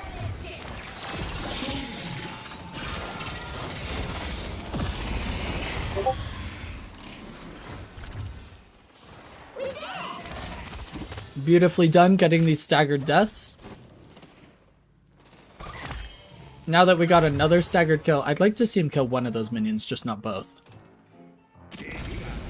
Kill one of the minions for the souls, keep the other to make sure the respawn timer doesn't start. Oh, by the way, he just bought an item with Scourge using little helpers. So if you didn't know that about Rem, you can actually use the little helpers to buy even at the enemy's shop. So, by the way, just letting you guys know.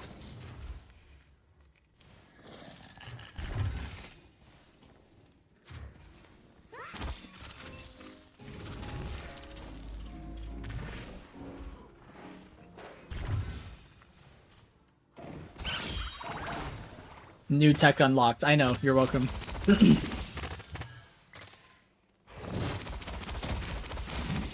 He's just shoving waves. They're just taking advantage of the staggered death they got on the Holiday Lasso and Remote kill to clear out their entire jungle. So look, they're starting with their jungle. It's barren. And then they're going to do their jungle because your bag is going to grow in size as you get farm. So you want to get safer and safer as your unsecured souls grow larger and larger. Make sense? And the rejuve's about to run out, so we don't want to get caught on their side of the map. We're just going to keep farming. And now we're going to try and snowball our lead. Because this is the first time in the game where we've had a lead. We've been getting dumpstered. We definitely do not want to throw our lead now that we've worked so hard to get it. I don't go selling these to just anyone. Death Headed to the yellow. consequences once more. Headed to green. Another tech, buy Divine Barrier for your second item. Somebody ban that guy.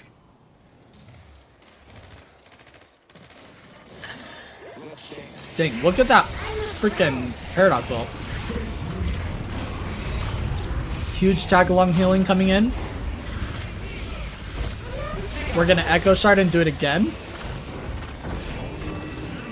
Healing our team up as much as possible.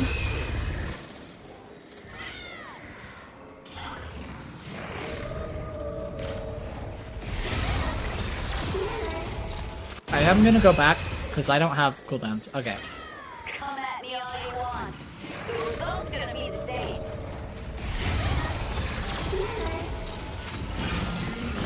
Sleep slash out of verticality so that Lash will have to use stamina and grapples to try and get back up. Very nice.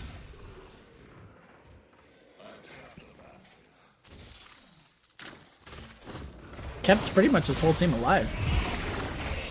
Oh, we're tag along again. Bouncing around our teammates, healing as much as possible, ready to use Divine Barrier if we need to.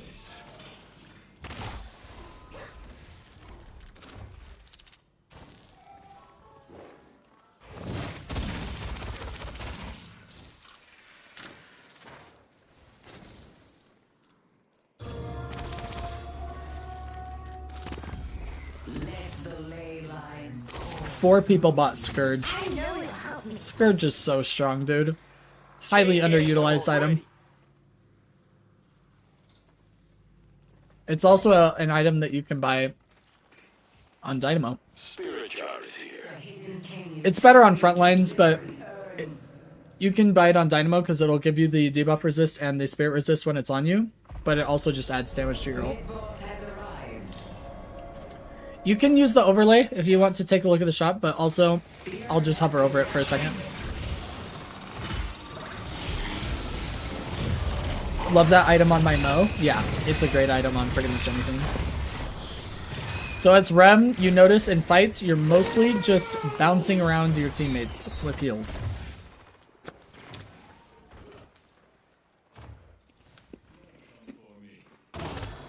Throw a pillow. Make sure your teammates got resistances with little helpers.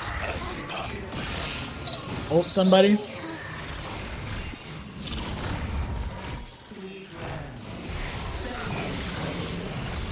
Echo Shard, do it again.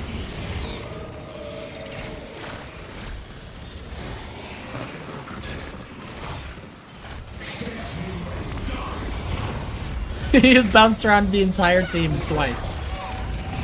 So we're just look at our health. Look at these positive trades we're taking. We just got like what, 4 kills for what? Heather, did you get a good look at Scourge? Hopefully I hovered over it long enough where you can use the overlay for it. In short, it does a bunch of freaking damage around the person. You put it on them like an AoE. You'll see like a big green AoE around people, like on the ground. At their feet, I should say, and it follows them. It's like an aura, a huge aura. And it just does a lot of damage.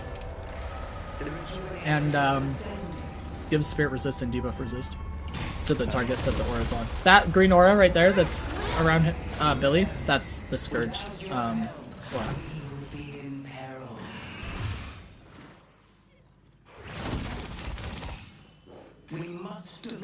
So Billy put it on himself in case the enemy team tried to contest mid-boss.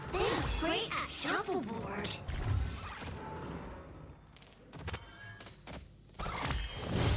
See, on his centers, he kills the minions because he wants it to respawn as soon as possible. Enemy side, don't kill... Leave one minion if you can, right? Like on their doubles, don't kill that minion. On the centers across the way from him right here that has the 2 minions, only kill 1 minion, leave one.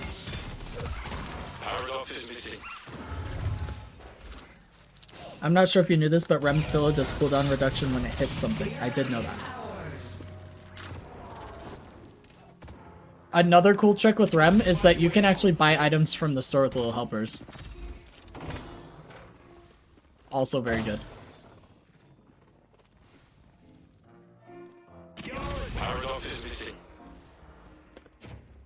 Very nice buy to get Transcendent cooldown because we do have 3 actives and they are very important actives. He probably could have gotten it when he only had 2 because they were very important. But he opted for Boundless first, and I think shortly after Boundless he ended up getting it anyway, so it didn't really matter, but...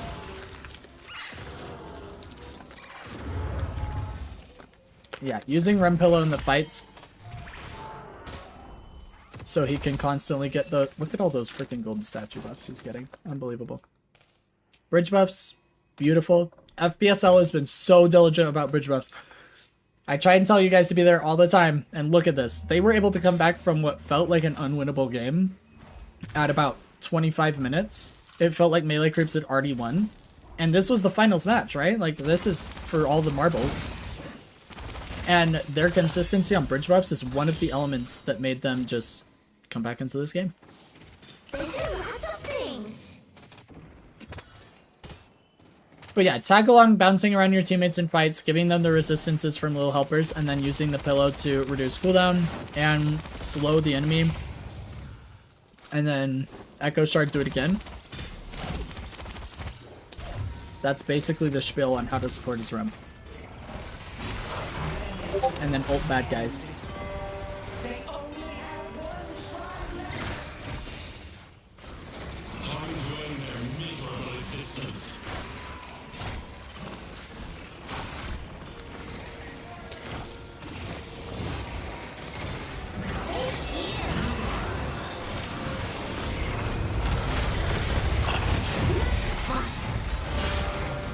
Nice!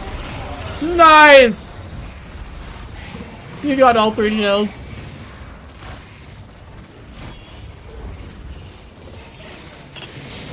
I wanted to see what the resistances were. 23%. Oh, skills with spirit. So right now it's 23%. I see. Not bad.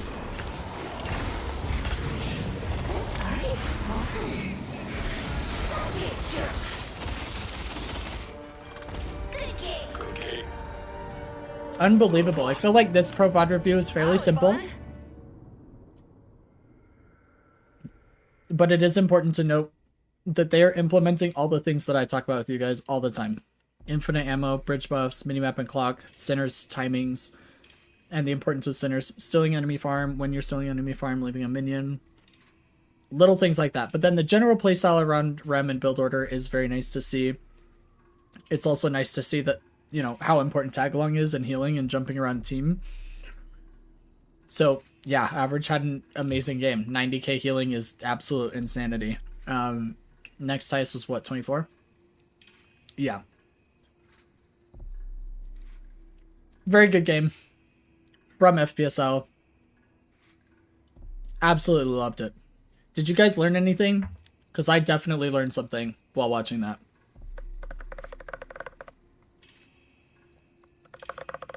I think you know what I learned.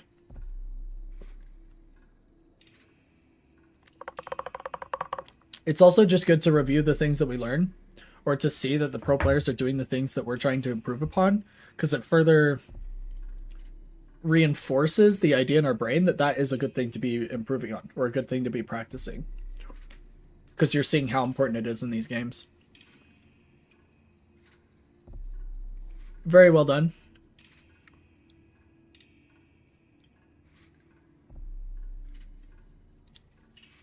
Now, to close out the stream, because I'm probably getting off in about an hour and a half, and I actually don't know if I'll be on tomorrow. It really depends. I'm going to try to, but if I'm not on tomorrow, I'm going to try and be on Saturday. I just don't really know what our plans are with Father's Day weekend. But let's go ahead and do Lefa's Mirage. And then let's see how he broke the Mirage curse. Because Mirage has like, what, a 10% win rate or less in Night Shift? It's been rough.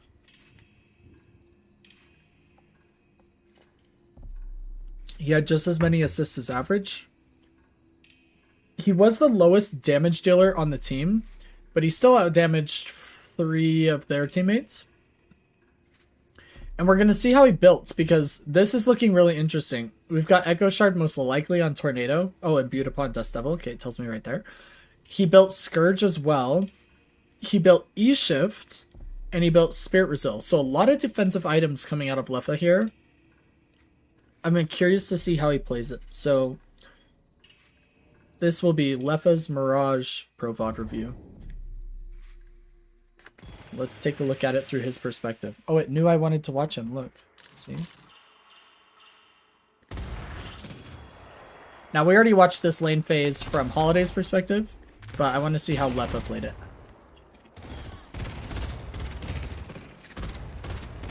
I see Lash. See these micros. I'm telling you guys. Micro slides.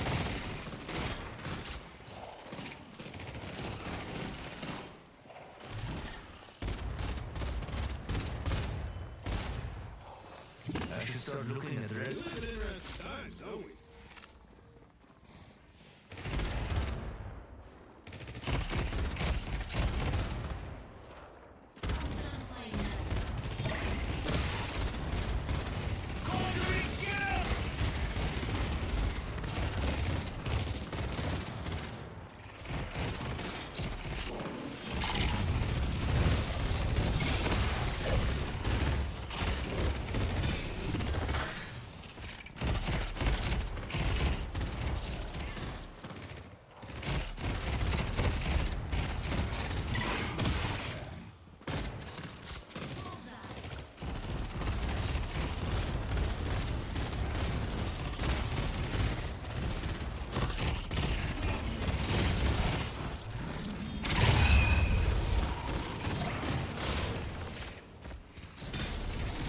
So really nice safe positioning from Lefa. We notice he's playing around walls a lot, trying to make it as hard as possible for them to hit him. But then also, the audio is doubled.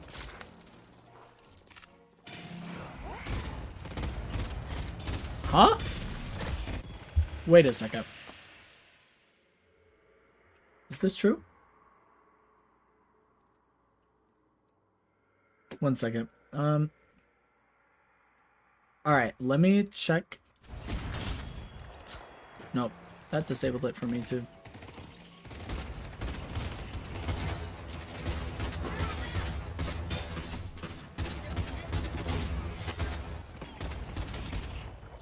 How's that? Can you still hear the game, but it's not double? I hope it wasn't doubled this whole time. That would be weird. Wait, yes, it's still doubled, or yes, that fixed it? It's fixed now? Okay. Dang, has it been doubled this whole time, you guys? I'm sorry. Thanks, boss. Appreciate ya.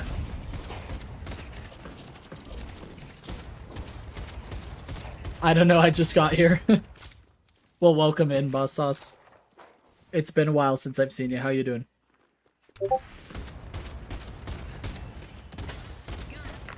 So now I just need to ban Heather and Bullet, is that what you're saying? Because they let me play with doubled audio this whole time?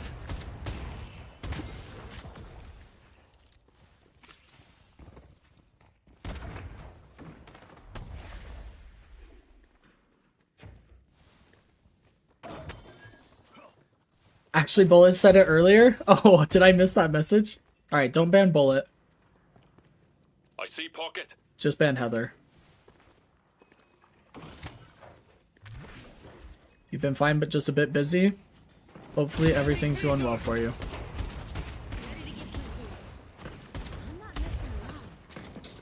Going home for the summer? Where's home and where are you not for the summer? Like, where are you? If you don't mind me asking. Going home for the summer's fun though.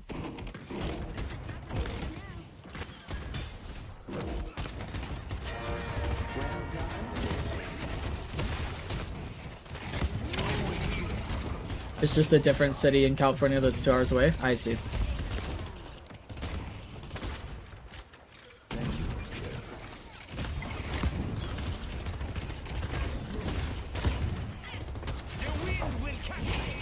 Good peel for his holiday to hit that tornado there. Heather's from Cali originally. Nice. My brother lives in California right now. But I can't remember where he lives.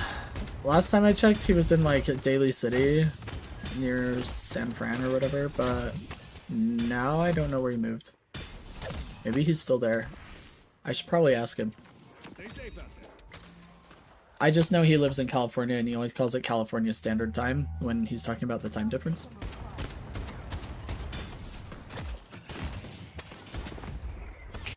Hold up, I need to know if Lepa has an excuse to not be a bridge buff, because I don't think he does.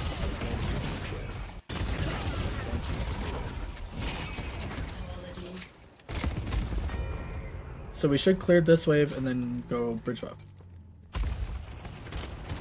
Lash is missing. I think the excuse is that he's unable to clear the wave because he's 1v2 because Holiday's resetting.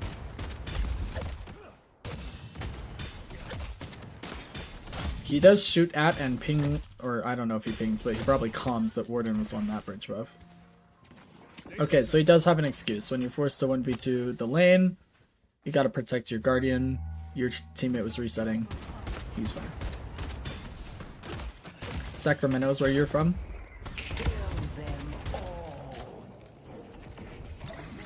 My family lived in California, so this was before I was born, because I'm the youngest.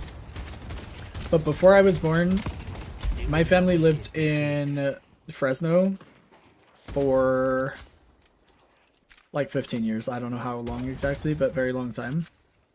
And so 2 of my siblings were born there, like up in Clovis. I see paradox. And then my brother moved back there like 7-8 years ago, something like that. I don't know exactly when. Maybe 9 years ago at this point. It's been a while. Anyway, he moved back there and he's been living all over the place. But mostly like LA and San Francisco areas, usually suburbs. Fighting me was a grievous error. Feel the fury. Fresno is nice. You've been there, Crabshack?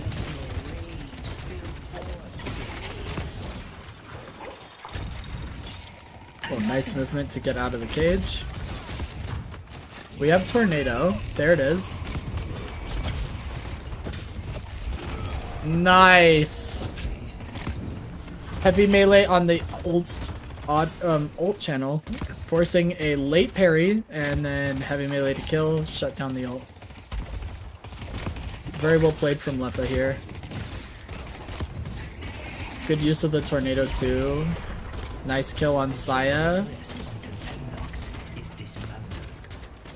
What they just did here is actually really smart. So they pushed aggressively while the minion wave was pushed up on them. Because in general, when you've shoved a wave into the enemy, so like from their perspective, like if I were to go back.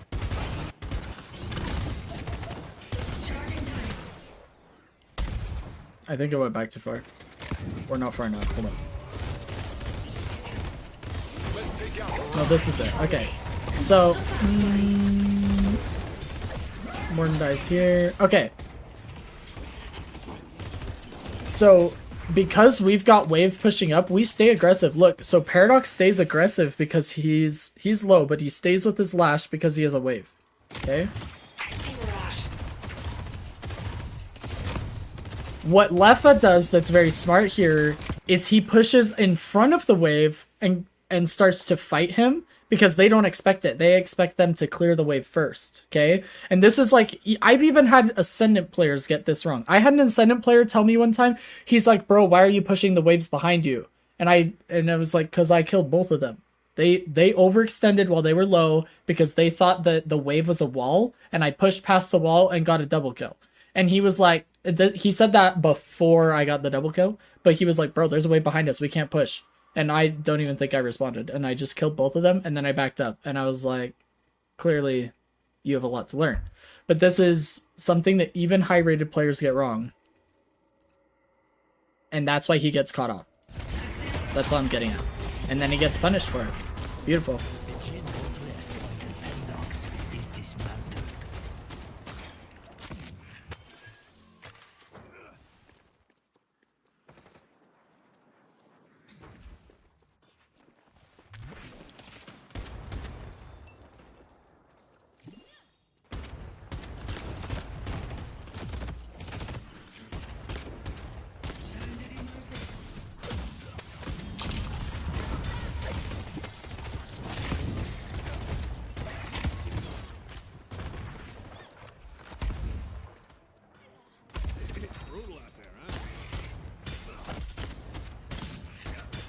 Very odd build to see here. Maybe this is normal for Mirage in general, but he's not going for any particular spike quickly, right? We've got Healbane, we've got a little bit of Spirit going, and then we just got Mystic Shot for more gun damage, scaling off of the little bit of Spirit we have.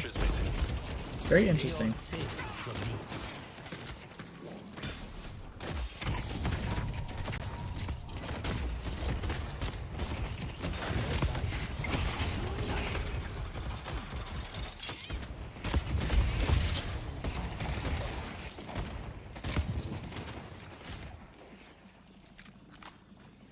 Good positioning for him not to panic and get scared, and he felt like he maybe had to back there. He stayed in the fight with his Billy, waiting to see what was going on, communicating with his team. Are we killing here? Are we fighting? Billy doesn't pop ult, doesn't commit. Lash and Warden start to back out. Okay, we're good. But he didn't like panic and just run away and leave his Billy for dead. He stayed in the fight at a safe distance in a safe spot. Very, very well done and very patiently played. What high-rated players can do with low health is very good to analyze. Good to just pay attention to how he's playing this.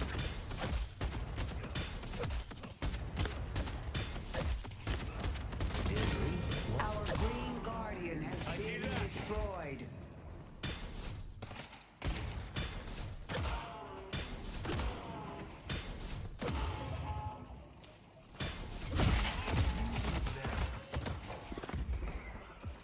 Let's take out Pocket. Shoot him already?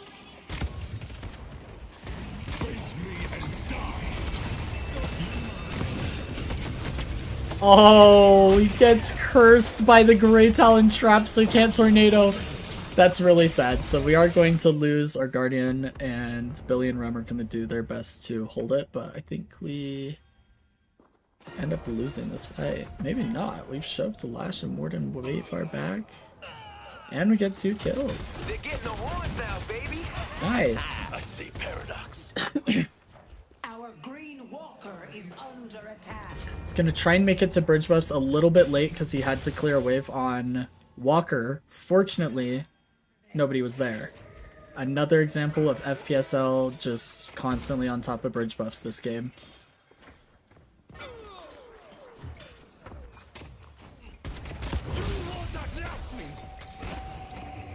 traveling. Oh no, he was gonna try and ult out, but it looks like he's getting caught here. It shows tornado off cooldown, but I think that's a bug. Unfortunately, we just go down. Pockets missing. Okay, go for more spirit. Then we're gonna get kinetic dash. Again, keeping the build very even. We're not rushing any particular spike. Very interesting. Not sure it's something I'd necessarily recommend, but I guess it depends on the comp you're against. Apparently he feels that they have enough healing in the early game that Healbane was worth getting over a 4.8k gun spike.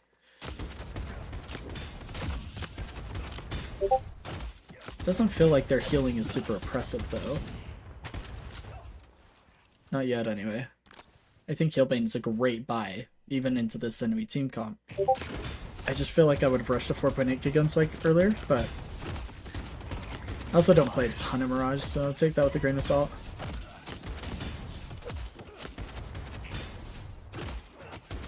They made their choice.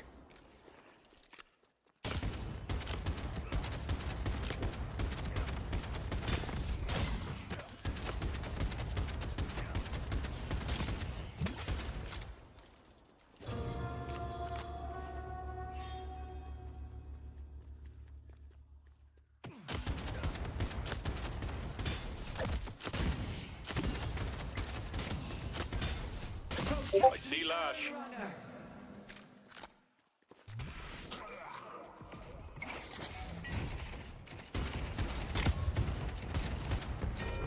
Our yellow guardian has been defeated. Trying to create space, but unfortunately because the Guardian isn't down, he can't shove the wave very far past the urn. So the enemy team is going to have a zip into this urn fight. Which is probably part of the reason we ended up losing it so bad.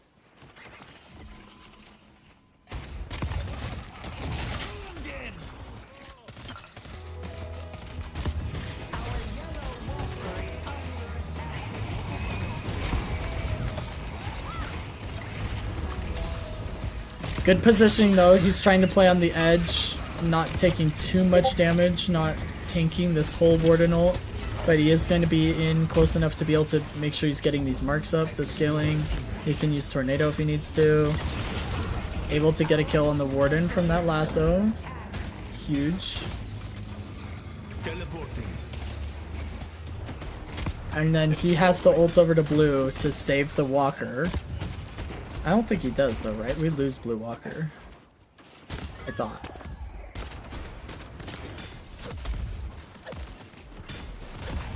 Yeah. They full commit to the Walker kill and we're unable to save it in time. And we lose urn.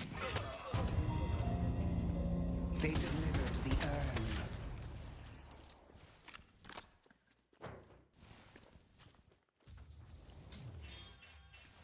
But good awareness on the map for him to be taking a look at the minimap and know that he has to ult over and try to save blue.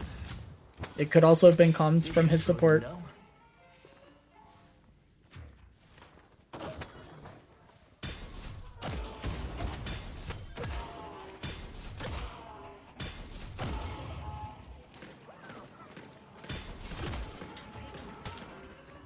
Definitely need to buy here. He's been clearing waves for Urn, fighting Urn, and then clearing waves on Blue Walker for a long time, so we're sitting on a good amount of souls. I see silver. Out of curiosity, whatever happened to Geist? I feel like I don't see her played very often in pro play suddenly. When's the last time you watched pro play? Because I feel like we had games like earlier in this series itself where Geist was played. But I see ward. I think to answer your question, because she wasn't touched near as much as other heroes when it came to changes, that the meta just shifted towards the newer OP heroes like Yamato and Holiday and Silver's still OP and stuff like that.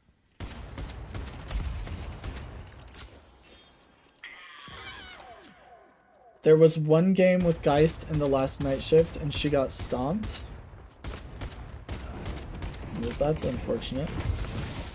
I mean, I haven't watched the other night shift games, so but I thought there was one earlier in this series where Geist was played.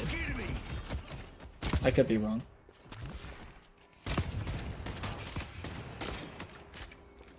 I think just between the nerfs, they, like Boss Sauce said, just between the small changes to her and then the large changes to other heroes, like Holiday, for example, is probably the biggest example. The best example I can come up with. Like, the meta is just, especially in a game this new, meta is going to shift towards the most recent changes, not necessarily going to remain fairly stagnant. Does that make sense? Like when it's a game in alpha or newly developing, it's gonna be dang, I just got deleted. It's gonna be shifting towards changes.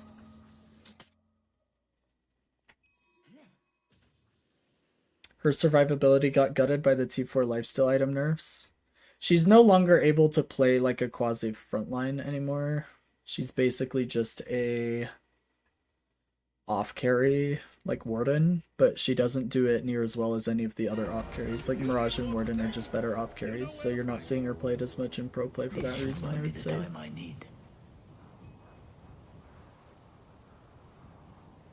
She's not bad.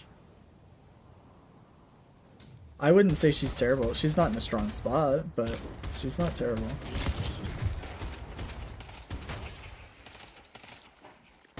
At least not from the games I've played. Silver's missing.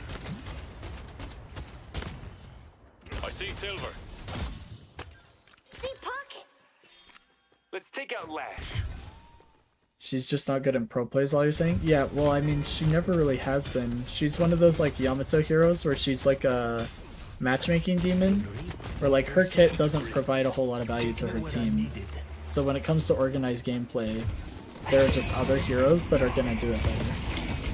Like, Warden ult is way higher value in team fights and organized pro play and Mirage ult than Geist ult. So, that's all.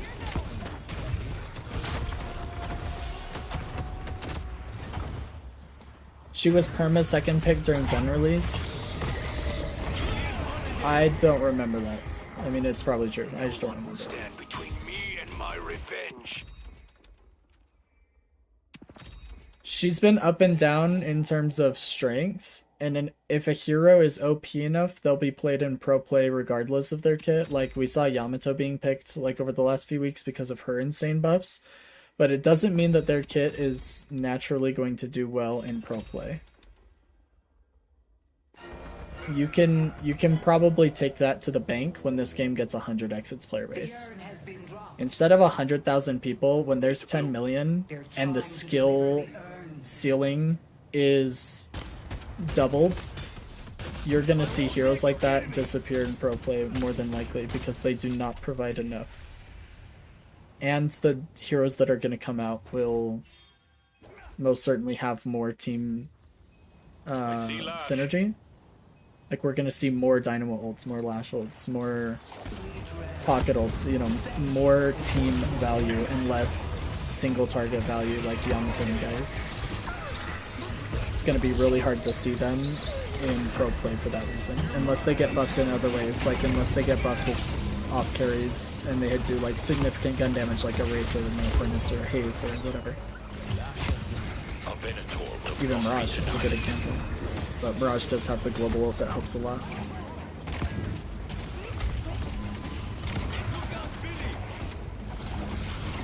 I don't have the luxury. At your wings, Nashala. So Mirage helps with the urn, but we lose it, unfortunately.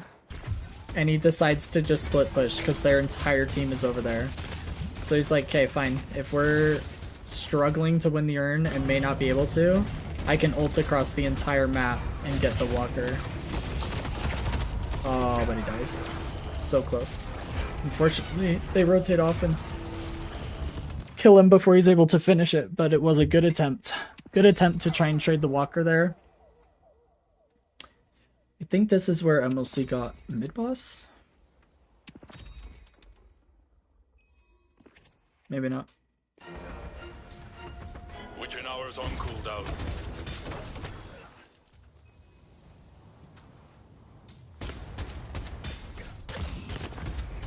Let the ley line course through. Let's go blue! Feel the fury of the Jinn.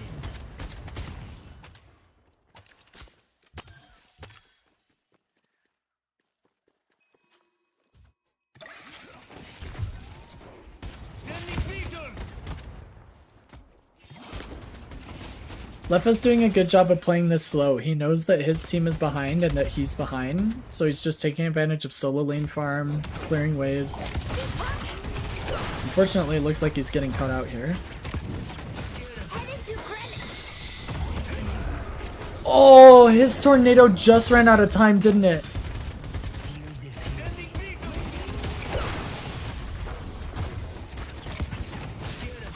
Oh wait, he doesn't have the reset. Never mind. Never mind. Drown in the blood of your allies. So sad. I thought he maxed tornado already and was going to be able to recast, but... Team is able to finish the walker we started. But it looks like we're trading here. So Melee Creeps is going to trade walker here.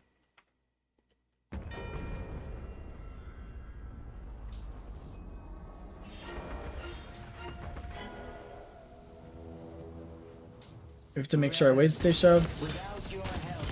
The number one objective of Deadlock, the wave.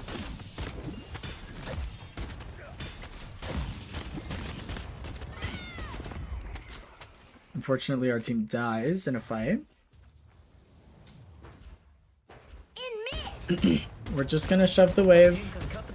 We may be able to pressure Walker if they're going for a global objective. So if they're in mid-boss or something like that, we may be able to contest. But it depends on what the comms are, so...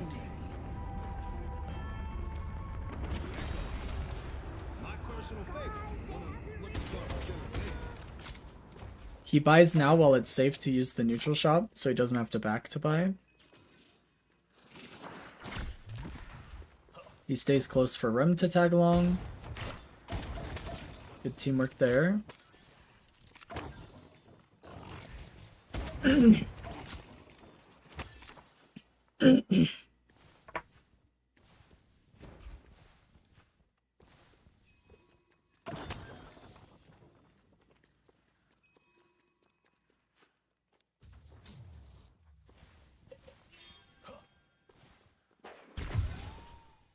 Let's take out Lash!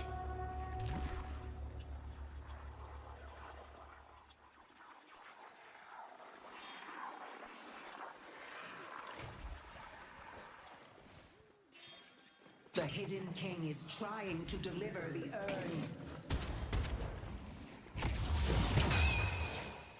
Oh, tornado on the Paradox ult.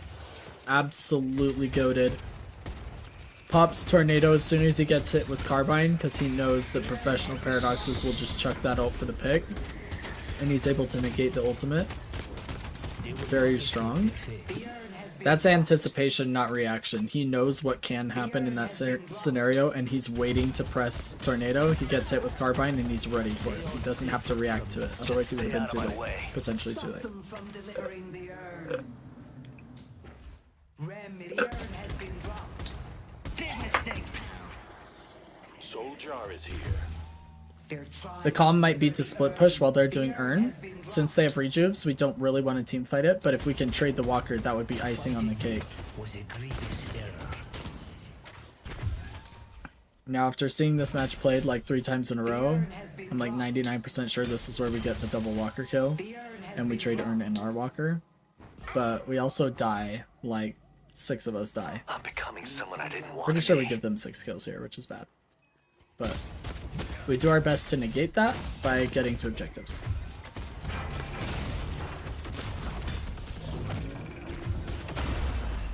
Not sure why he didn't tornado there. That was awkward.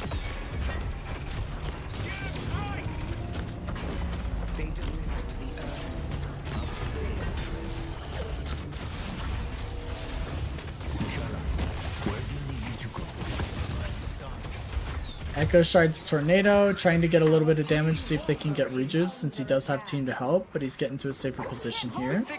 I see paradox. Oof, trying to ult, but he is getting chased down here. Good movement from Lepa.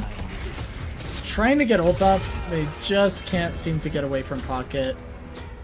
We do get both walkers and then they trade their walker, but unfortunately enough of us die that their lead keeps snowballing here. Lots of deaths from Lefa, unfortunately. The rejuvenator has expired. So we built some Spirit Resist and some CBR.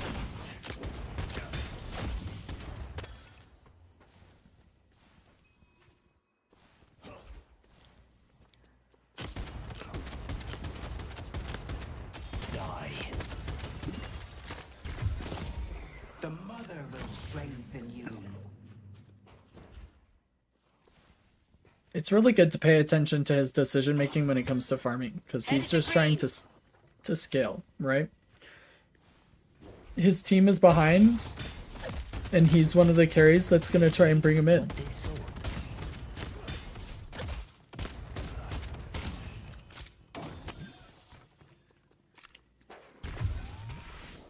He has to focus really hard on surviving so that he can constantly be able to get farm. TP's over for the assist on Paradox.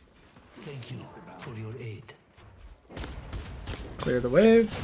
Go back to farming. Make sure we're scaling properly. Headed to Broadway. I see great talent. I would have liked to see him potentially go for this tier 3 buff over here. It's worth a lot of farm. But Mirage does struggle to get tier 3 buffs more than other M1s, which is probably the reason he's avoiding it for now. Where I need to go. Also, our team is fighting in blue, so we gotta get over there because we don't have ult. Which is way more important than the tier 3 camp.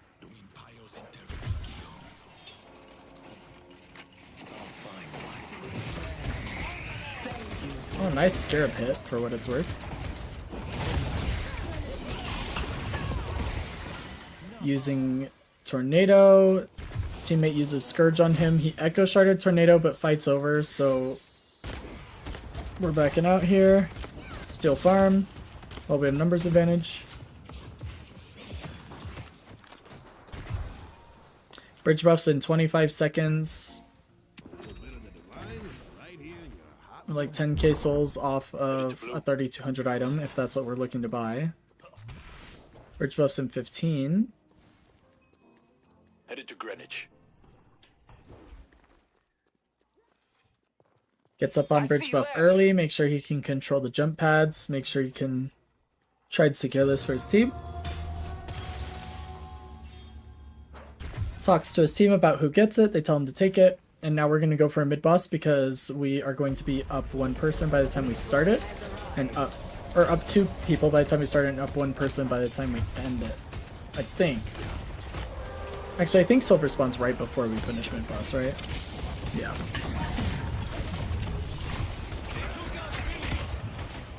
That's how Billy got picked. Quadruple Tornado. Trying to keep these two out of the fight. He keeps Pocket out. Pocket gets ult any second now, though. We have to eat the curse. There goes the Pocket ult on our teammates. Looking to spread our marks and our scarabs. So just trying to find targets that we can hit. Making it our way up to our team. Using that double tornado for the CC. Teleporting. Interesting use of his ult.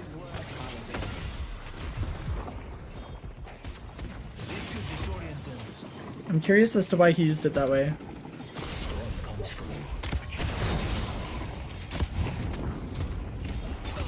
Ooh, I think Pocket canceled E-shift a little early. Not that it would have saved him, but I don't think that was intentional. I think Dew misclicked the cancel. And then this chase, where all of us chase Warden for a year.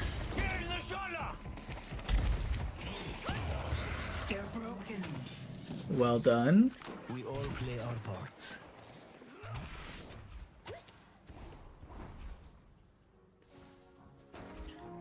Just enough for a 6400 item. There's the Scourge buy.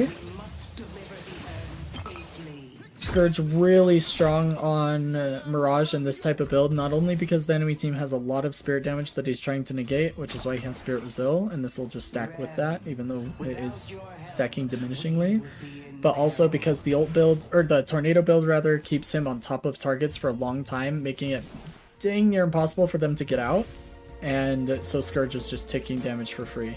Very nice airstrafes, not holding W for his movement, I see Lash. and we should get the free urn here. Headed to Broadway.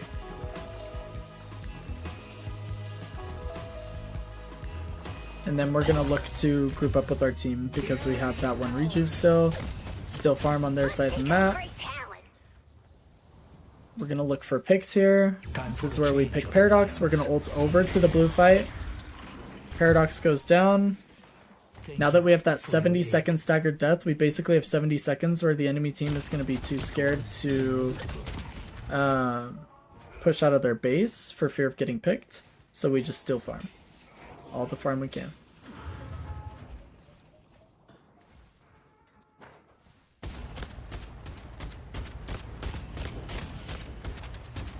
No more games.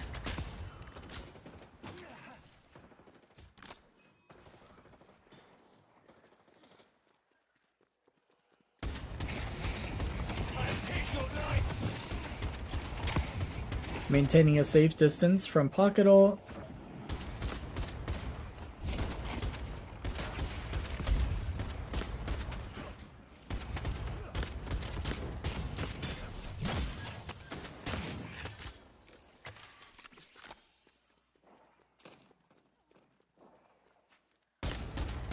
They aren't safe from me.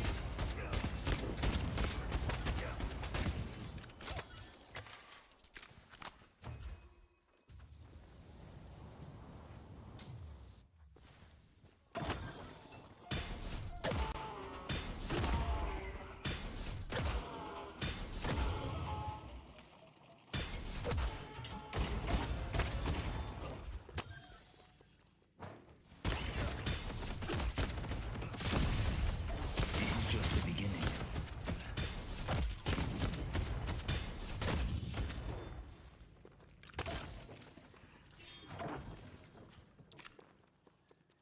He's doing a very nice job of scaling. He is trying to keep his soul count very healthy. Try and get those important spikes. He's working towards a 4.8k spike right now. So making sure he's killing camps and waves and grabbing boxes in between so that he can afford that 4800 item here. Now we're going to be able to go buy it. And now that he's hit this spike, he's going to be able to ult into a team fight. I move Here it at comes. your whims, Nashala. Echo Shard, and he has Scourge on him.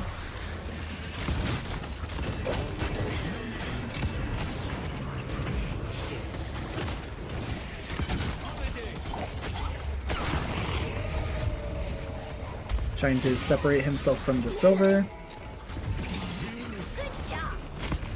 Hitting the stuns target. Fortunately, he does dispel the first tornado, so he misses the second tornado, but overall well done. His scaling was so perfect, in fact. If you pay attention to this game, if you go back and look at the way he's farming, he's able to buy a 4.8k spike, escalating exposure right before a team fight breaks out. Had he been any less efficient by 30 freaking souls over the course of a 36-minute game, he wouldn't have been able to buy escalating exposure for that fight. So efficiently farming is very, very important and can have an impact on your game. This is like exhibit A of that, right?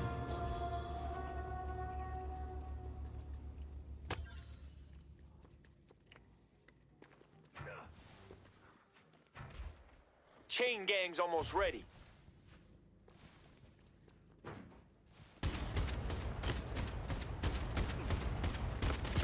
Spirit jar is here. Hidden King is trying to deliver the urn. I may need to call on Nashala's aid. They made their choice. Mid-boss has arrived. The Jinn take me where I am needed. Okay, so we're ulting over to the fight. Use Tornado. We have Echo Shard ready. We're going to use Echo Shard now that we're in this fight with the team. We're able to get the kill on Lash. We avoid the bird. Mid boss is up, so we're looking for some way to get mid boss off of our pick. Unfortunately, Billy is low and Shiv is half HP. And the enemy team re-engages and forces us back in. So we're gonna go play with our team. We have Tornado, Echo Shard, and Scourge. We put Scourge on ourselves. We're gonna run in because now we want to get close. Start using Tornadoes with Scourge, right? Unfortunately, there's all these freaking silence walls from Paradox. Huge Tornadoes. Good kill on Paradox. Got the Warden to 1 HP. We're gonna chase this Warden down. And we kill him with the Mark. Now we get mid-boss for free. Look at him paying attention to his team, communicating with his team, and they all are just ready to re-engage. Billy was resetting because he was 1 HP, and we still engage in a 5v5 and 1 because we're paying attention, we're close by. We're not just giving up on the prospect of a fight and being too far away to come in and help. So his positioning was really strong, communication's really strong. Checking the stairs, making sure they're not being ganked for Rejuve Crystals. And then ulting. Oh. How does ult get stopped? Did he cancel it? Maybe he canceled it. We must deliver the urn safely. Let's push yellow.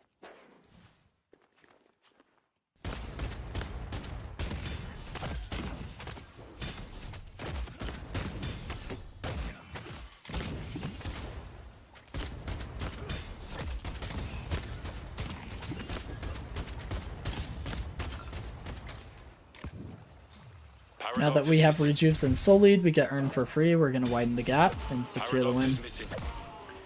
The snowball has started rolling down the hill, as it were. Now we have enough for our 6400 item. Although I wonder what that'll be. He'll probably get like Boundless, but I don't know what else he'll get. Oh, he sells Healbane for E-Shift. Okay. Keep shoving the waves, make sure they're all healthy as possible. Now because we don't have a pick or have them backed up enough, we're going to have to simply still farm on their side of the map.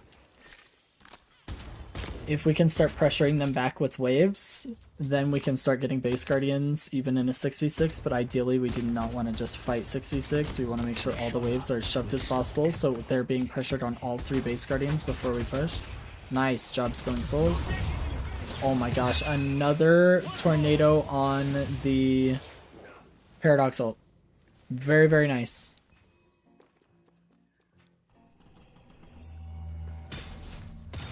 Rem defending the bridge buff for him. Huge, huge, huge bridge buff. Casting buff is so big.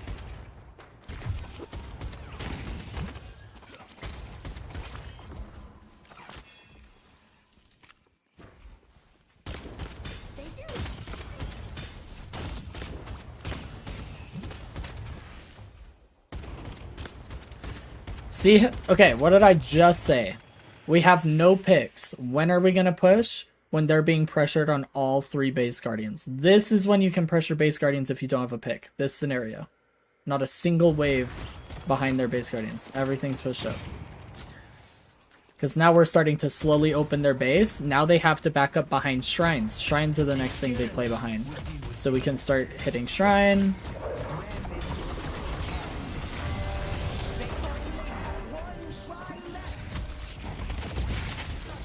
We have Scourge, we have Tornadoes, we got Echo Shard.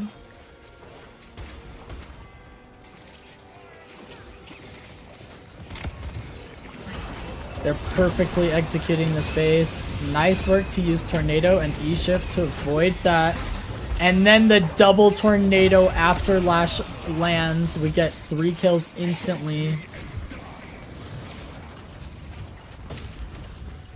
Oh my gosh, absolutely beautiful avoidance of the Lash ult, and then take advantage of the enemy team grouping on the Lash ult to turn the fight. Huge.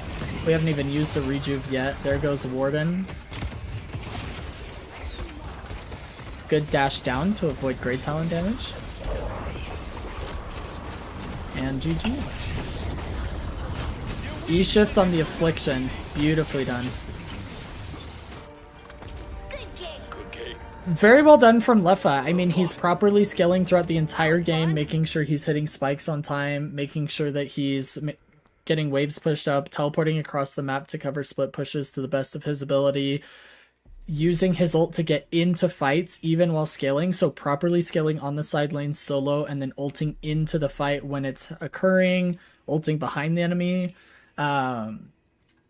Really good use of his tornadoes, the Scourge pairing with it, and the escalating exposure, just making sure he's getting as much damage as possible out of his build. The E-shift to deal with the enemy team's Lash ult, Pocket ult, whatever.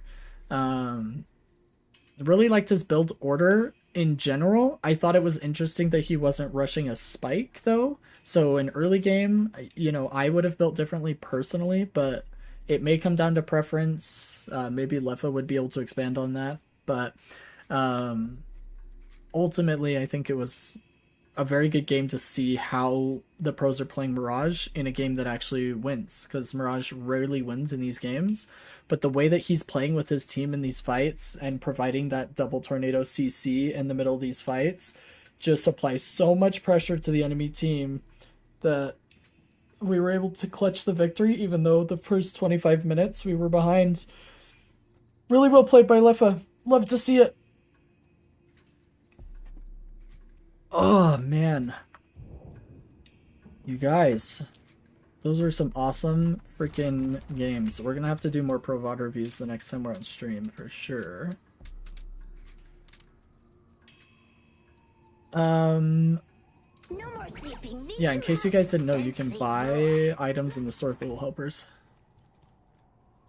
It's actually crazy to me. I have friends. Now go out there and impose your will. I want to see you play Rem. That's a hard no. Actually, I wouldn't mind playing a Rem for you guys someday, but I haven't played Deadlock in a minute, so it's definitely not happening today, that's for sure.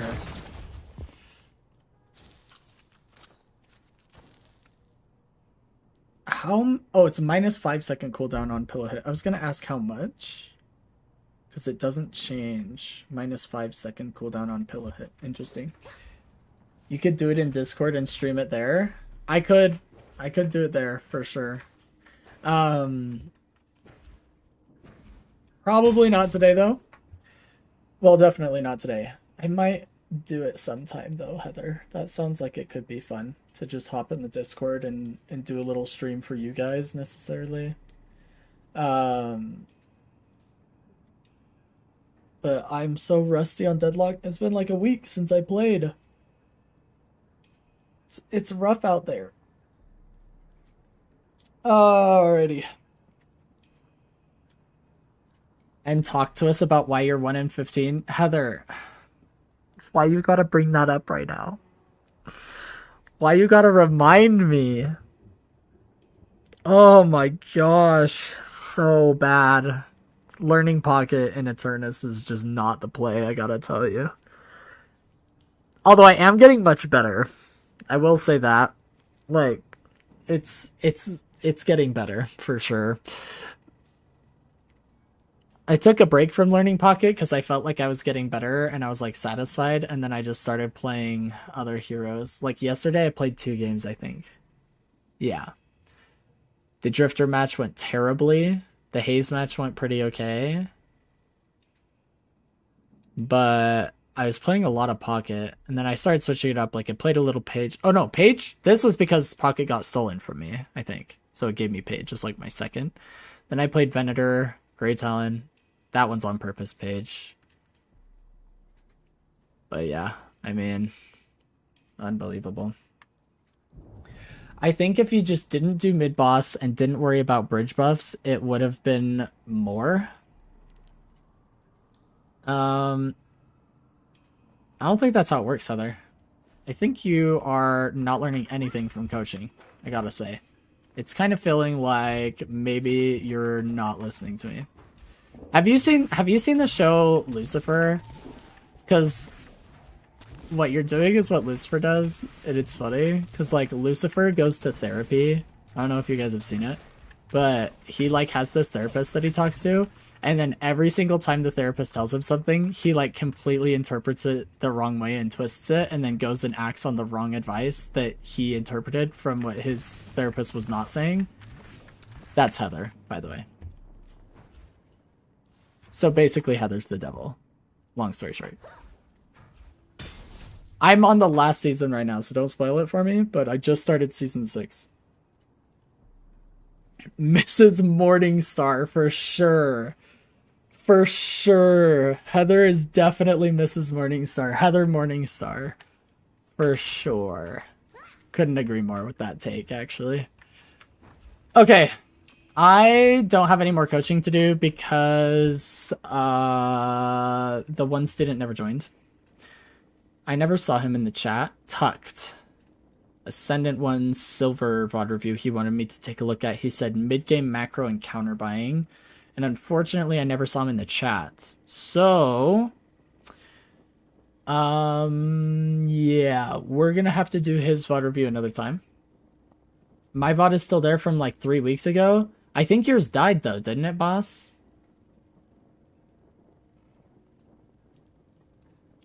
Are you talking about this one?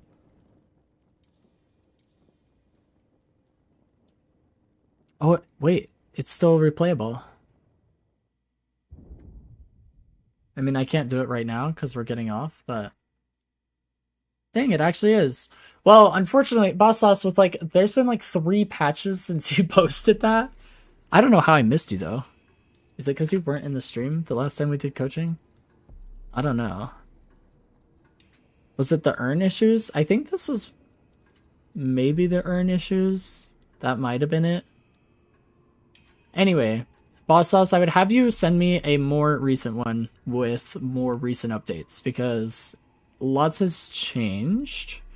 And I would like to do coaching on something that's relevant to the most recent patches because earn changed 3 times and then heroes got huge patches last week. So play some games, see how they go, and then when you have the chance, send another VOD review in the request, and then I'll prioritize yours, and Tucked will get his coaching as well. Most likely next week with Crab Shack.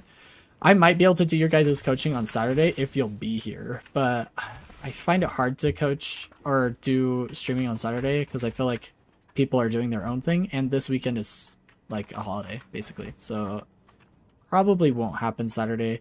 And since I'm probably busy tomorrow, this may be the only day we're streaming this week, unfortunately. But next week we should be able to hit the students that we've missed. Whatever happened with the VOD Boss Sauce, just blame Heather. She's been breaking VODs all day. She made us watch a horror game goth filtered VOD review of Bullet playing Page. True story.